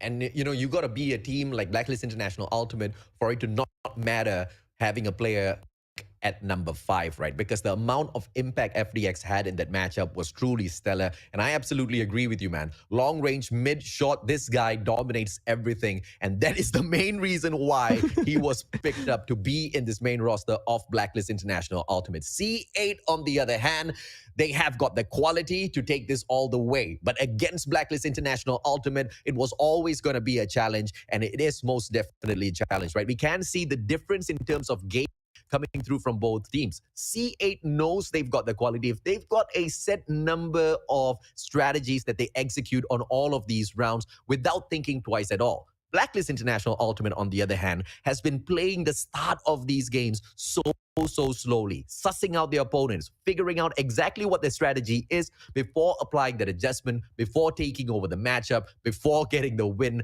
back to back. That makes them so much scarier than how they used to look in the past. Oh yeah, definitely. And you know, massive improvements and massive adjustment made by Blacklist, but it seems to not really phase them at all. But again, for C8, you know, they have the qualities, as you said, AJ. And if only Ainge could have played stronger on the early game, they could have won against Blacklist Ultimate. And I think you have to agree on me on that, AJ. Yeah, I absolutely agree with you, man. But Neptune, what are your thoughts on this matchup, bro? Because it got a little close here.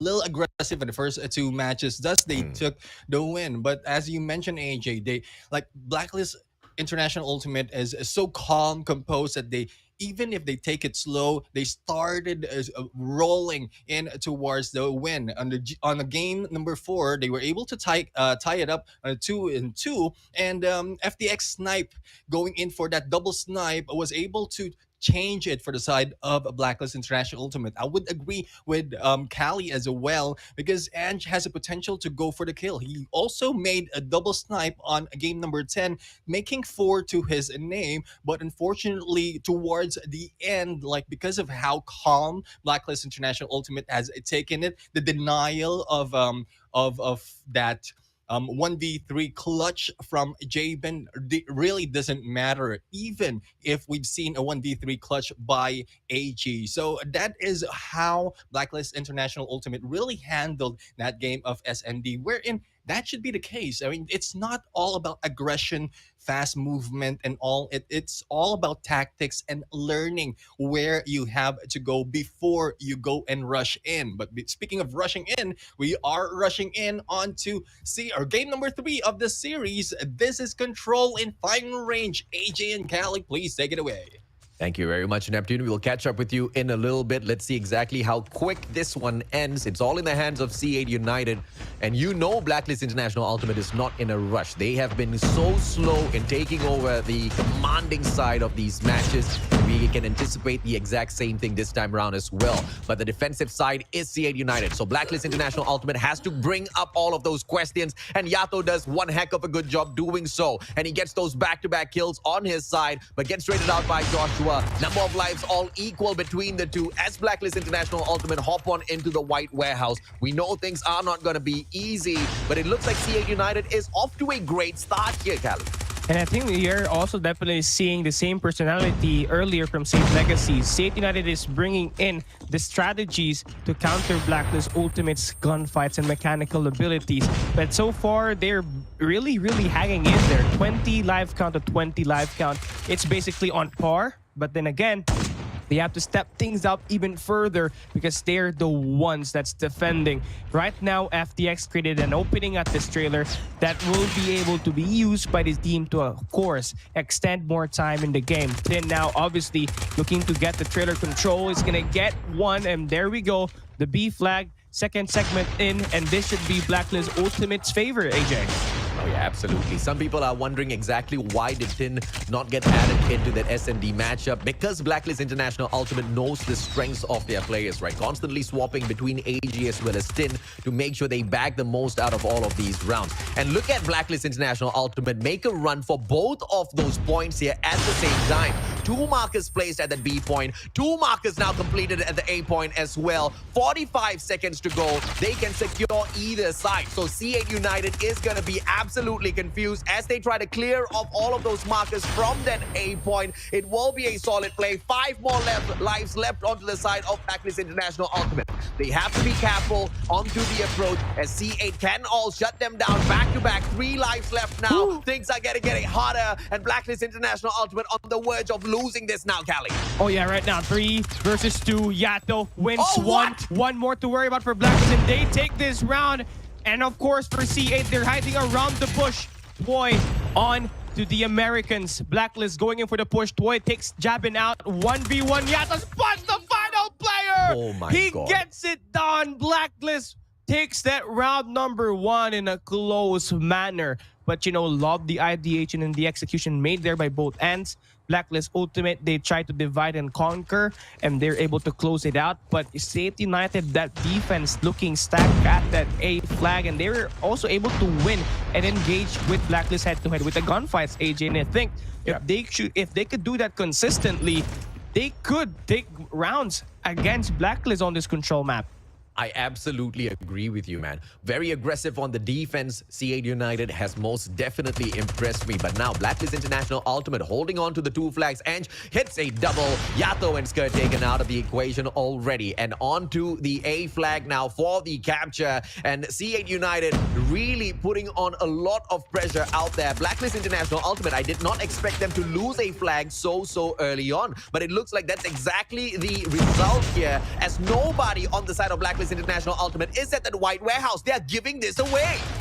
Yeah, definitely. And I think this is going to be quite a strategy for them, as you know, they only have to worry about 1 more flag. But then again, you have to consider the time that you're gonna have to stand between another. You know, 2 minutes is a long time, and I think this is the opportunity for the teams to play TTM. And right now for C8 United, currently having the lead. Ange taking it on, taking 2 players down, but FDX responds with 2. And of course, Yato gets Joshua as well. FDX on the spawn trap will not connect this first 2 shot with an annihilator, but he gets 1 eventually, dropping Ange. Looking further, he will get taken out, but yeah, damage has been done for both ends. 15 live counts for C8 United.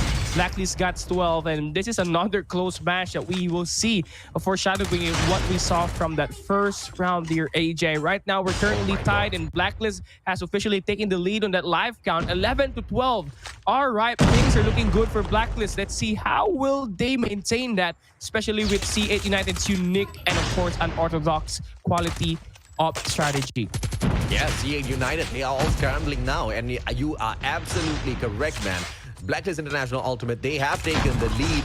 But C8 United, the strategy seems to be a little weak here. They cannot double back down through passageway because of the stellar defense set up by Blacklist International Ultimate at the passageway. Corner house has been dominated by Blacklist. 4 lives now in the hands of C8 United. So they're trying to rotate over from the white warehouse into clearing area and then the backyard. But Blacklist International Ultimate meets them halfway and puts them back on reset. Blacklist now 2-0, up 1 away from the perfect 3-0. Not in just this game, but the whole series. Yeah, great defensive round there for Blacklist Ultimate. And you know who's turning it up? It's Yato, the man himself, just making sure C8 United gets a headache moving on along with this round number 3 of this control game mode. But hey, Tin gets one with the God Nade, and Joshua's only the player pushing in at this control point at this A site. He takes one eventually, and he's gonna meet one more. Turns him down even further. Gets 3, almost gets the 4. But yeah, Jabin shuts him down, and we will see Blacklist Ultimate onto that A flag point. But then again, C8 United, AJ, I love this. They're going head-to-head against Blacklist. They're not that scared. Yeah, absolutely, man. And Tin with a God Nade to respond to the Annihilator play being brought forth by C8 United. I mean, there's no other Call of Duty mobile magic that I love more than that, right? Outdoing the Annihilator with a grenade, that's something that you do not see all the time. The guy didn't have a lot of time to think, and that shows you the kind of experience he has in this game, because the game sense is just absolutely top-notch coming through from the side of Blacklist International Ultimate, especially from Yato. And now Tin brings in his Annihilator, but gets taken out by Ron as quickly as he brought that Annihilator out. And here goes C8 United for the clearance of the A point once again. And Blacklist still struggles. 28 seconds to go. I believe they are out of time. Yeah, they are out of timing right now. It's only Yato that's making sure that they get involved in that kill department. And of course, for C8 United, it's been a total team effort. Despite of that, we are definitely seeing Blacklist turn it around now at the game. There's only going to be 23 seconds left, but with them inside that point, they will be able to stop the clock and, of course, make sure that the segment will be fully controlled. Right now, it seems like C8 United is back against the wall, as we do see Blacklist Ultimate extends that time to 30 seconds. 1 minute and 20 minutes. 1 minute and 20 seconds is what we have in here right now. Oh my God, 7-8 life count. AJ, this is going to be a gritty endgame. Oh yeah, absolutely, man. From being so close to losing that round, Blacklist International Ultimate very quickly managed to find the dominant place once again, picking over that A spot very quickly and now heading on in, making a beeline for that B flag as well. But they're being very careful with this. 5 lives on each side. FTX loses his J, brings out the beautiful boxing gloves, shuts him down. Tin with a God Nade, takes Edge out and equalizes the number. It's a 4v4 on this team deathmatch, and Ron manages to bag one alongside Age. It will be 2 more lives for the side of Blacklist International Ultimate. A lifeline here for C8 United. Oh yeah, 2 live count ahead of Blacklist Ultimate. 28 seconds left. C8 United only just have to make sure to defend the B flag here. Now G spots one, but Tin gets the trade. And G is going to be out, but Jaibin is going to have that Annihilator, which is going to be deadly on the long range. But unfortunately for him, it's not connecting. It's not giving his team that chance to turn it around. And C8 United, after dropping the first 2 rounds, they get one after this 3rd round. And of course, the player to look out for this team, Joshua and Ron, 21 and 20. But on the last round, a great play from G, who only has 12 kills, but that kill he had was very impactful, and that's why C8 United got the opportunity to get one more overtime. That's 4 grenade kills coming through from the side of Blacklist International Ultimate. Ultimate found the meta for control already. Spam your opponents with those grenades, especially wherever they gather together, right? Amazing plays, exploitation coming through here from the side of Blacklist International Ultimate. Jabin now gets double challenge. Roy sorting him out with the RPD and will hop on up to the second floor of the barracks hut as well to continue these pressure plays, and they continue bagging Blacklist players. It will be C8 United scratching and clawing their way back into this matchup. The numbers advantage in terms of lives still on the side of Blacklist International Ultimate. Roy brings out the very essential Annihilator in a matchup like this. Concussion hits him, slows him down a little bit, but Twoy is right back on that pressure. One more from the side of Blacklist International Ultimate, and Twoy still shuts down Squid. He takes out Jabin, he takes down FDX. Twoy is taking down everyone out there, and the numbers are now equalized.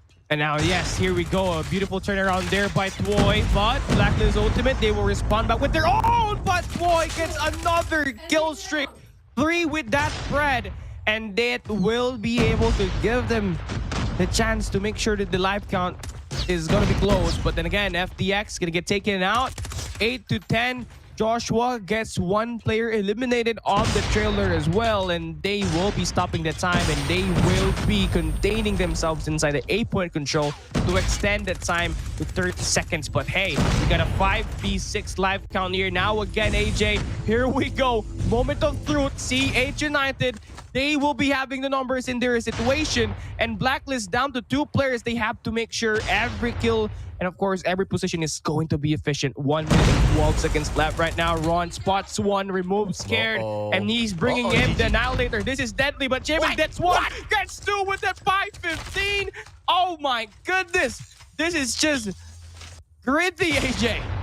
This is insane, man. Ron, Annihilator, should be able to make a play here. He just needs 1 player, but all of the players on the side of Blacklist International Ultimate stays hidden away. And Blacklist, they have got the advantage because they're on the defense. Yato takes down yet another 1. Can he find more for himself? The B flag hasn't teased just yet. Blacklist International Ultimate just needs to hold on for 37 more seconds and wait for C8 United to make that approach. But everybody is nervous on the side of C8. 2 more lives to go, and Blacklist International Ultimate just awaiting them like the predators that they are. What will C8 do? They need to force an error from the side of Blacklist. No grenades to work with. Joshua needs his Annihilator.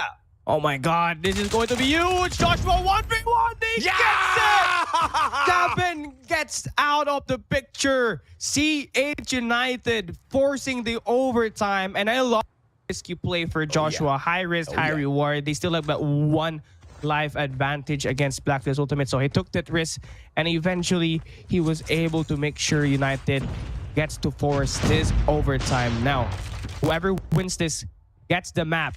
And for Blacklist, they're pushing in at this B flag early. Ange gets 1, gets 2, gets 3. Oh my goodness! Multiple strikes after multiple strikes. G! Stoss gets 2 kills as well. AJ, C8 United is on a roll. Great start for them on this round number 5.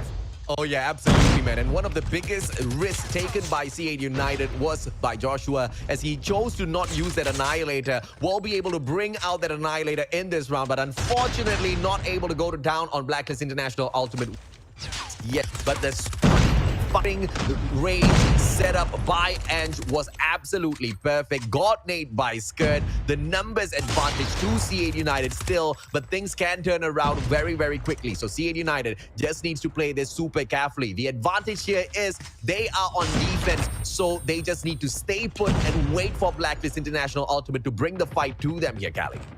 Oh yeah, definitely. You know, here we go. As we move into the game, it seems like Blacklist is cutting down the life count that C8 United has built it up earlier. So right now, we are going to see a little bit of a back and forth, but Ron takes 2 players in the kill feed, and FDX and Jabin responds with own 2 pieces as well.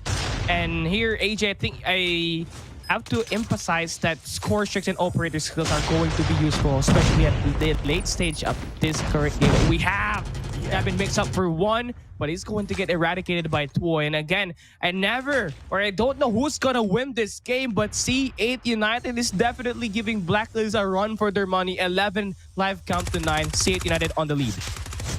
To make that 3-8-1 kill advantage now for the side of C8 United. All equaled up thanks to Din. Ange catches the back of the players of Blacklist International Ultimate as he tries to go in for the spawn trap, but finds absolutely nothing. And Skirt turns things FDX shuts down Ainge. It is gonna be FDX now on fire as he shuts down player after player. 2 life advantage for the side of Blacklist. Skirt has got the Annihilator, but cannot step on towards the right-hand side to command center. He does exactly that and takes Troy out of the equation. He should have been taken out. That didn't happen. Blacklist International Ultimate serves a hot donut. Perfect play there for Blacklist Ultimate at the end. Great investments with that operator skills and a great strategy to push C8 United. That's backing against the wall. And again, first donut served for the day. Neptune, how are you feeling about this game? Surprised because we have seen how well C8 really has shown great potential in this matches, and especially on that control map wherein Joshua has been sliding and shooting all the way around. I mean, I don't know how well this guy can do that because I've been commented that I've been too slow into the game. I'm not a pro player though, but we've seen calmness from Blacklist International Ultimate and all throughout these game. But this time they have been aggressive into the matches, especially with the nades that has been brought in by the teams, and well, it has been denied on taking those kills as towards the end of these control games. It has been close, especially on the game number 1. It's a 1v2, but it's very difficult to say who is really in favor. But when it terms to rotations as well as communication, I think Blacklist International Ultimate really given as that a good stride on how control can be played, though they are trying to go in for splits compared to the other teams that we've seen so far play this on one-sided, especially for the A and B points. The splits really didn't work initially, but they were able to balance it out with the lives that they are playing on. So it's still mechanical skills that has put both teams in the spotlight, going in on a 2-3 for this control matches. And we'll have to see. I mean, this is a different game so far in control that we've seen compared to the previous one. And I'm just happy that there's so many ways that you can utilize playing on control. When we've seen on the game number 2, where in the defense of C8 on the White Warehouse has been utilized on their attack, it has been denied in there by Blacklist International Ultimate. So how about so far for this game, the first 3-0? AJ, what can you say? Are you in on the Blacklist shares? I mean, that's all going to Ultimate. depend on the new team. Man. Blacklist shares, I think, I think a lot of people have purchased it already. They've got a great head start in comparison to the other, organizations out there. But, going on to more serious stuff, Yato, this guy, taking things up to another level, man. I mean, just when you thought Tin was just going to outshine everybody else, Yato makes sure that we do not forget about him, right? So much of smarts shown by the players of Blacklist International Ultimate out here. And I know, I mean, obviously, Kelly and I, we are quite active in the comment section. We are reading, we are responding. And a lot of people seem to have, I guess, a disinterest when it comes to control. Dislike? They feel like domination is much better, but I have no idea what you people are talking about. Domination compared to control, domination has got no chance, bro. The hype that control brings into the competition is so much more. And Kelly, I think you pointed out the right thing, right? There is a very big potential of a comeback at control, where as opposed to domination, once you see a team making a run for it, it's really hard to get that triple cap and make your way back in there, right? So if you're talking about a hype, if you're talking about a game that is out there in terms of esports to excite the crowd itself, control is going to be the way. And these two teams took it the distance. I love this control matchup between the two, and C8 United almost got it done, guys. Each and every single round, the main reason, you usually do not see these many kills on control. Yeah. They took it all the way, round after round, guys. Yeah, definitely. I mean, looking in the game number four, I mean, the triple god nade that has been made by Tin, as well as the annihilator that has been utilized by Toy to the great potential, plus the follow up of the Predator missile really gives them a lot of kills. And I would agree as well as Control 2 would be very interesting because of how the lives are being counted compared Mm. to the other respawn modes wherein we don't care if we die as long as we can control whatever Yeah. it is, it's hard point or the points on domination. But this time they need to think about the lives that they're taking. And probably the fans out there are really excited to see fast movements because of the kills that can be done in unlimited respawn modes. But this time it's more of smarts as well as taking the time to get better position to be able to break down everyone in this game. But so far, this is the result of this series. It is a 3-0. I was surprised to see this, but knowing that Blacklist International Ultimate really is in here proving that they are mad and they really want to take the throne right back. They are really in a row. The first 3-0, Yeah. the first sweep that we've seen for today. And this gets exciting because we are going to jump in on to the match number 4 later on, or series number 4 later on. And we've already, AJ has already pointed out a lot of points for RTL Esports and PDR Esports. But with this team, compared to the previous matches that we've seen so far, Blacklist International Ultimate really showed great potential. Like from the start of the game, they have been showing great expectations already. And with C8 United's name, I think it will be a great disappointment as they lost all 3 maps compared to their brothers that we've seen from the second series. But Yeah. so far, Cali, in these matches, Blacklist International Ultimate was dominant in this game. But so far, the challenge is not too much on one-sided because C8 United put up a great show in these matches. Oh yeah, definitely. C8 United, they pretty much give Blacklist Ultimate a great fight, especially on that search and destroy, and of course in that control game mode where everything is almost pushed to the extent. Now for Blacklist Ultimate though, here at this first game, they definitely win it through because this is one of their confident map picks and this is where they're highly successful at. So this first game, obviously it's a pack for Blacklist, but for C8 United, if only they could have tweaked a little bit more problems that they had on the Yeah. search and destroy and of course on that control, they could have won it here, Neptune.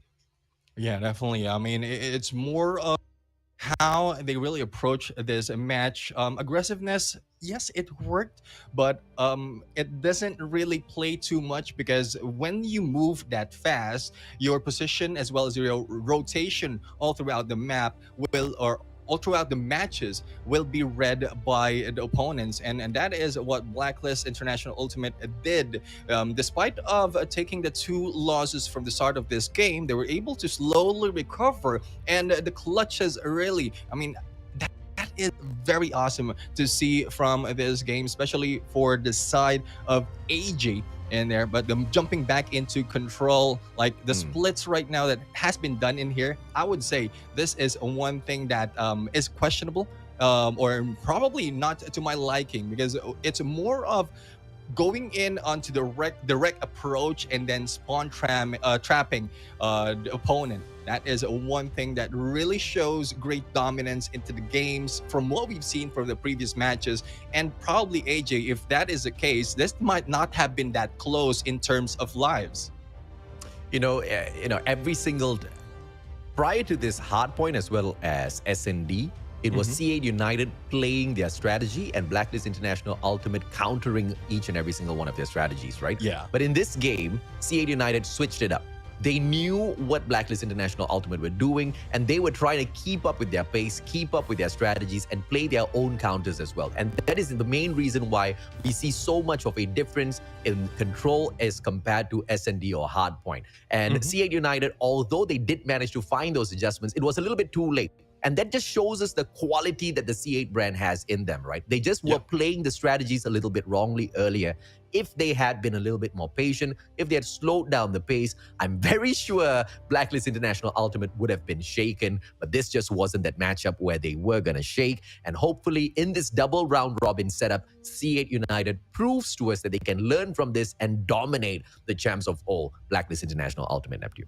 Yeah, definitely learning and dominating. But speaking of dominance, this is dominance of 10 with 1.59 on the KDA. I think this is the highest we have so far from Soldiers of the Game for this day. Average kill of 35, an average assist of 12, and a total average average scores of 5,000. And objective wise, 10 really has done that on hardpoint as well as in control. So hopefully this stats will grow even further, or better yet, other members of the team from Blacklist International Ultimate will be featured in a Soldier of the Game, because we've seen that like a lot of potentials from this all the teams, not only from Blacklist International Ultimate but also on the C8 side. So we pointed out how well Joshua was able to do that, and the pop off of Angie.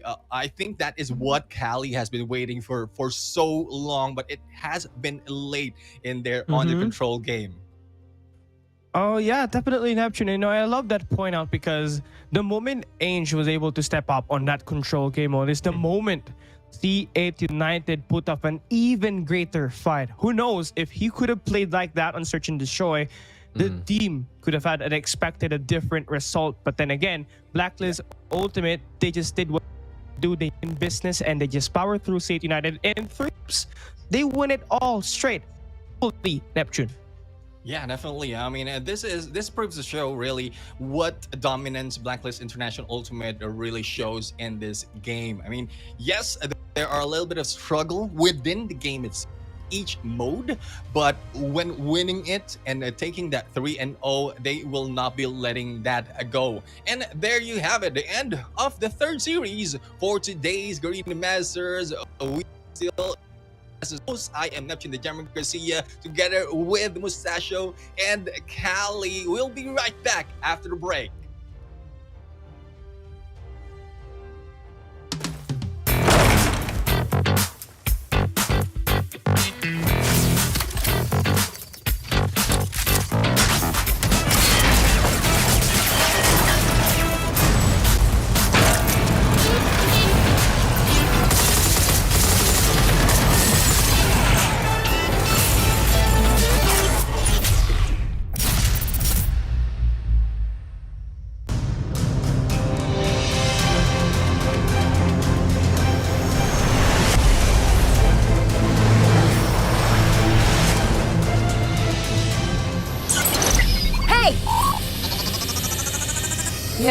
Yeah, I know. Ugh, great. They're out there having fun, and I'm stuck here, fixing this crap. I didn't mean you. Sorry. Okay, here goes nothing. Yes! It's working! Guess what? Time to kick some ass.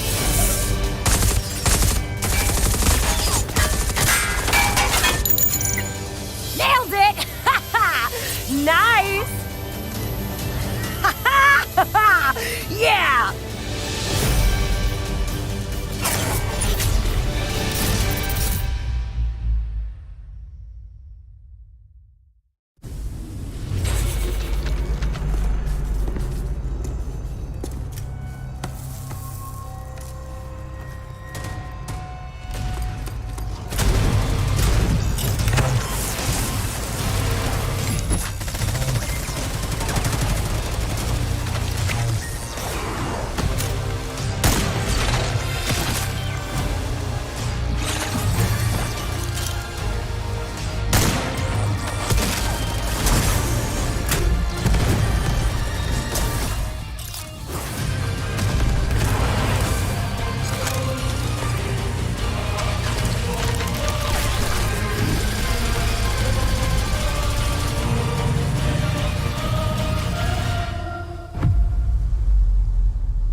Ladies and gentlemen, thank you for flying Call of Duty Mobile Airlines.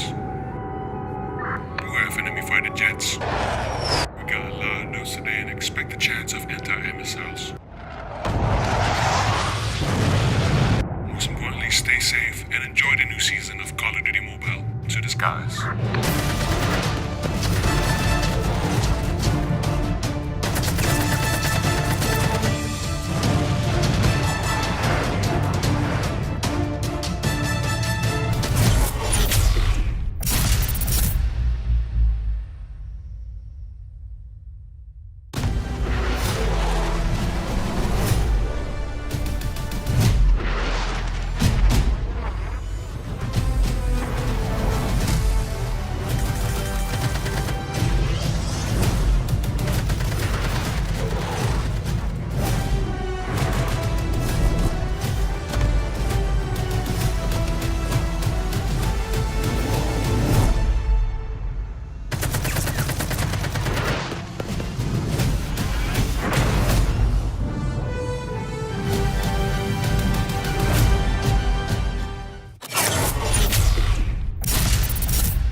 Ladies and gentlemen, welcome back to the Garena Masters Season 3. And so far, a lot of heated battles have been shown in this game. When we thought that it will be a long streak of twos and ones, Blacklist International Ultimate shows us that it can be a 3-0 for this game. But it was not easy because C8 United put a great show in this game. We are now heading to the last series of today, and still on the caster's desk is me, Neptune, the Gentleman Garcia, as your host, and Mustachio AJ, as well as Callie in here, bringing the action to your seeds. Callie, so far from the matches that we've seen, what can you say? Oh man, I mean everything hype so far today. Everything full of surprises. Question marks that turned into really a good exclamation points, and I think this game right here could also be the same. RTL Esports and PDR Esports, these teams go way back. The Garena CODM scene, they're back here to represent their organizations once again. It's going to be a really interesting one. Now, I would like to add one more fact, since I'm one of, I love history, and of course, RTL Esports being back in the Garena Master scene. No, it's to see this team actually play in a major competition. The last time they played Philippine Championship 2021, and it's almost 8 to 9 months already, and it's good that they are here back once again, acquiring the players of Tyrant Esports, like they're strong here right now, their respect. I would agree. I mean, taking Tyrant Esports as they took one of the Garena Masters as well is a good combination in this. And we've talked about this, AJ and Callie, earlier, and some of the teams combine great talents into one team. But so far with this, the comeback of both RTL Esports and PDR Esports and Garena Masters 3, what can you say about this? Is this still a balanced match, or will it be divided? Sorry, Neptune, was that for me? Yeah, AJ. Okay, sorry. all right. RTL Esports, right? We know that they've got the experience because this is RTL, the brand, making a comeback, but the players have been for quite a little bit. We saw them at the Garena Youth Challenger Season 1. They took the win on it. And of course, Garena Masters, we saw them make it all the way into the playoffs, but where they struggled was against Blacklist International Ultimate. And then later on, C8 United had the quality to kick them out of the competition. That is who the players of RTL Esports are. But PDR Esports, on the other hand, I don't think they've got enough of that experience to take this all the way, right? Because when we look at the capability of PDR Esports as a whole, similar to RTL's pathway in Garena Masters 2 when they played as Tyrant Esports. They made it to the playoffs of Garena Youth Challenger Season 2, but got kicked down to the lower brackets by SEM9 and then eliminated by INI1. So the main reason why I'm bringing up these 2 points is because when you consider the teams that they have taken on and who were the teams them out of commission, it feels like RTL Esports can hang with the top dogs a little bit better than PDR Esports overall, which would make me lean towards the side of RTL here, Neptune. Yeah, I would agree. I mean, though they have a change of a name, the members themselves have shown more of the light of day in terms of the Green Masters and or in major tournaments. But going in for the recap for this day, we've seen 2-1 from the Huntsmen against Sector Zero in favor of the Huntsmen. We have another 2-1 in favor of Ultimate Omni with going against C8 Legacy. The Ultimate and C8 battle continued and has been taken by the Ultimate brand in the name of Blacklist International Ultimate, going against C8 United. But as we pointed out earlier, it is not an easy fight for Blacklist because it was a hard fought battle and it was very, very close towards the end of each games. But it just so happened that we're talking about modes and modes win, and that is what Blacklist International Ultimate really shows. And hopefully we have a great expectation for this next two teams who will be fighting it off. We're still not putting down the our thoughts on PDR Esports because they've come a long way, and hopefully with similar to what we've seen from other teams, like they learn from all the mistakes and they move up little by little. This might be the chance for PDR Esports to move up, knowing that RTL Esports, though they are from different teams, have a good like a different combinations as well, similar to what we've seen from other teams. So it's chemistry that might be the factor that might give a chance to PDR Esports, wherein it's the chemistry as well can be the advantage of this team. But so far, with as we wait for this match, we're still looking forward to this. RTL Esports with this team members, we are going to show in like right now or in a bit. We are going to be able to tell a little bit of history, and I think Callie can be able to give me a little bit of history right here in this with this people. But Susano, familiar name, Susano, Jello, Seven, or Susano, Jello, Waki, and Young J, if I'm not mistaken, these are coming from Tyrant Esports, and Freezy and Seven, if I'm not mistaken, once again, they came from the C8 brand. Yeah, and Legacy. Cali. Yeah, Legacy, C8 Legacy. So that is good combination. It's more of the Tyrant, so the chemistry will be a little bit more solid for those four members, plus the inclusion of two members that have been in a great brand really shows. But Callie, am I right with that? Because you're of a Call of Duty mobile historian right here in the table. Oh yeah, basically I'm a Call of Duty mobile encyclopedia, just what Silver said earlier. But hey, we're moving into this lineup, and of course some key facts. Young J and Jello formerly played for PDR Esports. Waki and Susano formerly played for RTL Esports on Philippine Championship 2021, and they have this youngster in Freezy and Seven absolutely backing them up for this Garena Master Season 3. And I might say, and I can say, that this team is quite solid in terms of firepower. You have Young J, Jello that can straight up play and slay. You also have Susana that can support you.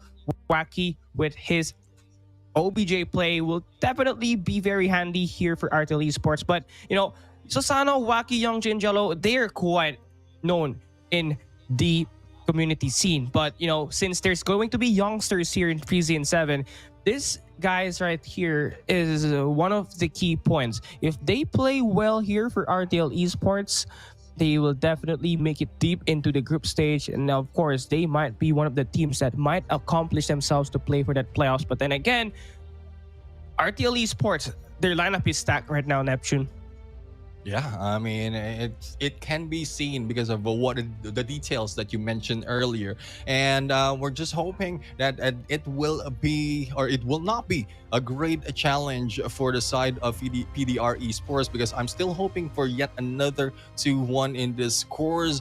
And despite of the names already being shown from the previous lineup, we have a PDR Esports right now in here ready to play the game. We have Usopp, Chirac, Omo, Teflon, Cell, and Skepta. And we've seen these names already from the previous tournaments. And AJ, I think you've already talked about this as well, how you've shoutcasted games that has been played by this team. Yeah, absolutely, man. And they've got the quality. And the only thing that worries me is they don't have the quality to take it all the way. I mean, obviously, they've made it to the top 16 already, but to be able to make it through to the next segment of the playoffs is not going to be super easy, right? Because in this group in itself, they have to take on teams like RTL Esports, who we know not only can win the Garena Youth Challenges, which PDR Esports could not get to the finals too, but also they have to go up against Smart Omega in this group. So overall, looking at the luck of PDR Esports making it through, it will be a huge challenge, man. It has to be the level that PDR Esports has to impress us, or the level that PDR Esports shows that they have managed to attain in the game, has to be like the likes of Ultimate Omni. If it is not to that level, I'm afraid that the run in the group stages isn't going to be as solid as they want it to be. Yeah. I mean, the challenge is on for PDR Esports to be able to prove themselves in these games, and prove they must. So as we jump in onto the maps and mode of this series, we are going to see where these teams are going to play. Once again, this is RTL Esports going against PDR Esports, and we're back on Hardpoint Raid. Firing range on search and destroy, or search and destroy and fire range, and we have a control summit, and this is an interesting control map right now. I know we focus so much on control, it's just because this is a new mode, and a lot of interest has peaked in this. A lot of dislikes as well, as AJ and Callie has mentioned earlier from the comment section. So as to really show that control is something that to be loved, because of the potential that it can change for teams that are not that too strong, like who are too strong in some of the game modes, especially when we talk about respawns. And this is not unlimited respawns, thus great potential for teams who have great control, no pun intended, in their rotations, as well as their mechanical skills. But jumping back into the raid hard point, I think I've asked already both of our casters on what they think about this, but this is where we jump in. RTL Esports and PDR Esports, who will win? We'll have to see as we jump into raid. So Callie and AJ, please take it away. Oh yeah, absolutely, man. This is going to be the third time in today's schedule that we're going to see a hard point raid, and there's a reason why teams love this. Mon Hills at hard point number 3 and hard point number 4. If you can get that, you're absolutely gonna have more chance of pulling away compared to your opponent. It's absolutely paired and not for you to play against your opponent. But hey, we can start to kick teams off with Jello and of course Susano Freezy kicking it off with their gunfights as they slowly soak up all the time.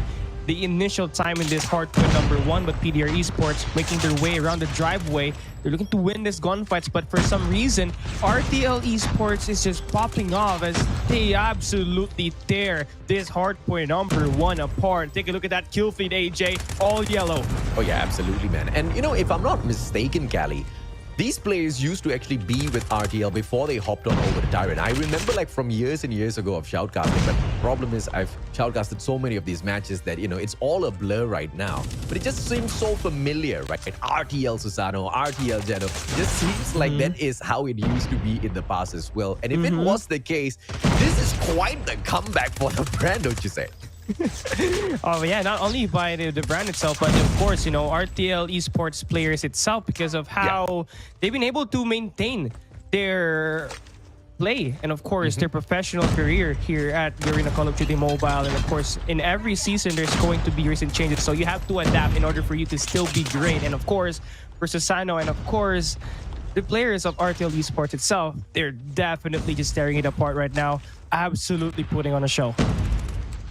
Show indeed it is. 60-0, and this is what we were talking about. PDR Esports, if they can't keep up with the quality that RTL brings into the competition, it's most definitely going to be a one-sided matchup. And how that is proven, ladies and gentlemen, boys and girls, once again with the fact that you are looking at a team that won the Garena Youth Challenges versus a team that couldn't really make it all the way to the grand finals, right? And although the players of RTL Esports were not playing in the most recent Garena Youth Challenges, Garena Youth Challenges Season 2, it doesn't really matter because they've already proven that they've met those teams in the past and they've dominated them. And speaking of dominating anybody, 97-0 seems like quite the dominating run so far, Cap. Oh yeah, finally, you do see it, RTL Esports just kicking it off. But obviously, Hardpoint is about to open up and we are going to see PDR Esports get their first initial time. Youngjae with the turn on the other guy right off to that bedrooms, but is going to get taken out initially. And now PDR Esports slowly claiming time, and this is a great investment for them. Despite dropping the first 2 hard points, they make up for it by investing and prioritizing this garage. This is a money hill, and if you can get a great setup, you're guaranteed to have a lot of time in your favor. But RTL Esports, despite of the hard point having a strong personality of harder to break, they make it so by winning their gunfights. And I believe what RTL Esports set them apart from PDR is the way they have been able to win their gunfights individually. Look at the kill feed, everything is yellow. PDR Esports, they are having a rough time converting all of their gunshots here, AJ. Oh yeah, absolutely, man. 118-13. PDR Esports really struggling in this matchup against RTL. And the rotation towards basketball court, the players of RTL not even bothering to go in for a super early rotation, looking at the number of gunfights they're winning out there on the battlefield. Now, this better be an internet connection problem for the players of PDR Esports because they are truly being outshined. And if this is them at their best, they are going to have a lot of trouble in the competition, not just against RTL Esports. It was a good play coming through from Omo. CBR4 sends out the Hunter Killer drone as well, but hasn't been able to slice one, and Jello drops that Freddy on his head. And just like that, RTL Esports pick up the hard point once again. But a good breakthrough coming through from Chirac with a double on his side. Finally, we see some signs of life out of PDR Esports. Let's hope and pray that the performance earlier on was due to a technical error and not from the performance of the players themselves. Yeah, they have finally waken up, AJ, and now that they are starting to accumulate all this time, they're definitely putting up more of a fight. Now they're starting to engage a little bit more better. As you can see, Chirac has been involved in that gunfight, solely bringing this team alive. And that's what this team needs.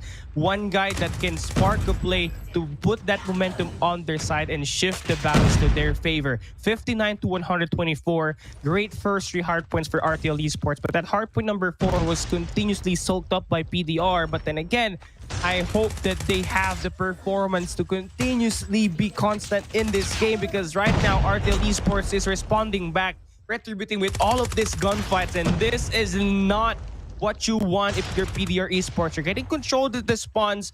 The hard point is just basically consumed here by RTL, and everything in all aspects of the game right now, it's been RTL Esports, AJ. Oh yeah, absolutely, man. And RTL just trying to dominate this all the way through 152-61. The kind of dominance that we have not really spotted just yet at the Garena Masters Season 3. And PDR Esports have got their work cut out for them as RTL now swarms in towards that 5th hard point. A good two-way pincer coming through from PDR, from the open stairs as well as kitchen. They use that to take over the hard point. Chirac, good place on the Annihilator, but as he approaches, he couldn't secure a single kill. The aims are great, but the luck of getting that shot seen all the way through, Chirac finally goes in for those connections. It is a little bit unfortunate for the players of PDR Esports because although there are some signs of great plays, the whole squad hasn't been able to capitalize on these plays just yet. Yeah, definitely, and it's because of that gunfights. RTL Esports is just fairly accurate, and they have all of the strategies to back them up. As you can see, hardpoint opens up. They got 3 players in the point, 2 players guarding the perimeter. They have covered all of the entries wherein PDR Esports could enter, and it's one of the sole reason why PDR is definitely having a rough time. Susano swings 1.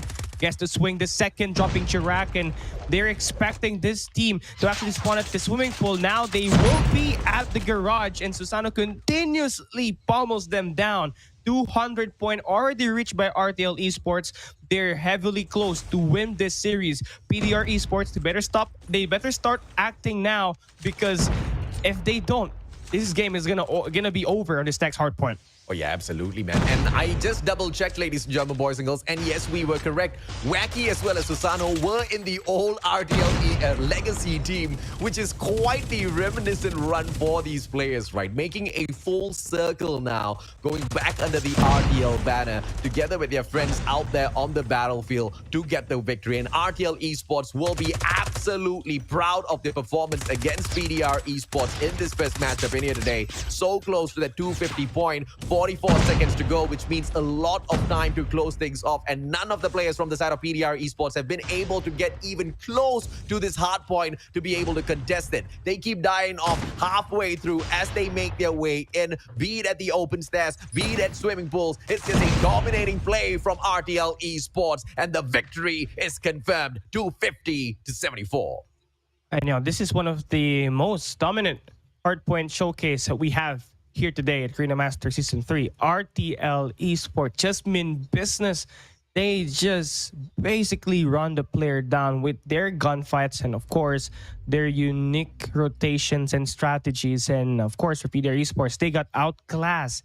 When you have Usopp with that 9 kills and 22 deaths, a double negative for AJ, that's not really a good sign for your team, especially when you're playing Hardpoint Raid, a respawn game that requires you to play the objective and score some kills to create that play for your team.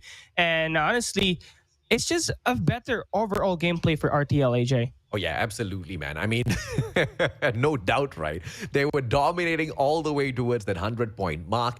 And what could PDR muster up? Absolutely nothing. It was a little bit disappointing. One player rage quits halfway through, doesn't even want to show us his points that he has managed to amass. And I'm not surprised there at all, because PDR most definitely suffered at the hands of RTL. 250-74 is most definitely a onslaught they were not looking out for. And as we head on into SND, this is really going to be playing mind games with them. What are your thoughts on this, Neptune? Do you think PDR can make a solid comeback at that SND by what we have seen so far through the engagements? SND might be a different story compared to what we've seen in Hardpoint, because like what we keep seeing, a lot of teams has really showing great balance when it comes to SND. But I like to point out as well, I mean, I think the start of the game, wherein RTL was already taking a lot of points and not being not given out to PDR Esports, really prompted that it will be a one-sided game. And that is what happened in this hard point. But for Search and Destroy, hopefully PDR will be able to show up in here, balancing off on a 1-1. Otherwise, oh, it's smelling like RTLs all around.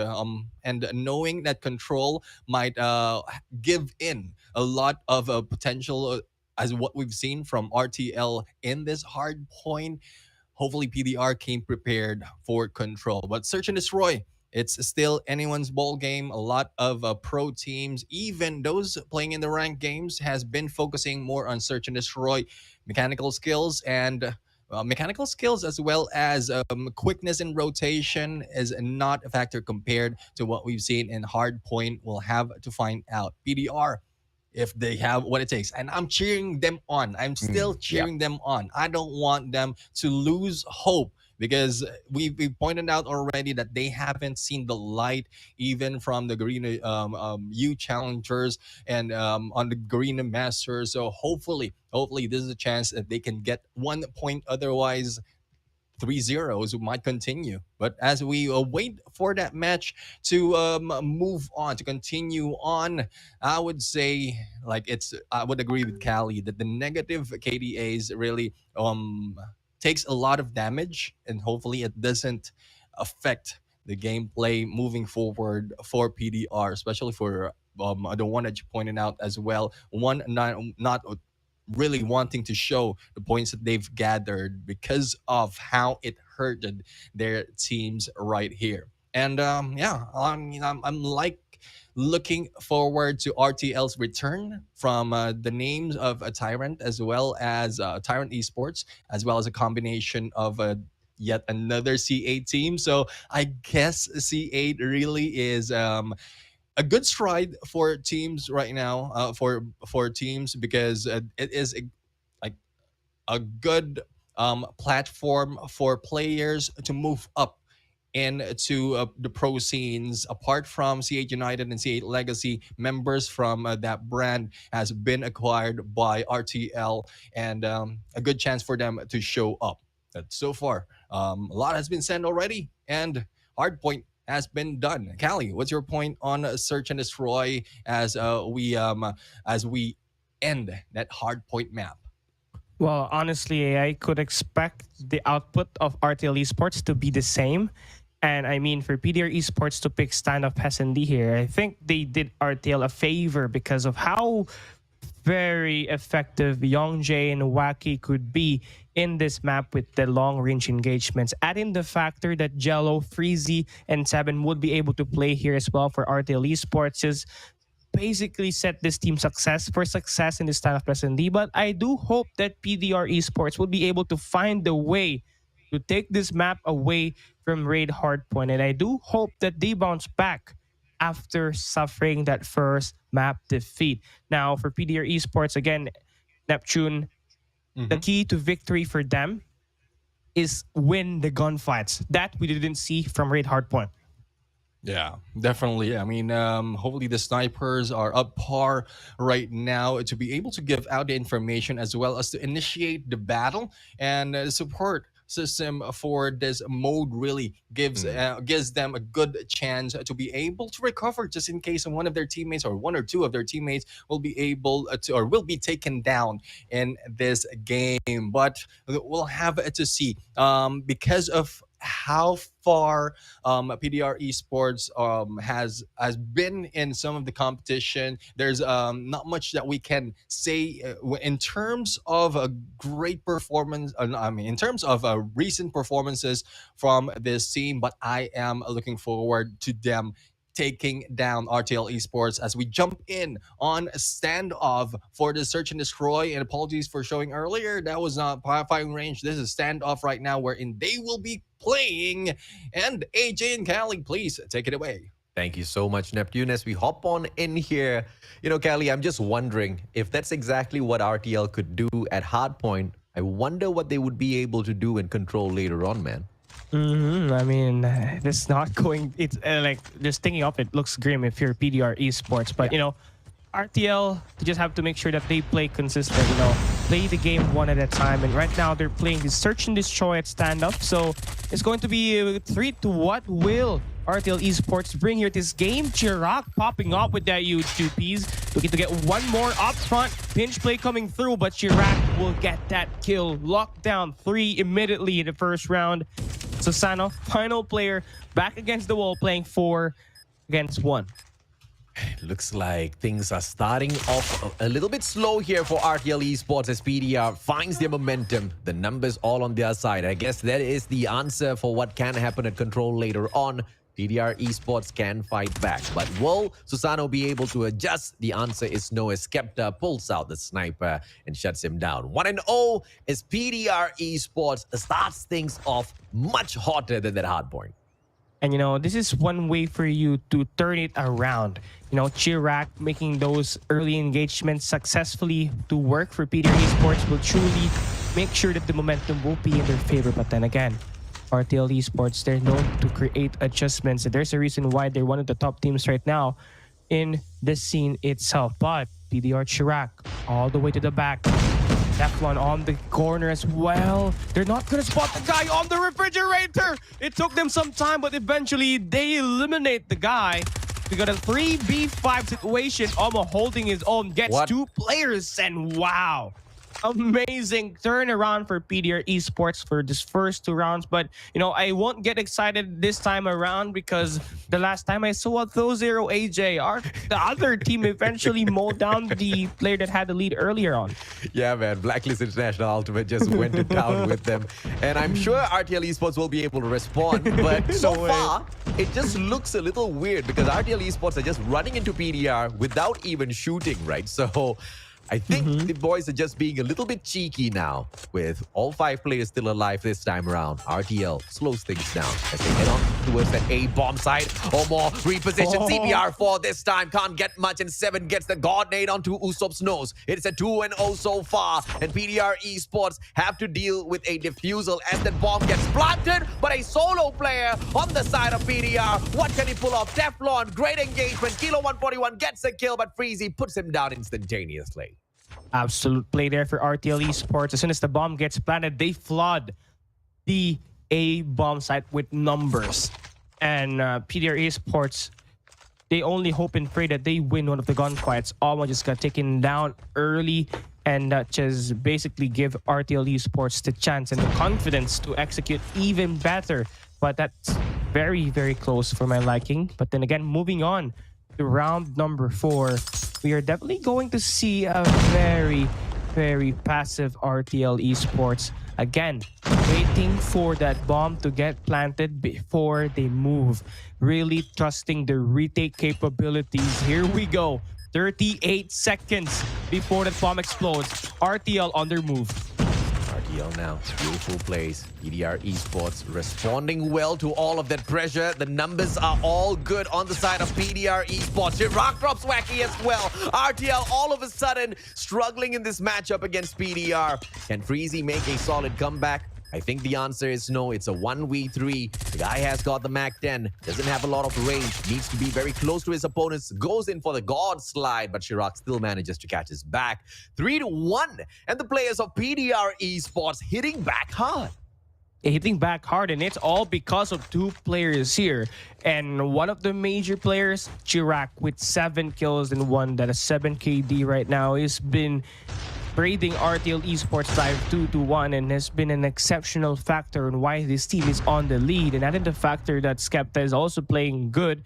He's been performing with 4 kills right now in this first 5 rounds. But then again, if you are PDR Esports, you want this to continue. You have to be constant right from the start until the very end. Trades are coming through now. We got a 3v3 situation. And for now, RTL Esports just waiting for PDR to take their bomb located at this A bomb site. I think this is smart for them. Just wait for PDR to have the initiative. 3-1 so far. RTL Esports, they show signs of weakness here. And they don't seem to be stepping up against PDR at all, who seem to find them round after round, shutting down their plays. Young Jay with a great play, but that's not going to be a lot. It's a 1v2 now. For the defensive side of RTL Esports, Young Jay has got a lot to do. The bomb gets picked up, moves into private backyard. The timing cannot be even better, but as the defensive Skepta hops on back together with Chirac going in for the plant, but the wrong player is focused on as Skepta takes out Young Jay. It's a 4-1, and PDR Esports look to strike hard right back. You see, this might just confirm that there was a little bit of a technical issue at the start of the matchup for PDR Esports earlier on. I think I would agree with you on that one, AJ, because the output it doesn't connect with the way they perform here at this map number 2. And you know, for PDR Esports, the formula to success is, of course, aggression plus the passiveness of Skepta. You know, you got Chirac pushing and attacking the enemy lines, and you also have Skepta lurking at the long-range engagements and patrolling all of those angles. And of course, that's been perfect so far for PDR. You take a look at that. Skepta with a turn on 7, but Young Jay responds back with his own 2Ps. He's gonna go out. Here we go. 1v1 on the mid streets we go. And Wacky is not connecting the shot, and Skepta takes him out. Oh my goodness, 2 and 4, AJ. Amazing stuff by both teams, I have to say. But PDR Esports, the ones who are more impressive this time around. Chirac stepping his pressure up, Omo alongside him as well, taking all of the boys from the side of RTL Esports all the way. But they need to wrap this up nice and quickly before RTL wakes up and tries to make a comeback in here. They still have got the defensive side this time around, and the bomb in the hands of the one and only Susano. Very sneaky as he doubles back down towards the Special Forces base. Omo repositions as well. That bomb should come across the one and only Skepta now. Susano managing to dodge a couple of those players, but as the only player left on the side of RTL Esports, things look very, very bad. After a great start, maybe they got a little bit overconfident because this side of PDR Esports seems like they've gotten their internet issues all sorted out. Yeah, all sorted out, and of course their strategies all sorted out, and their gunfights as well. Skepta is just so great with that scope.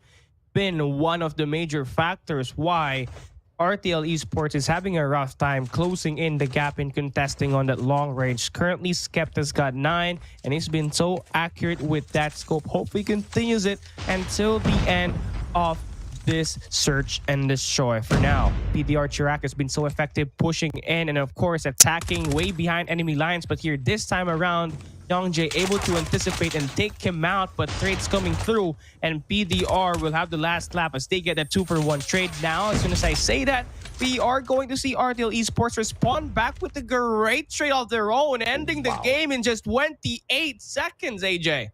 That one comes as a shocker right back, right? Earlier on, it just seemed like the players of RTL Esports were running at PDR without even pulling their guns up. It was a very slow response. Those players kept getting caught out round after round. And that's when we saw PDR Esports truly wake up Wacky with a great jump, but he himself gets tagged up, repositioned second floor of Bakery, spots out, but a great response from the side of PDR as well as they respond by repositioning. That sniper's not going to show himself, but the bomb now pushed up way too far in towards that A site, and RTL are going to suffer a little bit because that bomb on the ground, it gives PDR the advantage. Skepta shuts down Wacky, and as all of the players from the side of RTL Esports scramble around to find a way to pick this bomb up, PDR Esports to take advantage, but Freezy with a big win over Chirac. Oh yeah, Freezy, huge play right there. Make sure that this team is going to have that 3v3 situation. The number count is basically equal, but right now, RTL Esports needs to pick up that bomb, but PDR basically gatekeeping that away from RTL. Nosop going to be the first player that will meet the games in line as he's got that CBR4 in hand. Youngjae turns him down. He's find one more very huge play right there at the tractors, and Freezy looking to be annoying here against Teflon, but he gets eradicated out with that Holger 26. The bomb though would get planted, and RTL Esports would decide to go for a passive route when it comes to this post-plant defense, waiting for Teflon to try and create the play at this A-bomb site. For sure, Teflon will expect 1 or 2 players here at the cubby or in the tractors, but what he doesn't know, RTL Esports is on that boxes, just milking out that clock, AJ. Good play coming through from the attacking side. They know how to play time. The solo player on the side of PDR Esports, Teflon, needs to reposition. He doesn't, and Susano takes advantage. And slowly, as the players of PDR fail to close this off, RTL Esports are inching their way back into this matchup. One single round away for RTL before they equalize. PDR needs to end this now. They need to bring out a little bit of the ferocity we saw at the start of this matchup, Callie. Oh yeah, definitely. And RTL Esports, this fight, their engine's really slow. They're now revving it up, and of course, the performance is getting better. Wacky will miss the shot, but that doesn't mean it's been ineffective here at this game. First 20 seconds passing by already, and you do see that PDR Esports is tacking heavily on that A-plant defense. Wacky aiming. Teflon, pop off. Oh, he's not going to get taken out. Misplayed there for Wacky. Lost the opportunity to take one player ahead of time just to make sure that RTL will have it through here at their bomb plant defense. But then again, Omo takes Susano down. We got trades coming through. Youngjae drops Usopp, and there you go. Freezy on the flank. We got this 4v2, AJ. And it looks like RTL Esports wants to tie the game. Yeah, solid plays coming through from the side of RTL. Now the numbers advantage on their side. Youngjae goes in for the plant. Rotations from Omo isn't going to catch Youngjae out just yet, and the beautiful push towards that B side catches PDR Esports off guard. Freezy drops Skepta. Amazing plays coming through once again as RTL pulls in front with those numbers confidently. Freezy tagged up. Omo gets Youngjae. Wacky. It is all in his hands now to close this off. The CBR4 in the hands of Omo seems to be hitting a little bit too hard, and one mistake by Freezy. Omo takes him, eats him up. CBR Omo with the clutch, and he has got the time for the defusal, and he puts PDR on match point. And not only that, that basically removes the momentum away from RTL Esports. PDR 1 win away from taking map number 2. And when you have 3 players scoring triple-digit to double-digit kills in this game, you obviously know that you're going to have a very good time in this search and destroy. But then again, for RTL Esports, as an attacker, they gotta be unpredictable. Right now, they're going in aggressive at the A bomb or at the A tanks already. PDR, they're waiting to stand their own ground. They add 2 players here at the tractors, and they are awaiting for the onslaught that will be made by RTL. Youngjae deals the first blood, and there goes the trade. Susano with the huge blow. That one slides in, but he's not gonna connect to the first one, but he relocates and gets one. But RTL will see the light at the end of the day. 5-6 right now, AJ. And of course, for RTL, they're still alive. Still alive, but can PDR Esports close things and move on to game number 3 and recover some of their honor they lost at Hardpoint earlier on. And by the way they are playing this, it seems evident that there should have been some sort of technical error that stopped them from playing their best over at Hardpoint earlier on. And I'm so glad to see that for PDR Esports, because that just means that this group is going to be absolutely lit with so much of quality. And as the players of the PDR side continue to push on, the numbers get thinner and thinner. But the good thing is, oh my lord, Chirac, did he just take himself out? But the good thing is, RTL Esports on with a 3-man, still alive. Not a lot for PDR to deal with. Youngjae drops Skepta. Things gets a little bit more crazy here. It is 6-5, and the defending side don't have the numbers to sustain all the way. Here we go. Moment of truth. Wacky gets taken out. 2v2 situation. Omo. Here are the tractors going in for the spray. Gonna damage the players. That will be more than enough to buy them some time to create an ingress here at the bomb site. Omo now going in for the defuse, but he will not stick with it. But here this time, he's gonna go Omo? through it. Youngjae Omo? needs to be Yes, aware. Omo! He will not be able to be there in time. And PDR Esports gets this map number 2. Oh my lord.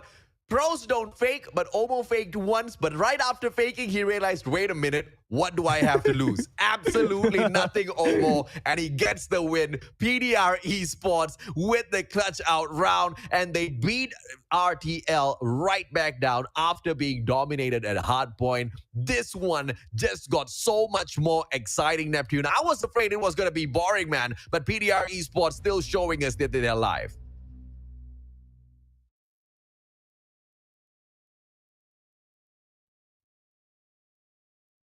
On an assumption that it might be some issues from the side of PDR not showing up from Hardpoint this time. It really shows because of how well Chirac has been playing this game early on, as well as support that has been brought in by Skepta that has started the ball rolling for them. And what can we say about Omo in there going in for the 1v3 clutch? I mean, these teams still have what it takes. No, hopes are still there for PDR Esports, and hopefully everything is settled in terms of issues, technical issues, I would say, because I would love to see both teams really perform on control right here. It's a 1-1 right now when we thought it might have been 3-0, but I like no one has lost hope in this games so far. It's just that even when we saw a 3-0 earlier from the previous series, it was a hard fought battle. And this time, it's only the hard point that has been,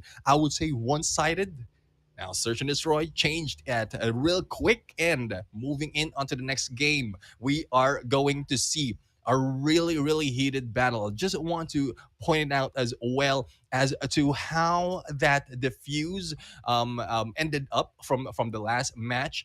And you're right, AJ. I mean, pros don't fake, but this time because of the elimination of one of the member that pushed Olmo to really push on that diffuse. It was a 2v2. There's still a chance for him to be taken out, and he might not have a great position behind that tractor. That's why he needed to reposition himself a little bit to the right, not to be spotted by that last remaining member. So there we have it, guys. Hope is still there for PDR Esports. RTL Esports right now will be in a battle. Would it be RTL from their spawn, from what we've seen from Hardpoint, or are the issues all settled for the side of PDR Esports? Hopes the light of day might be showing. So AJ, what do you think are the expectation for PDR Alive from your side? Oh, I mean, I'm so glad to see this matchup, right? Because then we are not going to have a one-sided control. At least I'm still hoping we don't have a one-sided control. But if there's one thing that we've learned from this SND is you got to finish the job and you cannot go hunting for kills once the bomb is planted already. I mean, what an amateur mistake for the players of RTL Esports to make. And it costed them the match, man. I mean, it costed them this game. There's no if, buts, or maybes about that. That shouldn't have happened. And Omo made them pay for that round. But spectacular performance from PDR Esports, because regardless of whether or not that was a technical issue, it's very difficult to come back mentally from a defeat like that in the hands of RTL Esports. But they still did that. And now they keep this final series alive before we head into control. And for that reason alone, PDR Esports, I love you. Oh yeah, I mean, who wouldn't? Because of how well they've done that game, especially with the individuality of some of the members from PDR Esports. But it changed differently when we go to. I would say this is a respawn mode that is, well, it has been explained already. Control has been explained by so much, by Coach Jericho, by Callie, by Beef, by Warden, by Ceci, by AJ. I don't want to add into the list, but I mean, how much more can we say about Control? It's just for the teams as well as the viewers to see how it will be played. The rotations need to be understood, as well as the spawn trap. Spawn trap is a key when it comes to Control, and how will they be able to do that on the Summit map? That is the question, because there's very close spaces in this map, and then good angles as well to hold those points. But going in for the map and mode recap, we have RTL taking that hard point dominantly on a 250-74. PDR Esports got back with a 75 and winning that search and destroy Summit Control. This is one thing that we like to see. How well can PDR Esports really get themselves back after that respawn loss on hardpoint, and if RTL really has what it takes to push back PDR Esports in the game. Callie and AJ, please take it away. Oh yeah, definitely, man. Here we go. RTL Esports versus PDR. They are tied 1 apiece on this series. Winner will be announced here at this map number 3 as we play this Control. Definitely looking forward to Chirac and what he can offer here for PDR Esports on this close quarter map here, AJ. From the get-go, the numbers on the side of RTL not looking good at all. PDR Esports has woken up and they are mad. They are raging mad after what happened at that hard point, and they want to redeem themselves in an astounding fashion. And it looks like they are on the way to do exactly that as Teflon drops MJ. He goes in and helps out Omo to take Freezy out of the equation as well, but Seven will be able to trade out 2 players. The numbers being thinned on the side of PDR as well. So they need to make a beeline now for the defense onto the B point, because it looks like RTL Esports has managed to secure 1 segment, make that 2, and going in for the 3rd as well. Yeah, this is just an aggressive RTL attacking strategy, and you know it's been working, so they will not try and fix it. And of course they are backing it up with their gunfights, but PDR will decide to create plays as well, adjusting, but Jello stops them from taking it over. Now RTL's got that B control point now in their favor. All they just got to do is control this A flag located at the middle of the map. One of the arguably is the harder control point to capture because of how exposed it is to that verticality, right, located at the 2nd floor. Not only that, there's plenty of entrance that you can get taken care of, but this might just be the first time that we might see an attacker successfully claims the first 2 flags here, AJ. Just looking at the pace that RTL Esports has been putting. Yeah, I think it comes down to the mental capacity of these players to kind of keep up with each other as well, right? Because like you said, it's a very, very tough side to be playing. So as the defenders, the question is, where are you going to move on in and try to hold on, right? What sort of angles will you have on your side? Because you're just going to get players traded out right back to back. 7-6 now. The lives on RTL Esports all equaled up as Young J finds Usopp. The players of PDR Esports hopping on in for one masterful defense at that A site now. But RTL Esports from the second floor trying to get a good job done, but will be taken down by Omo. 7 trades out Omo. The numbers on RTL still low, Cali. Yeah, too low. Yeah, we got 4v4 situation here for PDR Esports. Right now, PDR has absolutely got the advantage. They got the power positions locked down, but RTL Esports will be responding with their own type of attacks. But Teflon missing all this shot, but it could still be very deadly, but it's going to get pushed here. Looking for that trade, and RTL takes that first round in a very close manner. It was neck and neck. We only saw the light of day when the live count reaches 0 at the end of that game. But hey, it was back and forth, and all I can say is we are in here for a treat, AJ.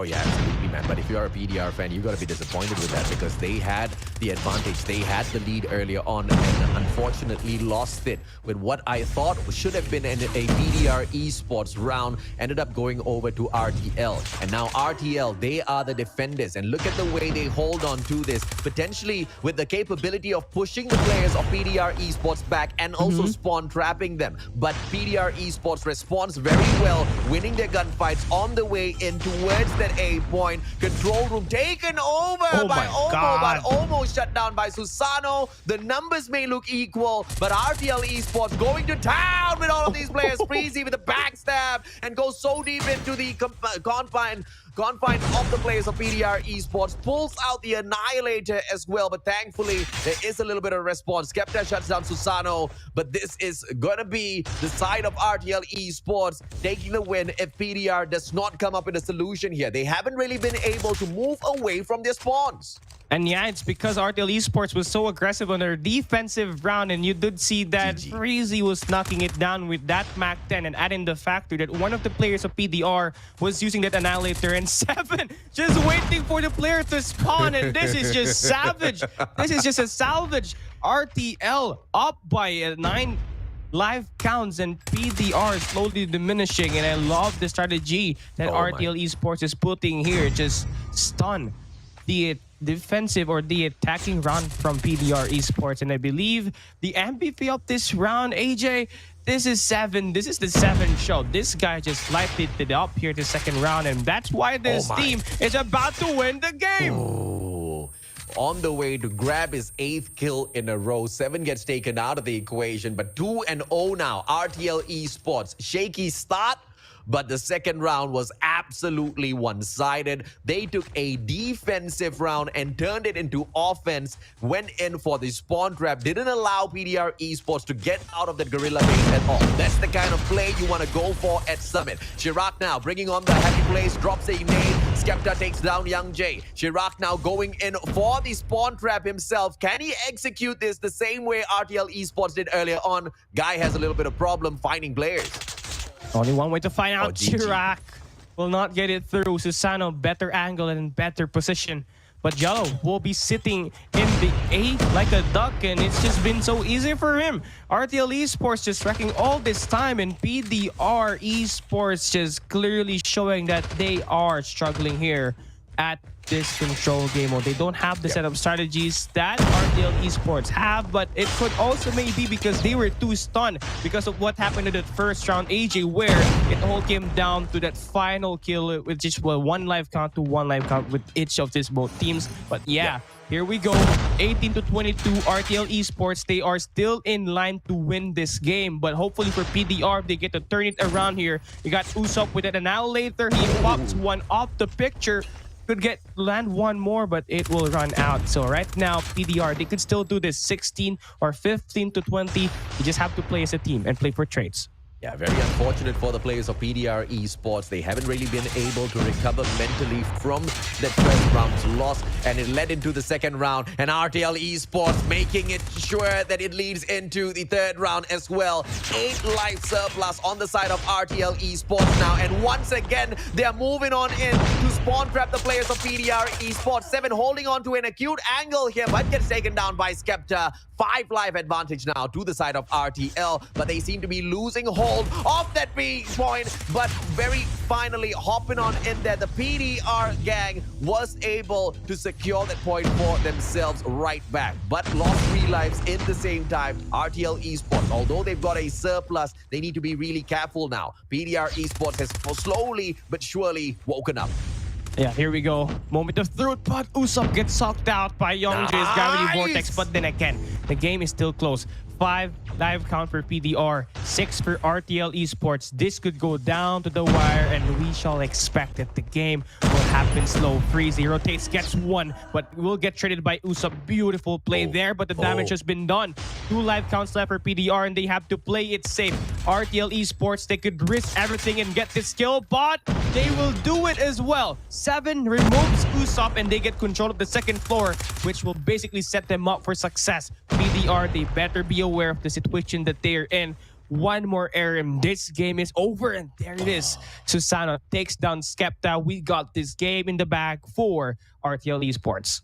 RTL bags that 3-0 victory confidently, and just when the players of PDR Esports were the 2-1 victory easily, and just when the players of PDR Esports were about to show that, you know, a little bit of a comeback is going to be possible, RTL, they shut down all hopes of that. Amazing plays, but I really thought that PDR had woken up after that SND comeback, and into that first round, it seemed like that way. So equal on both sides, with a single life left on, you know, both of these teams. I thought that was going to be on repeat for each and every single round. But when RTL made that comeback in round number 1, that immediately broke down the mental state of PDR once again, Neptune. Your thoughts on this matchup, buddy? And Alpha being captured right now, extending the time for both of these teams, brought in that 1 life point to the line. But with a win that has been taken by RTL, it really changes because of as well as the position of each team change. And from game number 2, like, it's more of a one-sided, as you mentioned, AJ, because of the hold that 7 had on red, and that is really a good position for him to be, trying to avoid any gunshots and waiting for the spawns. Really brought in great potential for RTL in that game. Game number 3 might have been a chance for PDR to really come in to play, but yeah, it might be also motivation, as well as there's a little bit of nervousness that they are probably the pressure that they are feeling because of that final moment that they need to fight and risk that game. Though it is close, it's very, very close. It has been a win by RTL right there. But I couldn't say it's a completely RTL run, because the challenge has been shown by PDR. A little bit more of a tenacity might have been done by PDR, really, to give that fight to 1 and 2. But this time, this is a 2 and 1 in favor of RTL for this game. I'm still happy to see PDR take that 1 point, not really a 3-0 sweep. And they perform well, I would say, on the control. Despite of taking the 0-3 points on control, they were able to fight back, closing the gap of the lives that they needed to take out, as well as to retain. And that is how well PDR was able to recover after the hard point loss that they have.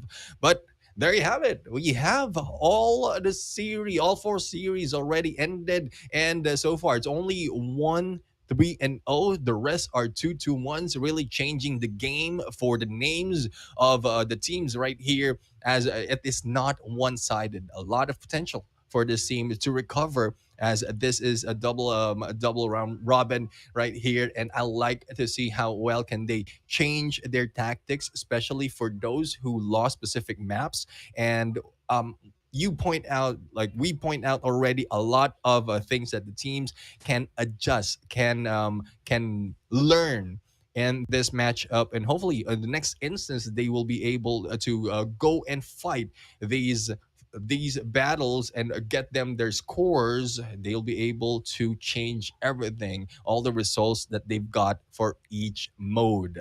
But what else can we say about these matches? It has been exciting. It has been long, I would say, because of the number of matches that we've seen so far and the trade backs of the point between each maps. But AJ, what else do you have to? What else do you say about this teams who played today, and what can you expect about the next time they'll be jumping in?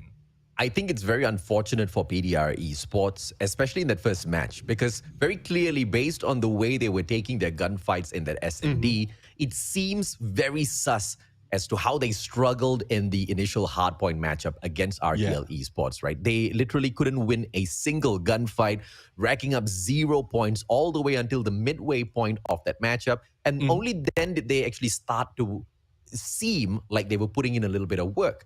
And that's exactly where it seemed a little bit more concrete that the players of PDR Esports were struggling at the initial start of the match. And it wasn't because of their own, capability of fighting against RTL Esports. Something bigger was behind the scenes, right? And that was proven in the S&D as they took that spectacular 7-5 victory over RTL Esports. Now, I'm not saying that PDR is much better than RTL, but clearly they've got the quality to keep up with them. But in this 3-0 defeat, I feel like RTL broke their spirits in that round number 1. It was so close. PDR were going all out. And the moment that confidence kind of got crushed a little bit, there you saw the team crumbling, right? And RTL, of course, they wanted to go all out. You put that into combination